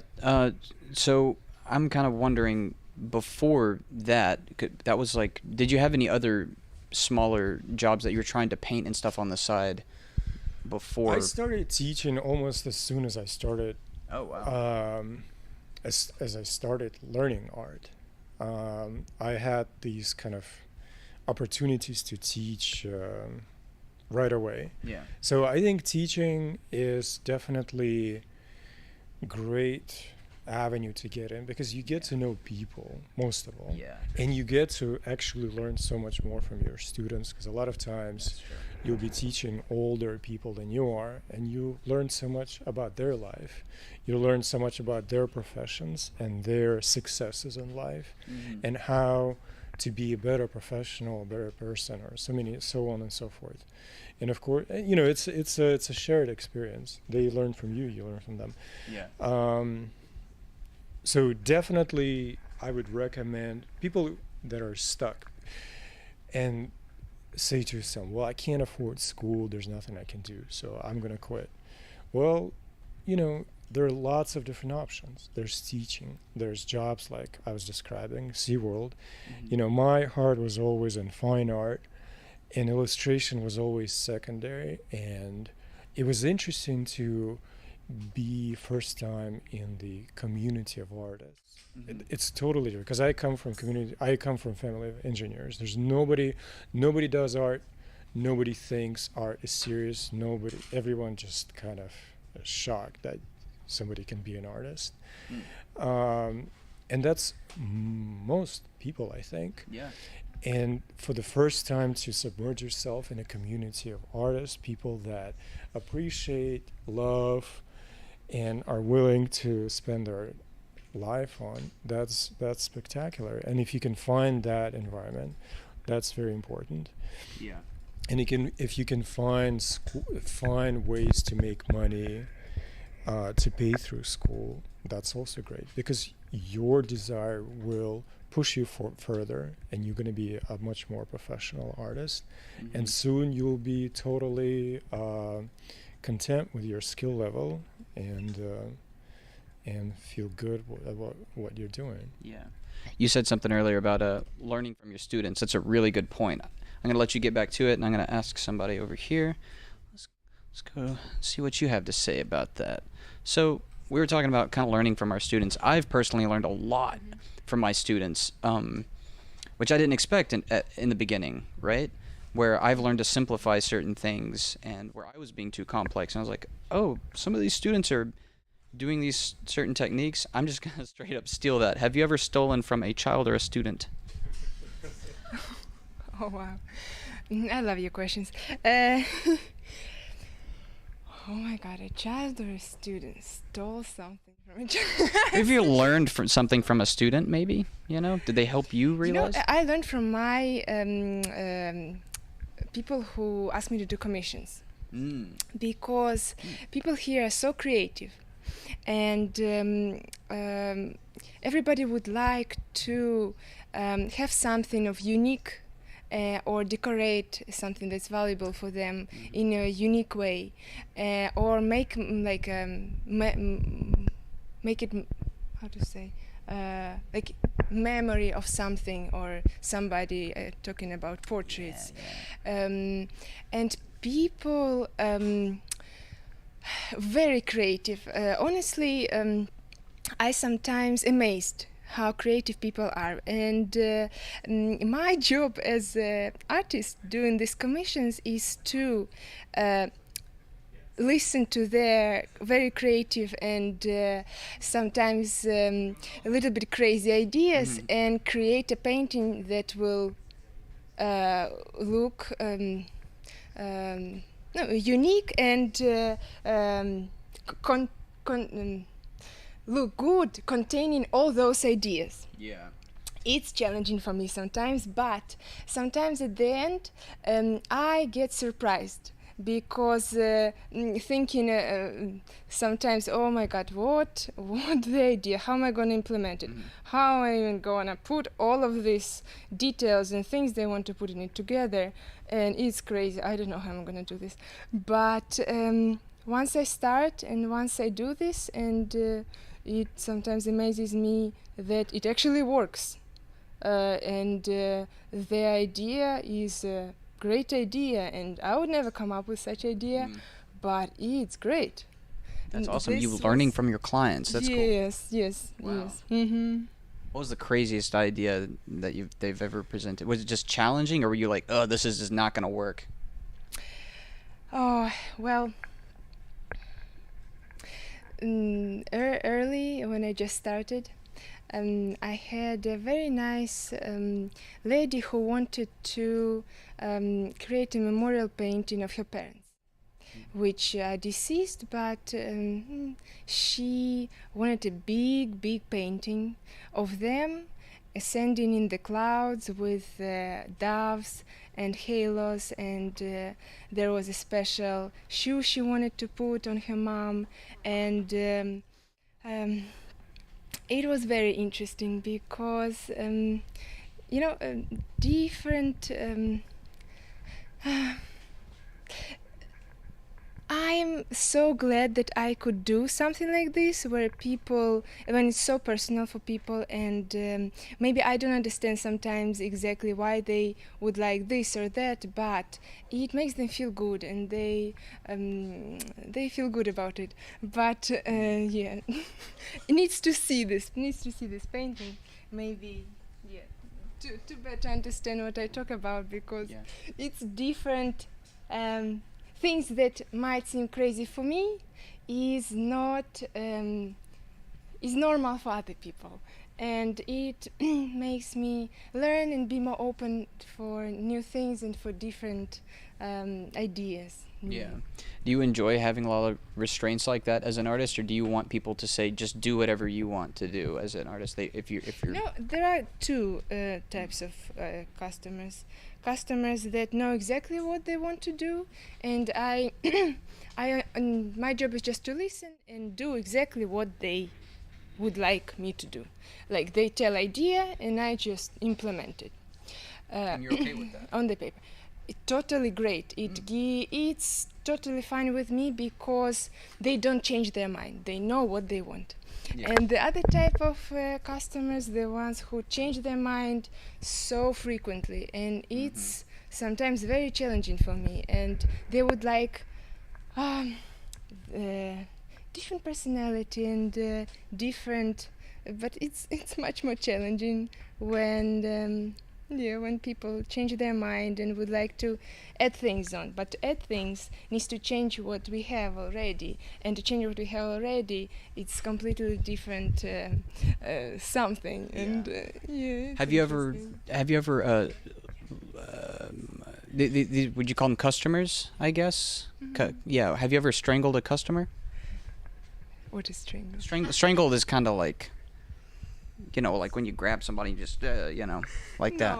No, of course no. Okay. No, of course not, because I feel like in a place where they really rely on me, and they really they listen to what I have to say, and I try to help as much as possible for them to be happy and for them to see their idea come through nice and wonderful. And sometimes I have a big laugh, but it's a wonderful process. Some students think like they don't want to do anything that any client says. They want to be self-expressive, and do their own thing. But you seem to be very open to just listening to the client and trying to do what they want.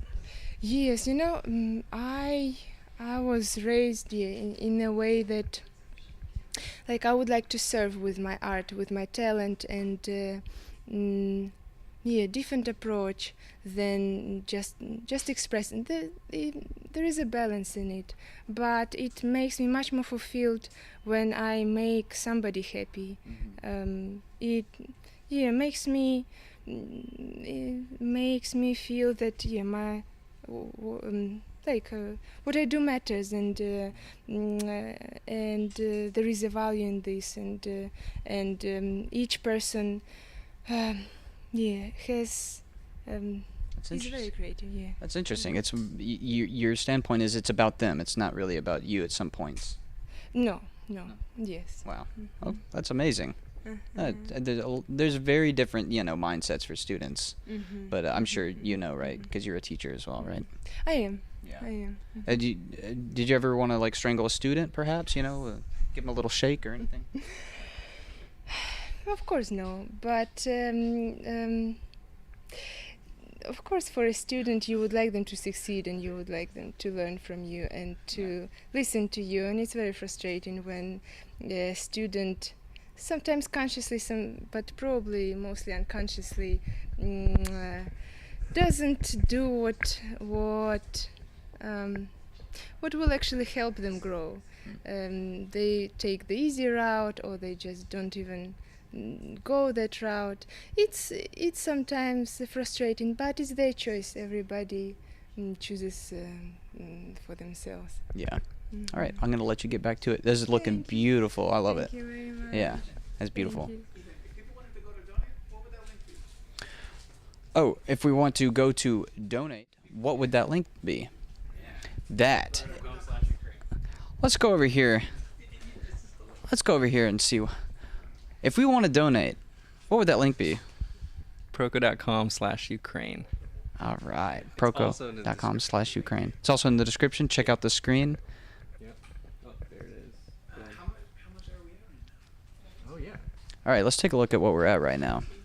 15? 19. 19? Oh, man. Wow, I thought it went down for a second. It went up. It went the opposite way. Wow. Went down for a second. That's really good. We just took back some money. Yeah, we just... That's awesome. Are we doing anything special if they get to 20,000? No. All right, if we... Christian shaves the rest of his head. Once we hit... I still have to shave. I'm going to shave the rest of my head on the street. Yeah. What, tomorrow? Tomorrow? I don't want to do it tomorrow. So if we hit 20K, you want to shave your head? Yeah. All right. If we hit 20K, we're going to shave the rest of his head. And if we have any particular... like if anybody puts in, some ideas of the type of shave that we want to go for. Well, at 20K, I don't shave. At 20K, you don't shave the rest of your head forever? That's like very soon. No. At 50K, he does not shave his head forever. Yeah, we add the hair back. We tape the hair back on him. Yeah. But yeah, if you have any suggestions for the 20K haircut, we can maybe put somebody's initials perhaps in the side of his head. A lightning bolt. If that's your initial, we'll do that. All right, let's read another question here. This is nice. I like this pace. It's very nice. Take a nap, donate, paint a little bit. What do you listen to as you make music? Or make art? What I listen to when I make art, it depends. There's a bunch of different types. You need to be concentrating at certain points. For me, if I'm in a rendering phase of a painting, that's when I can finally listen to something. I can listen to an audiobook. I can let my mind wander, perhaps. But if I'm in the beginning phases of storytelling, especially, for me, I can't listen to anybody. You got to put on like a big waterfall, perhaps. I do big waterfall. There's a very good video on YouTube called Big Waterfall, and you put that on and you don't think about anything else. So that's what I do. Otherwise, if I'm storytelling, this is kind of similar to painting, right? I'll strip down, get completely naked, and I will put my headphones on and imagine that I'm in another world, and that's very useful. Stan, you're thinking about doing that at 50K, right? During the stream? Yeah. Okay. So other than that, I listen to these days a lot of lo-fi, which we have. Do we have that playing right now? Yeah. Yeah. Actually, I love that. Stan does listen to something in particular as he makes things. Yeah. What do you listen to? Oh, this is just very recently though. Yeah. For the It's like past whale. 2 weeks. A lot of whale Just 'cause noises. Somebody told me about it. Brain FM. I've been trying out. Brain.fm. Does that make you smarter? In the I don't, it's just they have like various. God, what is it? It's like they send one sound wave, different frequencies into 2 different ears. Does that makes you smarter in the brain? It doesn't make you smarter. I don't know. It's supposed to make you focus. Oh. I don't know if it works. There's scientists that do it. Okay. All right. I explained that very poorly. No, it's good. So there's frequencies and like whale noises type. Whale noises and all sorts of like lo-fi type stuff. Yeah. Sometimes screams can hit a certain frequency. Yeah. Yeah. Get Okay. you into the zone. Those screams. Your painting is beautiful right now. I love that the confident yellow that you splashed in there. Right there? Yeah, that exact yellow right there. Which one was that again? Point to the yellow. The Wow. yellow. Yeah, that's beautiful. That's really good. That's a nice color. Nice yellow. You want Yeah. to put some more of that yellow on there? No. Yes, please. No, No? Where would I put it? Just like somewhere else in the flower. Okay. If I make like a stroke, you're not gonna paint over it later, are you? Just grab some yellow and just like put it on. You don't have a yellow brush right now? Lauren, you got that one? Here, do it with this. Okay. Can you camera up that one? All right, here we go. I'm going to paint. Yeah, just go ahead and put it on there. Okay. So focused. Steady hand. Come on, man, just put it on there. All right. Wow. Oh, that's a little bit brighter than I Yeah, what meant the heck? for. Did you just ruin it? I'm sorry. That's what it looks like a little highlight. All right. Well, Thank you. there you go. I'll try to keep it. Yeah. You gonna paint around it? I'll try, yeah. All right. So. I mean, that whole flower is going to change completely. Oh. Oh, really? Yeah. All right. So I'm useless, is what you're saying? Okay. Just having fun. Yeah. All right. We got another question in here. Camera, as it switched to the other one, it was perfect. So good. You were like. All right. In your opinion, what makes a good teacher and what makes a good student? What actions do you take? And on the flip side, what makes a student, or it makes a teacher or a student bad? Okay. That's an interesting question. Let me see if I can. What makes a good teacher and what makes a good student? Yeah, if you had to answer that, what makes it good? What makes a good? We'll start with the student. What makes a good student? A good student, I would say. Because sometimes they like to talk a lot, you know. Yeah, talking's good. Some don't talk at all. That's the worst type, mate. Oh, really? Yeah, we were speaking about this last night. People who are not engaged are not typically gonna do very well. But I think a good student, somebody who's open, who's prepared with all their materials, and open to discussing issues frequently. I think that it's important to kind of ask questions, share the experiences, and be able to try to articulate the problems they're having, if that makes sense. Yeah, because recognizing their patterns is probably the most important part, right? The mistakes. Yeah, being able to be your own best teacher is the goal. And so that begins by starting to have those conversations and articulating those problems. It's like that old saying, right? To teach a horse how to fish, and you teach him to fish for life. That's right. And you teach but you can't lead him to the water, though. That's right. Right? That's perfect. Yeah. Yeah, that is very perfect. Yeah, you threw. There was a thing during dinner when we were all getting to know each other that you said about what the worst kind of student was.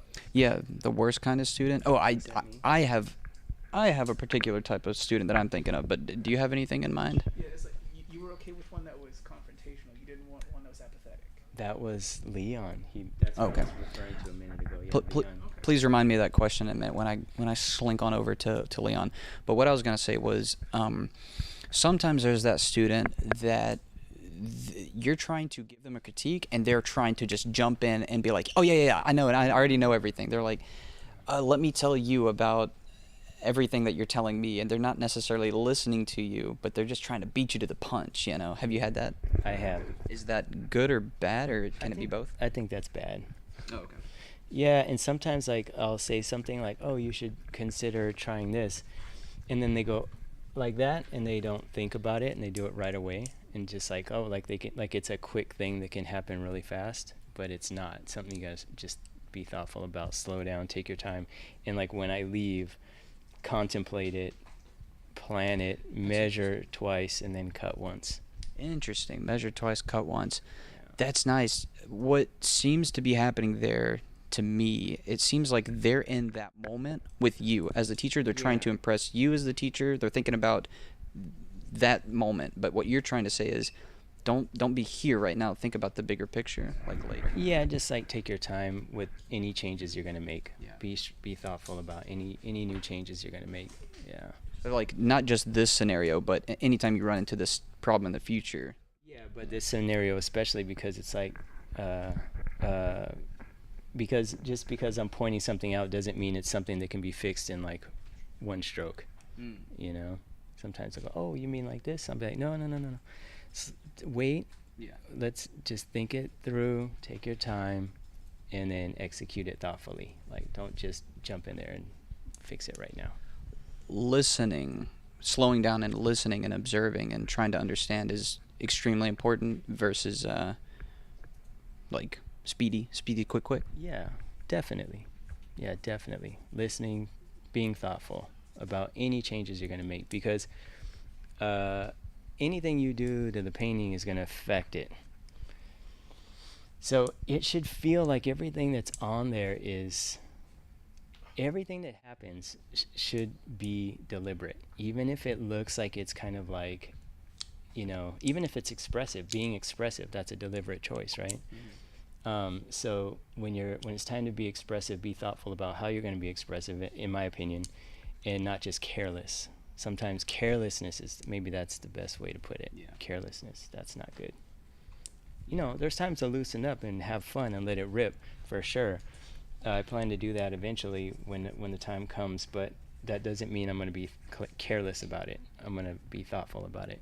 Yeah. That's the way I think about it. What I personally wish I had realized when I was younger is that a lot of my time observing and listening it should be done while I'm not painting, right? Or even like when I'm not at my computer.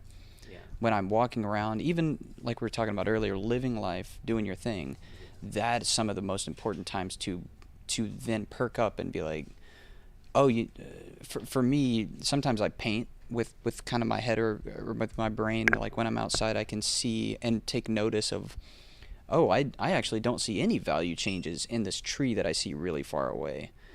Yeah.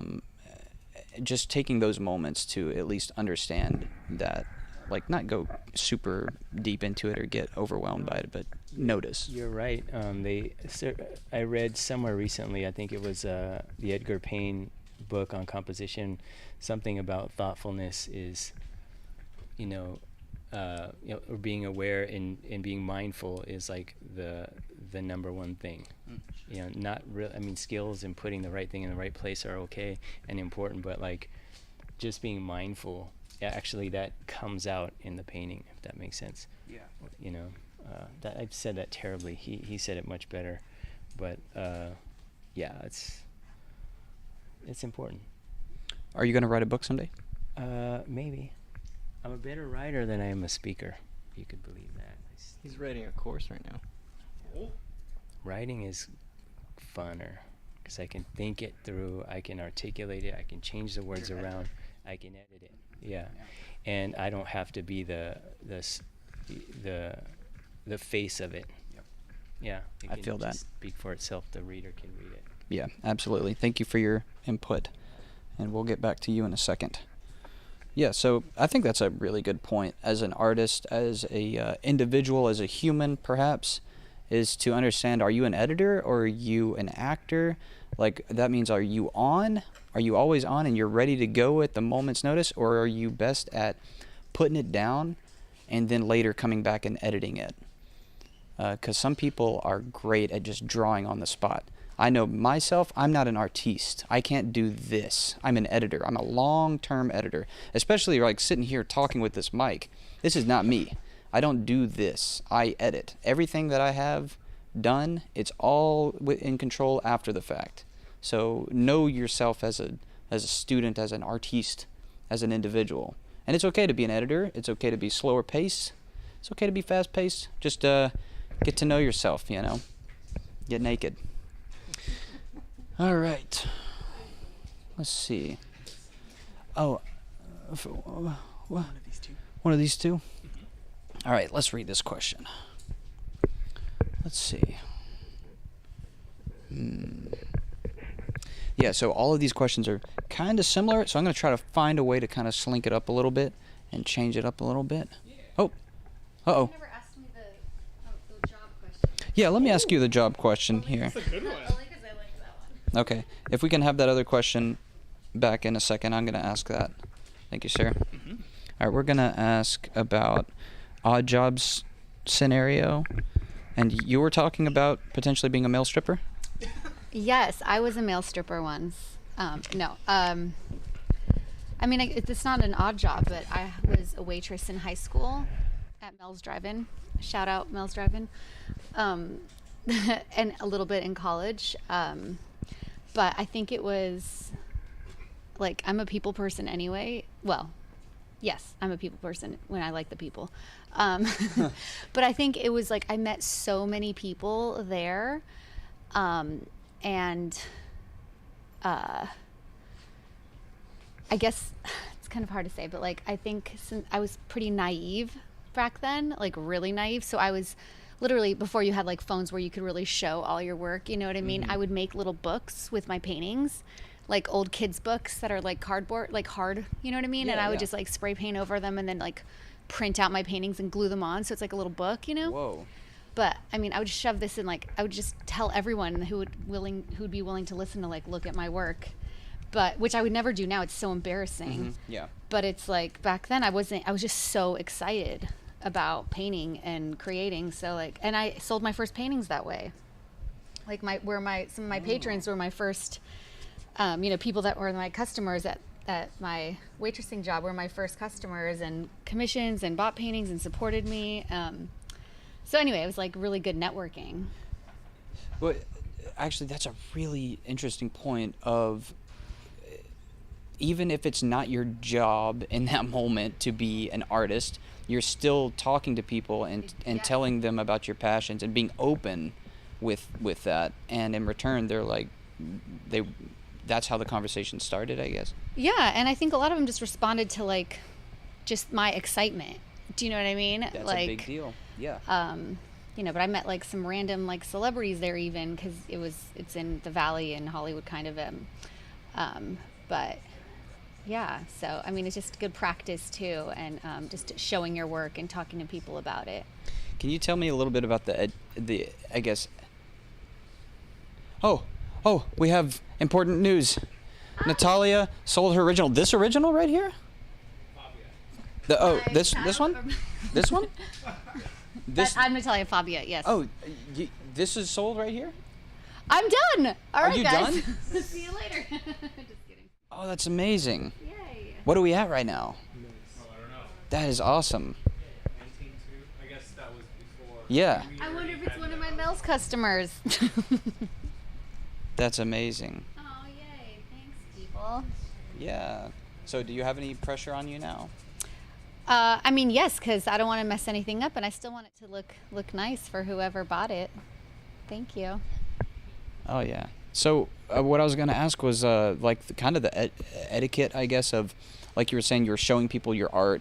Some of them aren't even there to ask about your art, and that's kind of similar today in like conventions perhaps or whatever. I guess you should really learn how to read people. Okay. I know a lot of artists aren't yeah, we're not very social. Social, and I mean, I am a social person, so it's not, but yeah, you got to learn how to read people.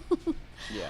But that's also what teaches you how to read people, like being in that environment, like waitressing. There's grumpy customers, there's nice people. So maybe that was helpful in that regard. So working, that's interesting. It wasn't an art job that you started in, but it helped. My last job ever. Yeah, but it helped you, I guess, hone those people skills a little bit, right? Reading people. Yeah, I think so, and yeah, and obviously I found people who bought my work, which was exciting and reassuring. You think a lot of students need to go through that, or I know everybody's different, right? But is it important to kind of get yourself out of your maybe out of their comfort zone, or to work with other people? I think you just need to be hardworking at whatever it is you need to do. You can't just expect to make it in whatever field you're interested in. Like just be willing to work really hard, like whatever that means, because it pays off in every avenue, you know. Yeah. I know some people who wait, like I'm just gonna wait for the perfect job, or it has to do with art. It's like, no, you just need money. But So that was the one and only then, the one and only job outside of your art career. yeah, for the most part, yeah. Okay. Knock on wood. Well, that's any difficult customers you had to deal with? Oh my gosh, yes. I have a lot of tattoos. I've had a really rude guy tell me that my tattoos were ugly. I mean, people are just like trolls nowadays. Like they just want a reaction, or. Yeah. But otherwise, people were pretty nice. Okay, that's interesting. Kind of learning some people skills. I also had to do that. I can relate. You know, as an artist, I didn't want to talk to anybody and necessarily just do my art. But sometimes you gotta learn. Even if it's to help you work harder as a painter, like knowing you don't want to do that forever. Yeah, that makes a lot of sense. All right, thank you so much. I'm gonna ask Leon a question here. I think we had a question for Leon. What was that question we were talking about earlier? That's awesome. We got a couple of paintings sold now. Stan's back here chilling. Oh, we got a pile of hair on a stool. Very nice. All right. What was that question we were going to ask Leon? About an apathetic student versus a student who's confrontational. Which one's worse, basically? Which one's worse, an apathetic student or a confrontational student? Is that phrased right? Probably. I mean, I think the worst thing that you can deal with in a classroom scenario is indifference. You know, if somebody doesn't care, and not willing to put the energy that it requires. Can you make them care? Or is it just No. up to them? No, you can't. You can inspire by example, right? Like maybe you can do something and they can, because I think a big realization about this is just how much work it is to do, even if it's something that you love, how much work and effort does it take, and how many hurdles you have to jump across, and how difficult it is, even if you're doing something you love. You know, it's a lot of work and it's a lot of difficulty, and a lot of times you'll be working on things that, even if you're an artist, you know, you'll be working on a website, or you're working on a business side, or you're working on communication, or other. When you're self-employed, there's so many other things you gotta work on. Anyway, so you can't teach anybody how to be inspired about art. The only thing you can do is you can create an environment where art is happening, and that's, I think, a teacher's job, and maybe lead by example. Those are the only two things you can do, or show those examples. Yeah. That's it. Kind of you expose. There's this saying that the only one that could teach you how to paint is yourself. Your teacher is a guide, and nature is your inspiration. And I think it's very true that down when it gets to it, you're the one who is teaching yourself how to get out of problems and how to resolve every issue. Teacher is just a guide. He tells you, hey, there's a shortcut, or this is the way to go. This is not, this is a straight way. It's not gonna take you in, circles. Basically, kind of show you the ways, but it's just a guide. You're your own teacher, and nature's your inspiration. So if you think that when you're in school you're learning how to be a great teacher for yourself, that's the best way to approach education. That's good. A lot of students are not going to like that, hearing that they're their best teacher, which it is the truth. The sooner you realize it, the better it is for you. Yeah, the sooner you realize it, the better, for sure. It's a hard truth, I think. All right, let's move on to some questions. Do you have anything to say about that, Stan? What? Just about students hearing that they are actually their best teacher. You know, you can you can skink a horse to water, but you can't make it float, right? Right. You had the students kind of similar to that. Yeah. Marshall and I did a whole series on recreating art school on our on Draftsman podcast. We did like 8 episodes or something. And one of the things I think I kept repeating on there was that you have to try to do as much as you can yourself. Doesn't that put you out of a job? Me? No. What do you I mean, the student does all the work themselves, and then you don't have a job anymore. No, it doesn't put me out of a job. Okay.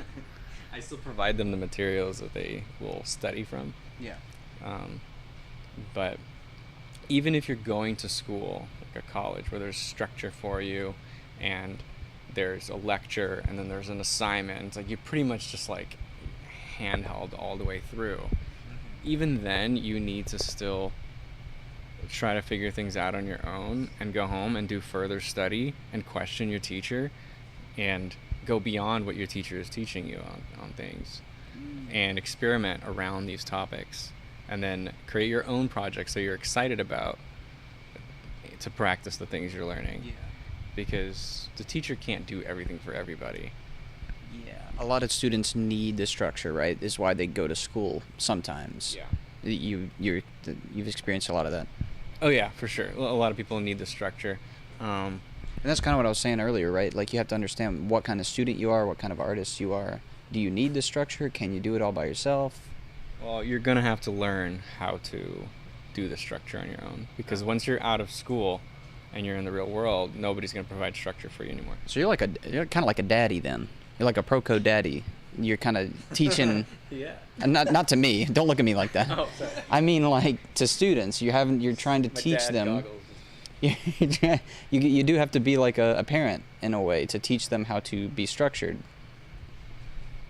Kind of, but what I'm saying is that you, as a student, you're an adult already, right? Most of us are adults. Like, just get your shit together and start learning. Don't depend on teachers to do it for you. They're there to help you and guide you and be there as a resource. But if you're not putting in the effort to go above and beyond and try to get as good as possible, you're not going to get it. Like, this isn't about you paying some college enough money that they'll just give you a profession. It's like, it's not going to happen. So if that's the mentality, then you're done. There's too many people doing the same thing you're doing that are giving it 100%. That if you're not, you can't compete. Yeah. That's kind of scary because you depend on other students and other people to see that whenever somebody may give a bad review over a school or a class, or they're like, I didn't learn yada yada, and a lot of times they didn't learn anything because they didn't put in the effort. Yeah, there's both. Sometimes they're just bad schools. Yeah, it's both. I mean, a school has a job too. Like, it's not like all the responsibility is off the school. It's just that there's two sides to this. There's the teacher and the student, and you only really have control of yourself as a student. Yeah. So just make sure you're doing your part. The way I like to view it is all of this information that we're teaching is out there potentially for free. We're just gathering it all in an easy, consumable way and taking our own experiences and just really editing out all the other BS, right? And we're honing that one message for a student to consume, because they can go and try to, run through the bushes and whatnot and try to find all of the information that you've gathered in one spot. Do you feel like the bush analogy works in your class as well? I don't know. I'm not sure, actually. Oh, okay. You've never thought past, like, painting and art? You're like an artist. Can you repeat the bush analogy again? Or just like, you have gathered all this information. Yeah. All the information's out there for people to learn. Yeah, it was potentially. already out there before I Yeah, it's gathered It's it. been out there forever. Yeah, I just gathered and put it together in a different way. In a different way, because everybody needs different teachers. Like Different format, different voice. Yeah. Okay. I like that, and I like you. Aw. And I haven't always, but I really like you now. I was intimidated by you for a very long time. Oh, this is real? Yeah, very. Oh man. Yeah, because your online presence, whenever you were in your videos, you're very aggressive. That's right. And it was, aggressive? yeah, it just felt like, Silly. I just thought you were gonna be coming at me, but you're a nice guy. For making fun of me on your YouTube channel? No, just like in general, I was much younger. I just. You thought like my goal in life was to like destroy you or something? Yeah, or to. Yeah. Yeah. It's getting weird. Yeah, I had no idea. I'm just trying to make videos, man. Well, I like you now. No, it's okay. We're good now. Okay. I like you now. Yeah. All right. Well, I'll let you get back to it. Thanks. With that in mind. And we'll get back to you. We'll get back to you later. Okay. All right. Let's move on with the next question. Yeah, exactly. All right. It's all good from both directions. Yeah, let's kind of scoot around here. We got a few questions. People are asking some pretty gnarly questions. I'm liking them. Yeah, send in more in the chat, and let us know what you're thinking. You know, my goodness, look at the painting right now. The painting that it's on, that's a good painting. It's already sold though. You can't get it. That's a very nice shoulder. Wow. Yep, and he's painting very good. He's a good painter. All right. What does a normal workday look like to you? I wanted to ask that to Stan, but I can ask that later. Let's move over here to this painting. What is like a normal workday for you? Do you just wake up and start painting, or do you have to get your coffee? What's your process? Well, right now I'm taking care of my mom and my two little siblings that came from Ukraine. And I try to, and I don't have a studio right now, and most of my paintings I do plein air, which is going outside to the beach or to the forest and enjoy the weather. And yeah, like art for me is now like a therapy. Oh, okay. Because of everything what's happening, and because my dad is in Ukraine right now. And it's not easy for me. Yeah. What was your typical process? Did you have a studio? Well, when I was studying, yes, of course. And but I very much enjoy painting outdoors. And it gives me such a different feel for art, and it gives me like I get connected with the nature, and it's much different than painting from a photograph. Yeah. I very much favor if a person who would like, maybe if I paint portrait, who can pose for me rather than just sending me a picture. Yeah. Because it's so much different. It's hard to explain, but yeah. A lot of students think they need a lot of stuff. It kind of reminds me of like a jogger, somebody who's gonna want to get in shape and go and get fit. They need like the fancy water bottle, they need the fancy short shorts, they need all this gear. But in reality, they can just go out and sprint naked. They don't need anything to get, into shape. Do you feel like do you meet students who say like, oh, I need a big studio, or do they think they need all of this gear? Yeah. I feel like with painting is much more easier than with any other profession, which I In my practice, I use very limited palette. It's one yellow, one red, one blue, white and black, which is very much enough for me. Maybe I change it time to time depending on the yeah. Yeah, pretty simple, and you just learn within those limitations. You learn how to do the best you can within those limitations. It helps me. It's how I do it. Different people do it differently, and some people need bigger palettes, some people need special thing. For me, the most important thing is nature, ocean,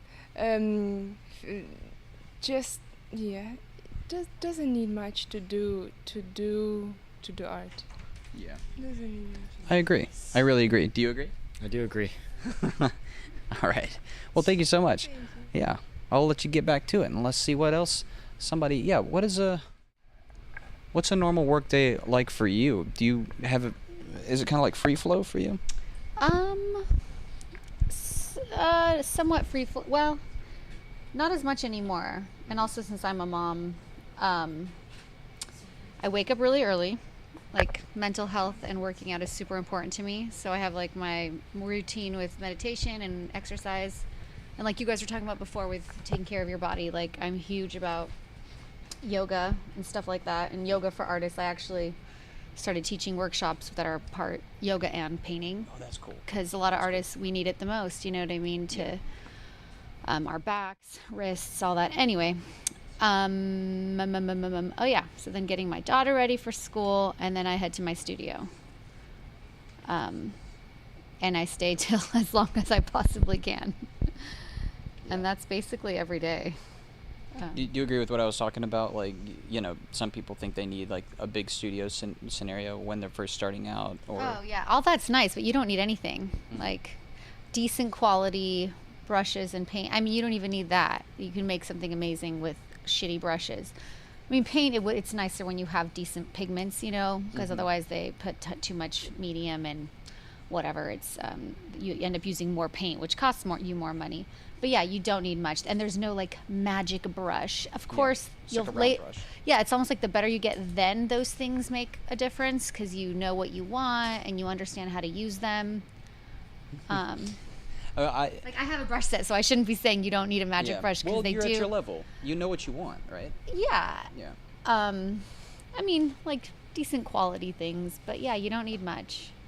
So, do you know of this tool? In drawing the little pencil thing, you got a little sheet. It's like a little rectangle that has scratching paper on it. What do you call it? Like the sand? It's like it's like sandpaper, and you take your pencil and scratch it like that.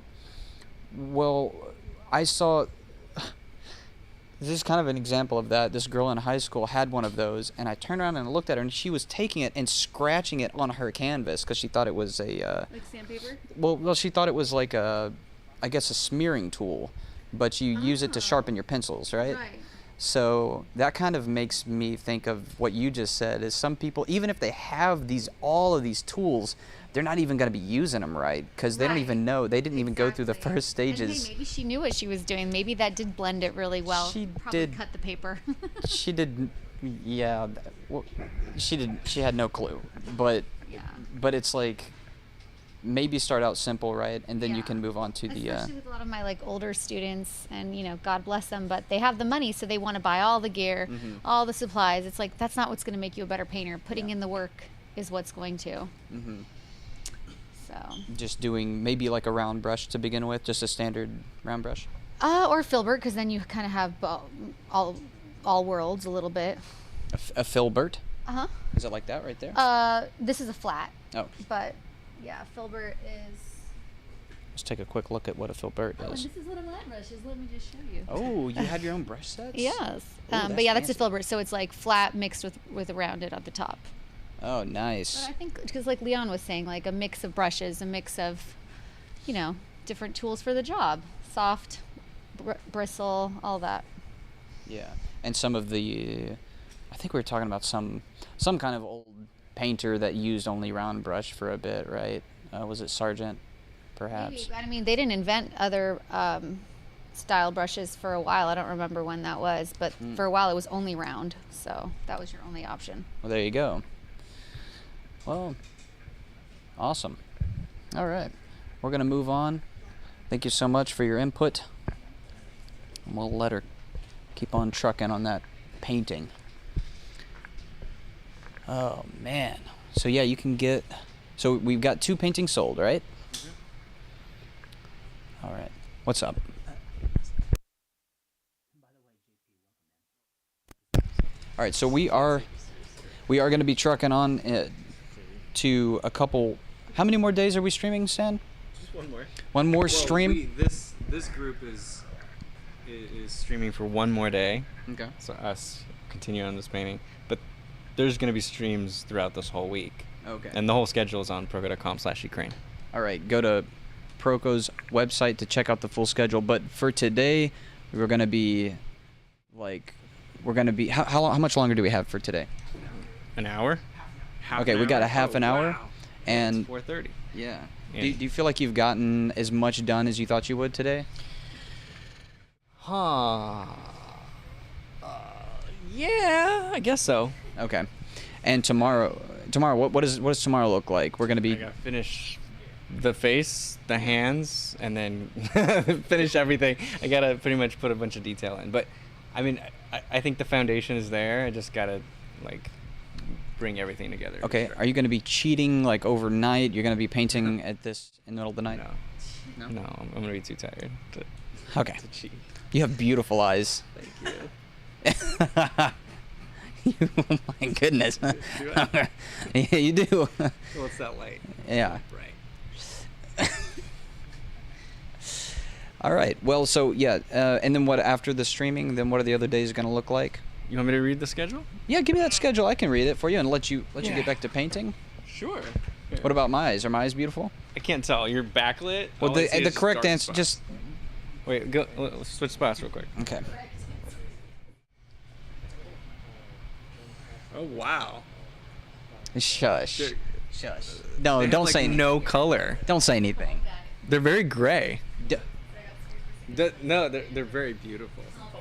Are they gray or are they beautiful? Both. Oh, okay. All right. That's enough of that. What are they supposed to be blue? Are they supposed to be blue? What do you put on your? Give me driver's the schedule, license? man. What do you put on your? Weird thing that popped up. This is Instagram. This is what popped up on my Instagram when I opened my phone. It's the dad. So All right, let's take a look at the schedule here.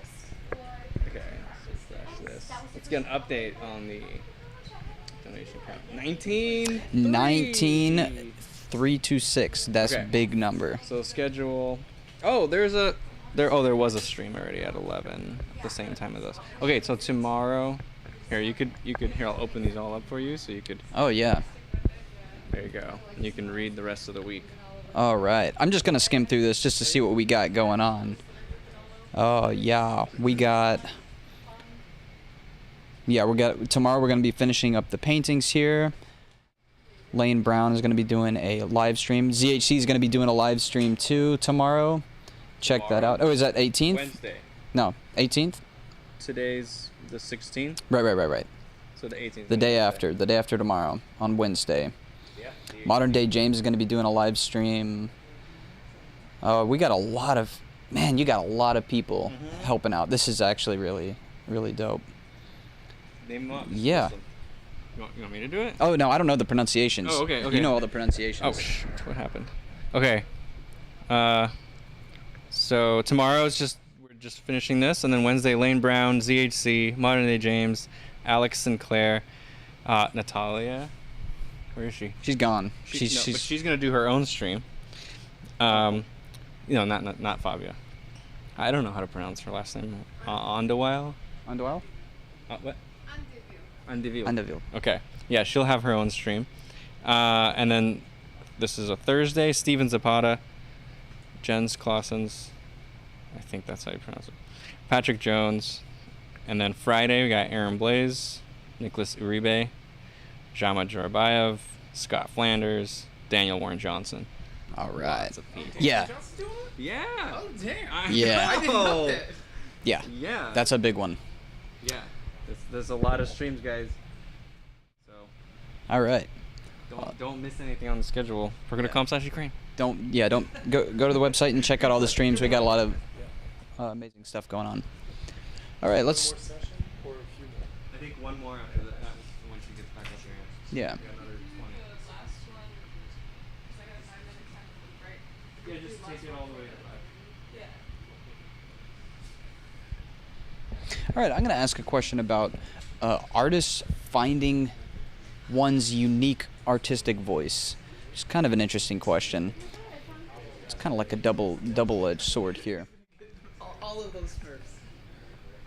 How do you feel about finding an artist's unique style or Honestly, voice? Personally, I think the most important thing for me was making sure that I knew what I was trying to communicate with art. Like if I was trying to do something that was heavily rendered, or if I was trying to tell a story with what I was doing. I think once that happens, it really helps influence what you're choosing to do artistically. I found that I was trying to tell a story, communicate something, rather than trying to make something beautifully rendered. So I settled on doing more line work, things that I can churn out faster.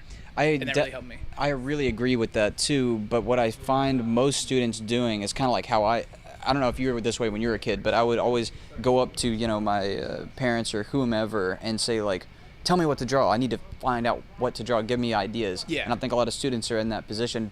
For one, they're kind of young and they haven't lived too much to even have an opinion, and otherwise they're just kind of copying other people's work. Absolutely. So how do you start to even begin to find your voice if you don't really have opinions or, you know? Yeah, no, I think it's important to know the distinction also between what you like and what you should make or what you want to make. What you like is a big part. Yeah, because like I mean, there could be someone whose style I really like and everything, and I try to ape that style for a long time, but maybe that's not what I'm trying to make. I don't want to render in the same style as them. No. And then you end up discovering what you do and don't like, and carving out your specific look through that. For me personally. Okay. Yeah, was that the kind of journey for you? Kind of. Did you try to copy anyone at first? Yes, but I specifically said I'm going to take like a handful of artists and try to mix and match, right? And not only the style or the render or whatever, but the storytelling. Yeah. So, you know, I like really weird culty witchy stuff, but I'll take somebody else's rendering style and try to add that within that type of culture or that type of storytelling, and what kind of images those come out of those. What do you think the Venn diagram that is Ethan Becker has? Like you have the colors of this person, the subject matter of this person. Yeah. What do you think these things are for you? One of the ones at the top big dog is Simon Stellenhag. I'm not sure if that's how you pronounce his name. Yeah. Yeah, what a champion. This guy right here, if you can see my little face. If anyone has Amazon Prime, Tales from the Loop, it's there right now. Yeah. Based on his work. It's good. Yeah, I would show you the images, but my phone's it's not good right now. So Simon Stellenhag, but if you notice, I don't paint like him or do a lot of the same stuff. So I'm so into this artist. He's the biggest influence. I'm gonna try to move as far away from him, but still take the strategies, you know. And just a couple kids in a field with a robot. Yeah, and like I'm trying. So if you look at my work, hopefully you don't see any Simon. Yeah. But I'm always looking at him for inspiration and composition and stuff like that. Yeah. Who do you think? Do you think that there's any person that you would point to for who you ended up kind of like pulling the actual like rendering style from, if not his? Oh yeah, rendering style is probably Alex Choi, if that's how you pronounce his name. Alex Choi. I've stolen a lot from him. Helen Chen, a lot of Helen Chen. And there's a handful more, you know, of course, Ryan Lang and all that. Did you steal from like Stan by any chance, like torrents and courses, or? Have I stolen? Have you ever bought a course? We can comb through emails. I don't think I've actually ever bought a course. No, I just watched all the free stuff on YouTube. And the way I look at courses and classes is like, yes, you can learn by free stuff, and it's like this. You're learning, but it's a very gradual thing. If you want to just like take that staircase up to the top, you know, and hit those huge milestones. For me, taking courses, I only had to do a handful, 5 or 6, but for me that was enough to get up to that level. Yeah. Yeah. What about you? You taking courses? You stolen Stan's courses? So I don't have to. Being a person who works here, I get to see the courses that get put together, and so I get to cheat financially on this one. Yeah. All right. Do you have like a little list of artists or that? Venn diagram. For me, I think the person who influenced me most in wanting to choose to work in like with a brush for doing line work was probably Jeff Smith, who did Bone. That was a really big one for me. A person who made me want to use screen tones versus coloring with markers like I had been for so long was actually the person who's streaming on Friday, Daniel Warren Johnson. After like a decade of using markers to do to render anything, I decided to go with grayscale and scratch into screen tones. So you're very traditional then. Yeah. Like, I mean, whenever it's financially feasible. Yeah. Interesting. But yeah. Okay. Yeah, and then as far as colors go, I think that's actually from photography.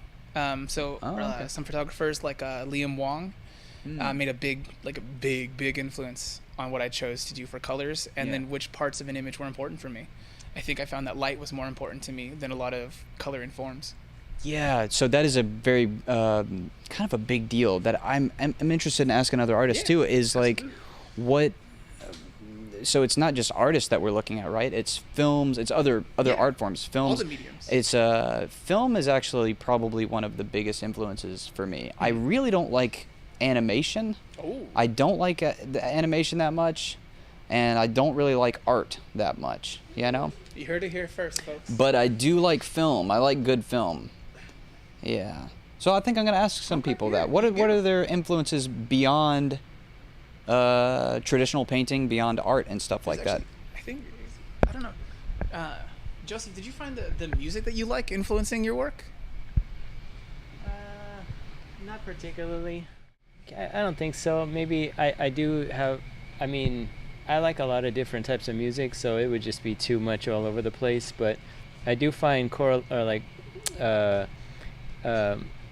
connections between like orchestra and composing, or composing and composing, composing music and composing paintings. But that's about it. What about other medium? Like we were saying, beyond traditional or painting or anything like that. Film. I don't know. Animation, Scooby-Doo. Scooby-Doo, Tom and Jerry, Looney Tunes. I've been watching a lot of Looney Tunes lately. Yeah, you were telling me about that, right? The old school animation that's influenced your quality. No, not really. But I will say that I find myself these days really drawn to the gestural key poses of those cartoons, like the Wile E. Coyote and Bugs Bunny, all the Elmer Fudd stuff now, because I haven't watched it in decades. But does it hold up? What? It holds up really good to me. To me, it does. Yeah. I love it. I love the violence. I love all. Well, I mean the kids. I don't consider it. I mean, maybe I don't know what we're. I don't consider it extraordinarily violent. I grew up just fine watching it and understanding in the context of it. It's all wacky. It's all wacky. Yeah. But yeah. Interesting. Yeah. Other influences though, man. I don't know. I mean, mostly just museum artwork. Museum artwork. Yeah, it's changed. If you see a painting in person at a museum, that will then change how you go about painting. Yeah, I think that's where you really learn. Really? Yeah, because I hate museums. Can you tell me about that? God, I love museums. I love them. Well, because you don't like. Oh yeah, you don't like fine art. Well, I'm starting to. I think I really do like art now. Now that I'm seeing y'all do that, like I feel like I have more of a respect. You're just being a follower now. But no. Museums are the best. Yeah. Oh my God. I mean, I don't know. I love museums. I haven't been to one in a long time, but I love them. Anyway, yeah, they affect me because I feel like it puts a tangible quality to paintings that are really hard to do. You can kind of break it down and figure it out if you're thoughtful about it. Yeah. So if you go into a museum and see these paintings and you've never really painted before, you have almost nowhere to grasp from, to even learn from, you think, versus if you've been painting maybe for just a handful of months and then you walk in. You definitely have a different perspective having been painting for a handful of months. I think that's critical. You got to have some practice and then go check it out and see what you find and start to do that back and forth. Yeah. Try it out, look at the master paintings, come back, try it out again, and start to see how far you are from there. But that's the way to get, I think, the farthest in many ways, because there's just so many good paintings at museums, and they're just so different from what we see every day in like schools, art schools or whatever. So the only way to kind of be familiarize yourself with that type of work and that quality of work is by going to the museum, in my experience, you know. Yeah. All right. That's a really interesting take on that. I'm gonna ask Stan now of what your other than art, you know, what's your other influences? Skateboarding. Yeah. So I'll go through from childhood. So my first art was martial arts. Really? Yeah. That's actually influenced me a lot. Yeah. Are you messing with me? No, or? I'm serious. Because I'm really, at this point, really tired of you messing with me. I just want to. I want. That's always messing with me, man. I want to take you seriously, at least for one conversation here. I did karate for like 10 years. Yeah. For 10 years? Yeah. Were you a black belt? Yeah, he was. Yeah, so but you're it's one of really those- trying to fight somebody it's today. one of those, like, you know, you're a black belt at the age of 12 sort of deal. Yeah, you know, it's like, what does that mean? Did you ever feel? Where did you feel that you ended up being like? Did you ended up being a black belt in your heart and your soul? No. No. Dude. What were just? It's not like I went to Japan and You like enough to defend yourself? Situation. as a kid. Yeah. Yeah. Yeah. Okay. Did you ever have to defend yourself? Yeah. From a girl. say it again. I was in like second grade, and there's like a 5th grade girl, like much bigger than me. That's always a constantly big picking on me. That's a big difference. Right? Like bullying me, and I was a really shy kid. Why? Oh, she liked you, huh? Probably. Probably. Probably. You know. Why else would she pick on me? Okay, what was that scenario like? Was she pushing you around? Did you go for the ankles? No, you know, just like You were a kid. It's okay if you say you hit it's a not girl. okay. No, I didn't hurt her. Okay. But you know, there was like a. Is that how they do it in karate? Like, can we see those hand movements again? No, I don't remember it very well, but I didn't get beat up. Okay, because you knew how to block, you knew how to do the whole. Kind of. I don't know. No, I back then I didn't even have really that much experience with karate. Like I was a really young kid, and I had like a year of experience. So never as like a teenager have I had to defend myself. Oh, but as an adult, are you past No, past teenager? No.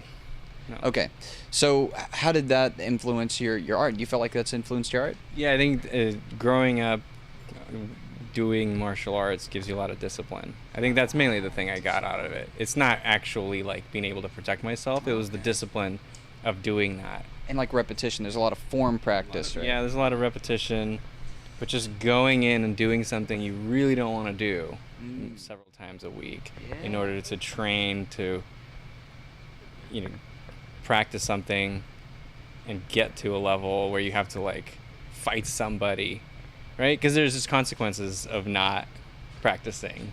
You go in, it's Friday, it's sparring day, and you're just gonna get your ass whooped. Okay. So you by a girl.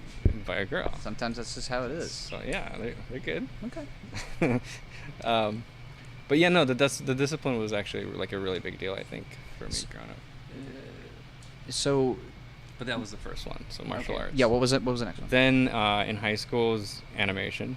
Oh, before that, actually filmmaking. So like when my cousin and I used to just recreate kids' movies as kids. Okay. Yeah, like The Mask. We would just like recreate it with our little what were those called? The little tapes. Yeah, the little miniature VHS. Come on, cameraman. The little. Not VHS. The miniature VHS. The little ones, the little tapes. What are they? The ones that fit in. Or no, like wait. Well, Cartridge? is it Beta? Beta? No, it wasn't beta. Well, anyway, whatever. It was on the camcorders, like the old school. Yeah, the little cam. Yes. Okay. Yeah. DV tape with the red bar on top. I think, but So you anyway, would film each other. we'd film each other and we'd recreate it, and then we would edit it by like stopping and starting as we were as we're transferring it to VHS. Yeah. Yeah. Wow. Okay, and then in high school it was animation. Did that for like 4 years. Thought I wanted to be an animator. Then went to Watts Atelier, switched to fine art. At that same time, I was also doing like web design. And then teaching. Yeah. After I studied at Watts for a while, I started teaching. I think that's an art form as well. So. Yeah. How did animation influence? Because like last time, I'm not sure if you remember, you and I did a stream together, and you didn't know anime versus animation versus whatnot. So have you? I mean, I thought you did, but the comment section. I don't know much about anime because I just don't follow it. But I mean, I know that. Oh, okay. That What did you watch? What was very influential to you in animation? in animation, it was Pixar. I just studied Pixar constantly. Yeah. And did you study any of the painters from Pixar, Daisuke or Robert Kundo? Are those the painters from? I didn't study painters from it. It was mostly studying the motion. Oh, okay. So I would do like frame by frame of some Pixar animations and just study how they. Nice. Move, And is there anything that you can point to now that in this painting perhaps that has those influences of shape Pixar? design? Sure, shape design or anything. Or no, colors? probably. No. I mean, everything influences you, but I nothing I can pinpoint. Yeah, I have no idea.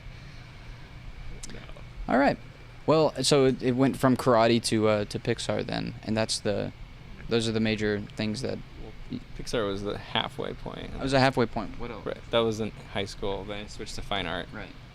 And then teaching. Right. Teaching has been extremely influential to you. And then the filmmaking came back with YouTube. Oh, Combined right. it. Yeah, that's true. Yeah. And there's some animation in the video. You know, Skelly's animated. He's not real. Skelly's not real? No. Excuse you? All right. He's right there. Yeah. But I don't animate them, but what's he doing? He's. Uh-oh. Oh my god. Okay, we're moving on. So Stan. Nailed it? Is that what he's saying? How much? All right. I'm gonna come back. He's in the zone. Have you ever had any other influences outside of traditional painting that really put you, made you the artist that you are today? Oh yeah, fashion. Oh, fashion. Yeah, I was obsessed with clothes, fashion, fashion magazines. You know, the way that they composed and lighting for fashion ads, and then just fashion and structure in general and color. What else? Yeah, movies. There's actually some like an Instagram site, forget what it's called, it's like Color and Cinema or something, where it just shows movie stills of like beautiful harmonies, and then it has all the palette, the color palette underneath. It's so cool. And even those are big decisions, right? They're not just throwing those together willy-nilly. Yeah, and I didn't realize like that in movies is just as important as like in paintings. It's a piece of art. So yeah, that and like even old Disney and stuff like that. Like I was obsessed with Mary Blair and Ivan Durrell, like for their color palettes and just design, shape design and stuff. But yeah, fashion #1, music. Do you have a favorite like clothing brand these days? Well, I love like Alexander McQueen, Vivienne Westwood, Gucci. Like their colors and then their their ads, just their whole vibe. Yeah, so I think when students study, typically they're really honing in on just artists, but I think they should probably realize, right, it's everywhere you look, like you're saying, the ads, even in random ads. Totally. And your life and lifestyle should inspire your work, but yeah, like ads and just in structures and shapes should, architecture, whatever, everything inspires your work. And in light, that was the other thing, the interior design. Like I would collect architectural design magazines because I paint a lot of interiors, or I used to. not as much, but I still do. But in light, furniture, all that. And the patterns in architecture and stuff, the gilding that's in there exactly. influences even like a portrait painting. Yeah, totally. Yeah. Yeah. So a lot of films as well. Do you have any favorite directors, or is that your alley? Oh my God, I'm blanking right now. Yeah, but you do though, right? Like. Yeah, I feel like I do. Some that have a similar aesthetic, and I'm blanking on who they are. Yeah, sorry. It's okay. Yeah, I was trying to think of Wes Anderson. Do you like Wes Anderson stuff? Yes, love Wes Anderson. He always has great cues in his movies. Mm-hmm. Yeah, like even Amelie. Do you remember that movie? Like Of French course. movie. Yeah. That was is all very beautiful. green. Yes, Yeah, the music. Yeah. Coen Brothers. Do you like Coen Brothers stuff? Yeah. I don't remember visually if they have if they stand out visually as far as color and light, but I love their stuff too. Yeah. And like time period pieces. Yeah. Even now with like Bridgerton, on Netflix, it's a show and it's a period piece, and just the work they put into all the costumes and the lighting and the decor. I love that. I think a show that really changed me artistically. South Park really changed my artistic vision. Actually, it did. The storytelling is very good in South Park. It's really good. But I'm thinking of mainly Peaky Blinders. You watch Peaky Blinders? Yes. Yeah. Not enough. I need to get. The story's good, but the sets and the costumes. Oh my God! Yes. Yeah. Yes. Exactly. Yeah, that's what I'm talking about. People need to start taking inspiration from everywhere. Yeah. Yeah. And what about you? Have you had any other, other than artists? You've had influences in your life? Like, do you like film or music that's really influenced how you paint now? I think if I wouldn't be an artist, I would love to be a dancer. Oh, dance. Yeah, I've been dancing my whole life, but yes, I wish I could do both. Yeah. Yes. Do you dance on your own time? I do, especially of course in the shower and when there is nobody home. Yeah. But This is like break dancing mainly?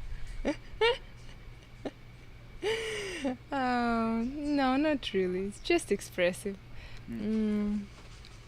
But yeah, I grew up with music because my aunt, she's a pianist and she's a professional pianist, and it influences you as you grow up, and music, art, and dance, and very much. Whenever you're talking about dancing, you're talking about like there's like I can't remember the name of it, like an expressive form of dancing. Like, are you talking about ballet, or is it like expression? More of expression, because ballet, it's beautiful, and it's also an expression, but so this famous Ukrainian ballet dancer Sergei Polunin. Have you heard of him? He did a great dance for the Hosea Take Me to Church song. Yeah. And not everybody knows that he's Ukrainian because he studied in Russia and danced there, and but it's a combination. Also, I feel like a ballet for dancing is like traditional art school for artists. Yeah. Yes. Very structured. Yes. Not so much about emotion sometimes. Yes, more of a technique, and yes. Well, the way that you're talking about your painting, the flow of it, it sounds, you were explaining it. Now that you say, you express through dancing as well, you explained it, now that I'm thinking back, as like a dancer would, the way that the flow of it comes up and comes down, and you do the same thing in expression. Probably like in music too, and in every forms. It's like, like in writing, you have a sentence. So you have the start, you have the like a climax when it's and then you have the ending and the period. The same thing with music. The same thing with the art. It's all super interconnected, and I very much got to explore this when I did my master research in synesthesia, where people have this special condition that they see colors or Yes, and majority of abstract artists, they have synesthesia, and it's a reality for them. It always amazes me when people tell that, share that they once the music starts, they involuntarily see like a display where it's like shapes and colors and splashes, and it's a reality for some people. I wish I had something like this, Their but senses are mixed up. Their senses are mixed? They can like hear color and they see smells. Their senses are all like, it's a real thing. It's like a brain connection. It's so cool. I read a book on that in college. Correct, yeah. And some people say, the scientists say it's like when we are born, we have like our centers of feelings in the brain. They have very many neurological connections, and once we start to grow and grow up, they kind of like disappear. They cut. But some people, it doesn't happen for them. And being an adult, they saved those neurological connections. Oh wow. Yes. That's incredible. Wow. I wonder if we'll ever be able to like connect those again in the future. That'd be incredible. People, yes, it has been like right now it's a big interest in this. How to say it? It's like some people have this ability because it's very fascinating and. Yes. Do you have this to an extent, like in paint or wish. like dancing, or like an emotion?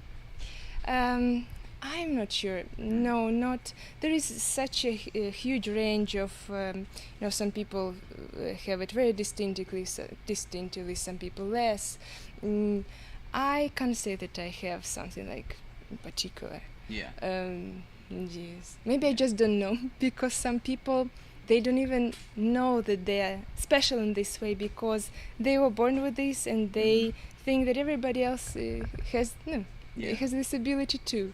Yeah, that's amazing. I kind of wish I had that yes, thing. It's interesting. All right, I'm gonna let you get back to it. All right, looking really, really good. I love it. All right. I can't get over that pile of hair over there. Can we get a shot of that hair? On the stool, very beautiful. Okay.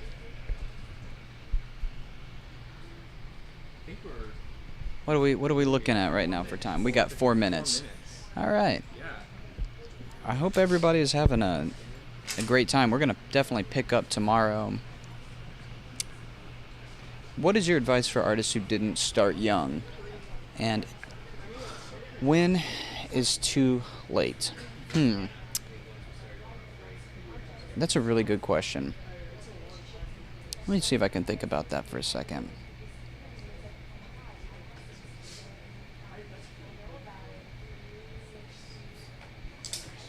Well, it depends what you're trying to do, right? If you're starting too young, too old. There's definitely no too old or too young. But I know when you're older, sometimes you do have a little bit more of an opinion of what you're trying to say in your art. I try to think about that a lot now too. Kind of like what we were talking about before. You've learned how to speak, and now you have to kind of decide of what you're going to say. So if you're at a certain age, I think you have a lot of opinions for sure. As I grow older, I have stronger opinions. Do you have stronger opinions now that you're a little bit older? He's an old man. Older than what? Older than I used to be? Than you used to be. I do have stronger opinions than I used to. We're talking about just but I'm like... also more open to other opinions. You're more open to other I'm opinions. more okay with people having different opinions. Yeah. Is it when we're talking about art? Is there a time limit if you're too young or too old? How do you feel about that? Like, oh, you're too old to start, or you're too young to start. Is there an age limit? Oh, that question? Yeah, no, I don't think so. I think it depends on what, like, if you're coming at it as, like, I want this to be my career and I want to work for Blizzard, and you're 50-something, like, your chances are obviously a lot lower than that 16-year-old who's putting together the portfolio right now and who have the next decade to just completely focus on it while you got kids to worry about, right? Like, that's true. Those are real factors that you have to consider, but you're also wiser and you could probably make something work. But if you're just like coming at it from like, hey, I really like doing this, why would it be too late? Well, yeah, it's not too late. It's never too late. What do you think about this then? This statement of art and our industry is more about who you are as a person, how you treat other people, and how you talk to people, as opposed to the technical skills that you have, right? So that matters. Yeah, that's networking. Networking, yeah. People definitely have an effect on your career. Yeah. Being a likable person, I've seen people get hired off of that well over their skills. Their skills, I've met a lot of people who their skills were just barely passing, but they're very likable. So with maybe it's like a little bit of an older artist, they still have a chance, even if their skill level isn't the greatest, right? Yeah, of course. They can just be a good people person. That's the bottom line a lot of the time. And do you know that one speech by Neil Gaiman, the Make Good Art speech? Can you give the speech into this, like the camera 100 times, but I'm not going to give the speech. But the point is, he says, in order to get a job in the arts, and this is for any art form, writing, acting, whatever it is, right? You need one or two of three things. One, you have to be a pleasure to work with. Two, get your work in on time. And three, you have to be skilled or do good work or whatever it was.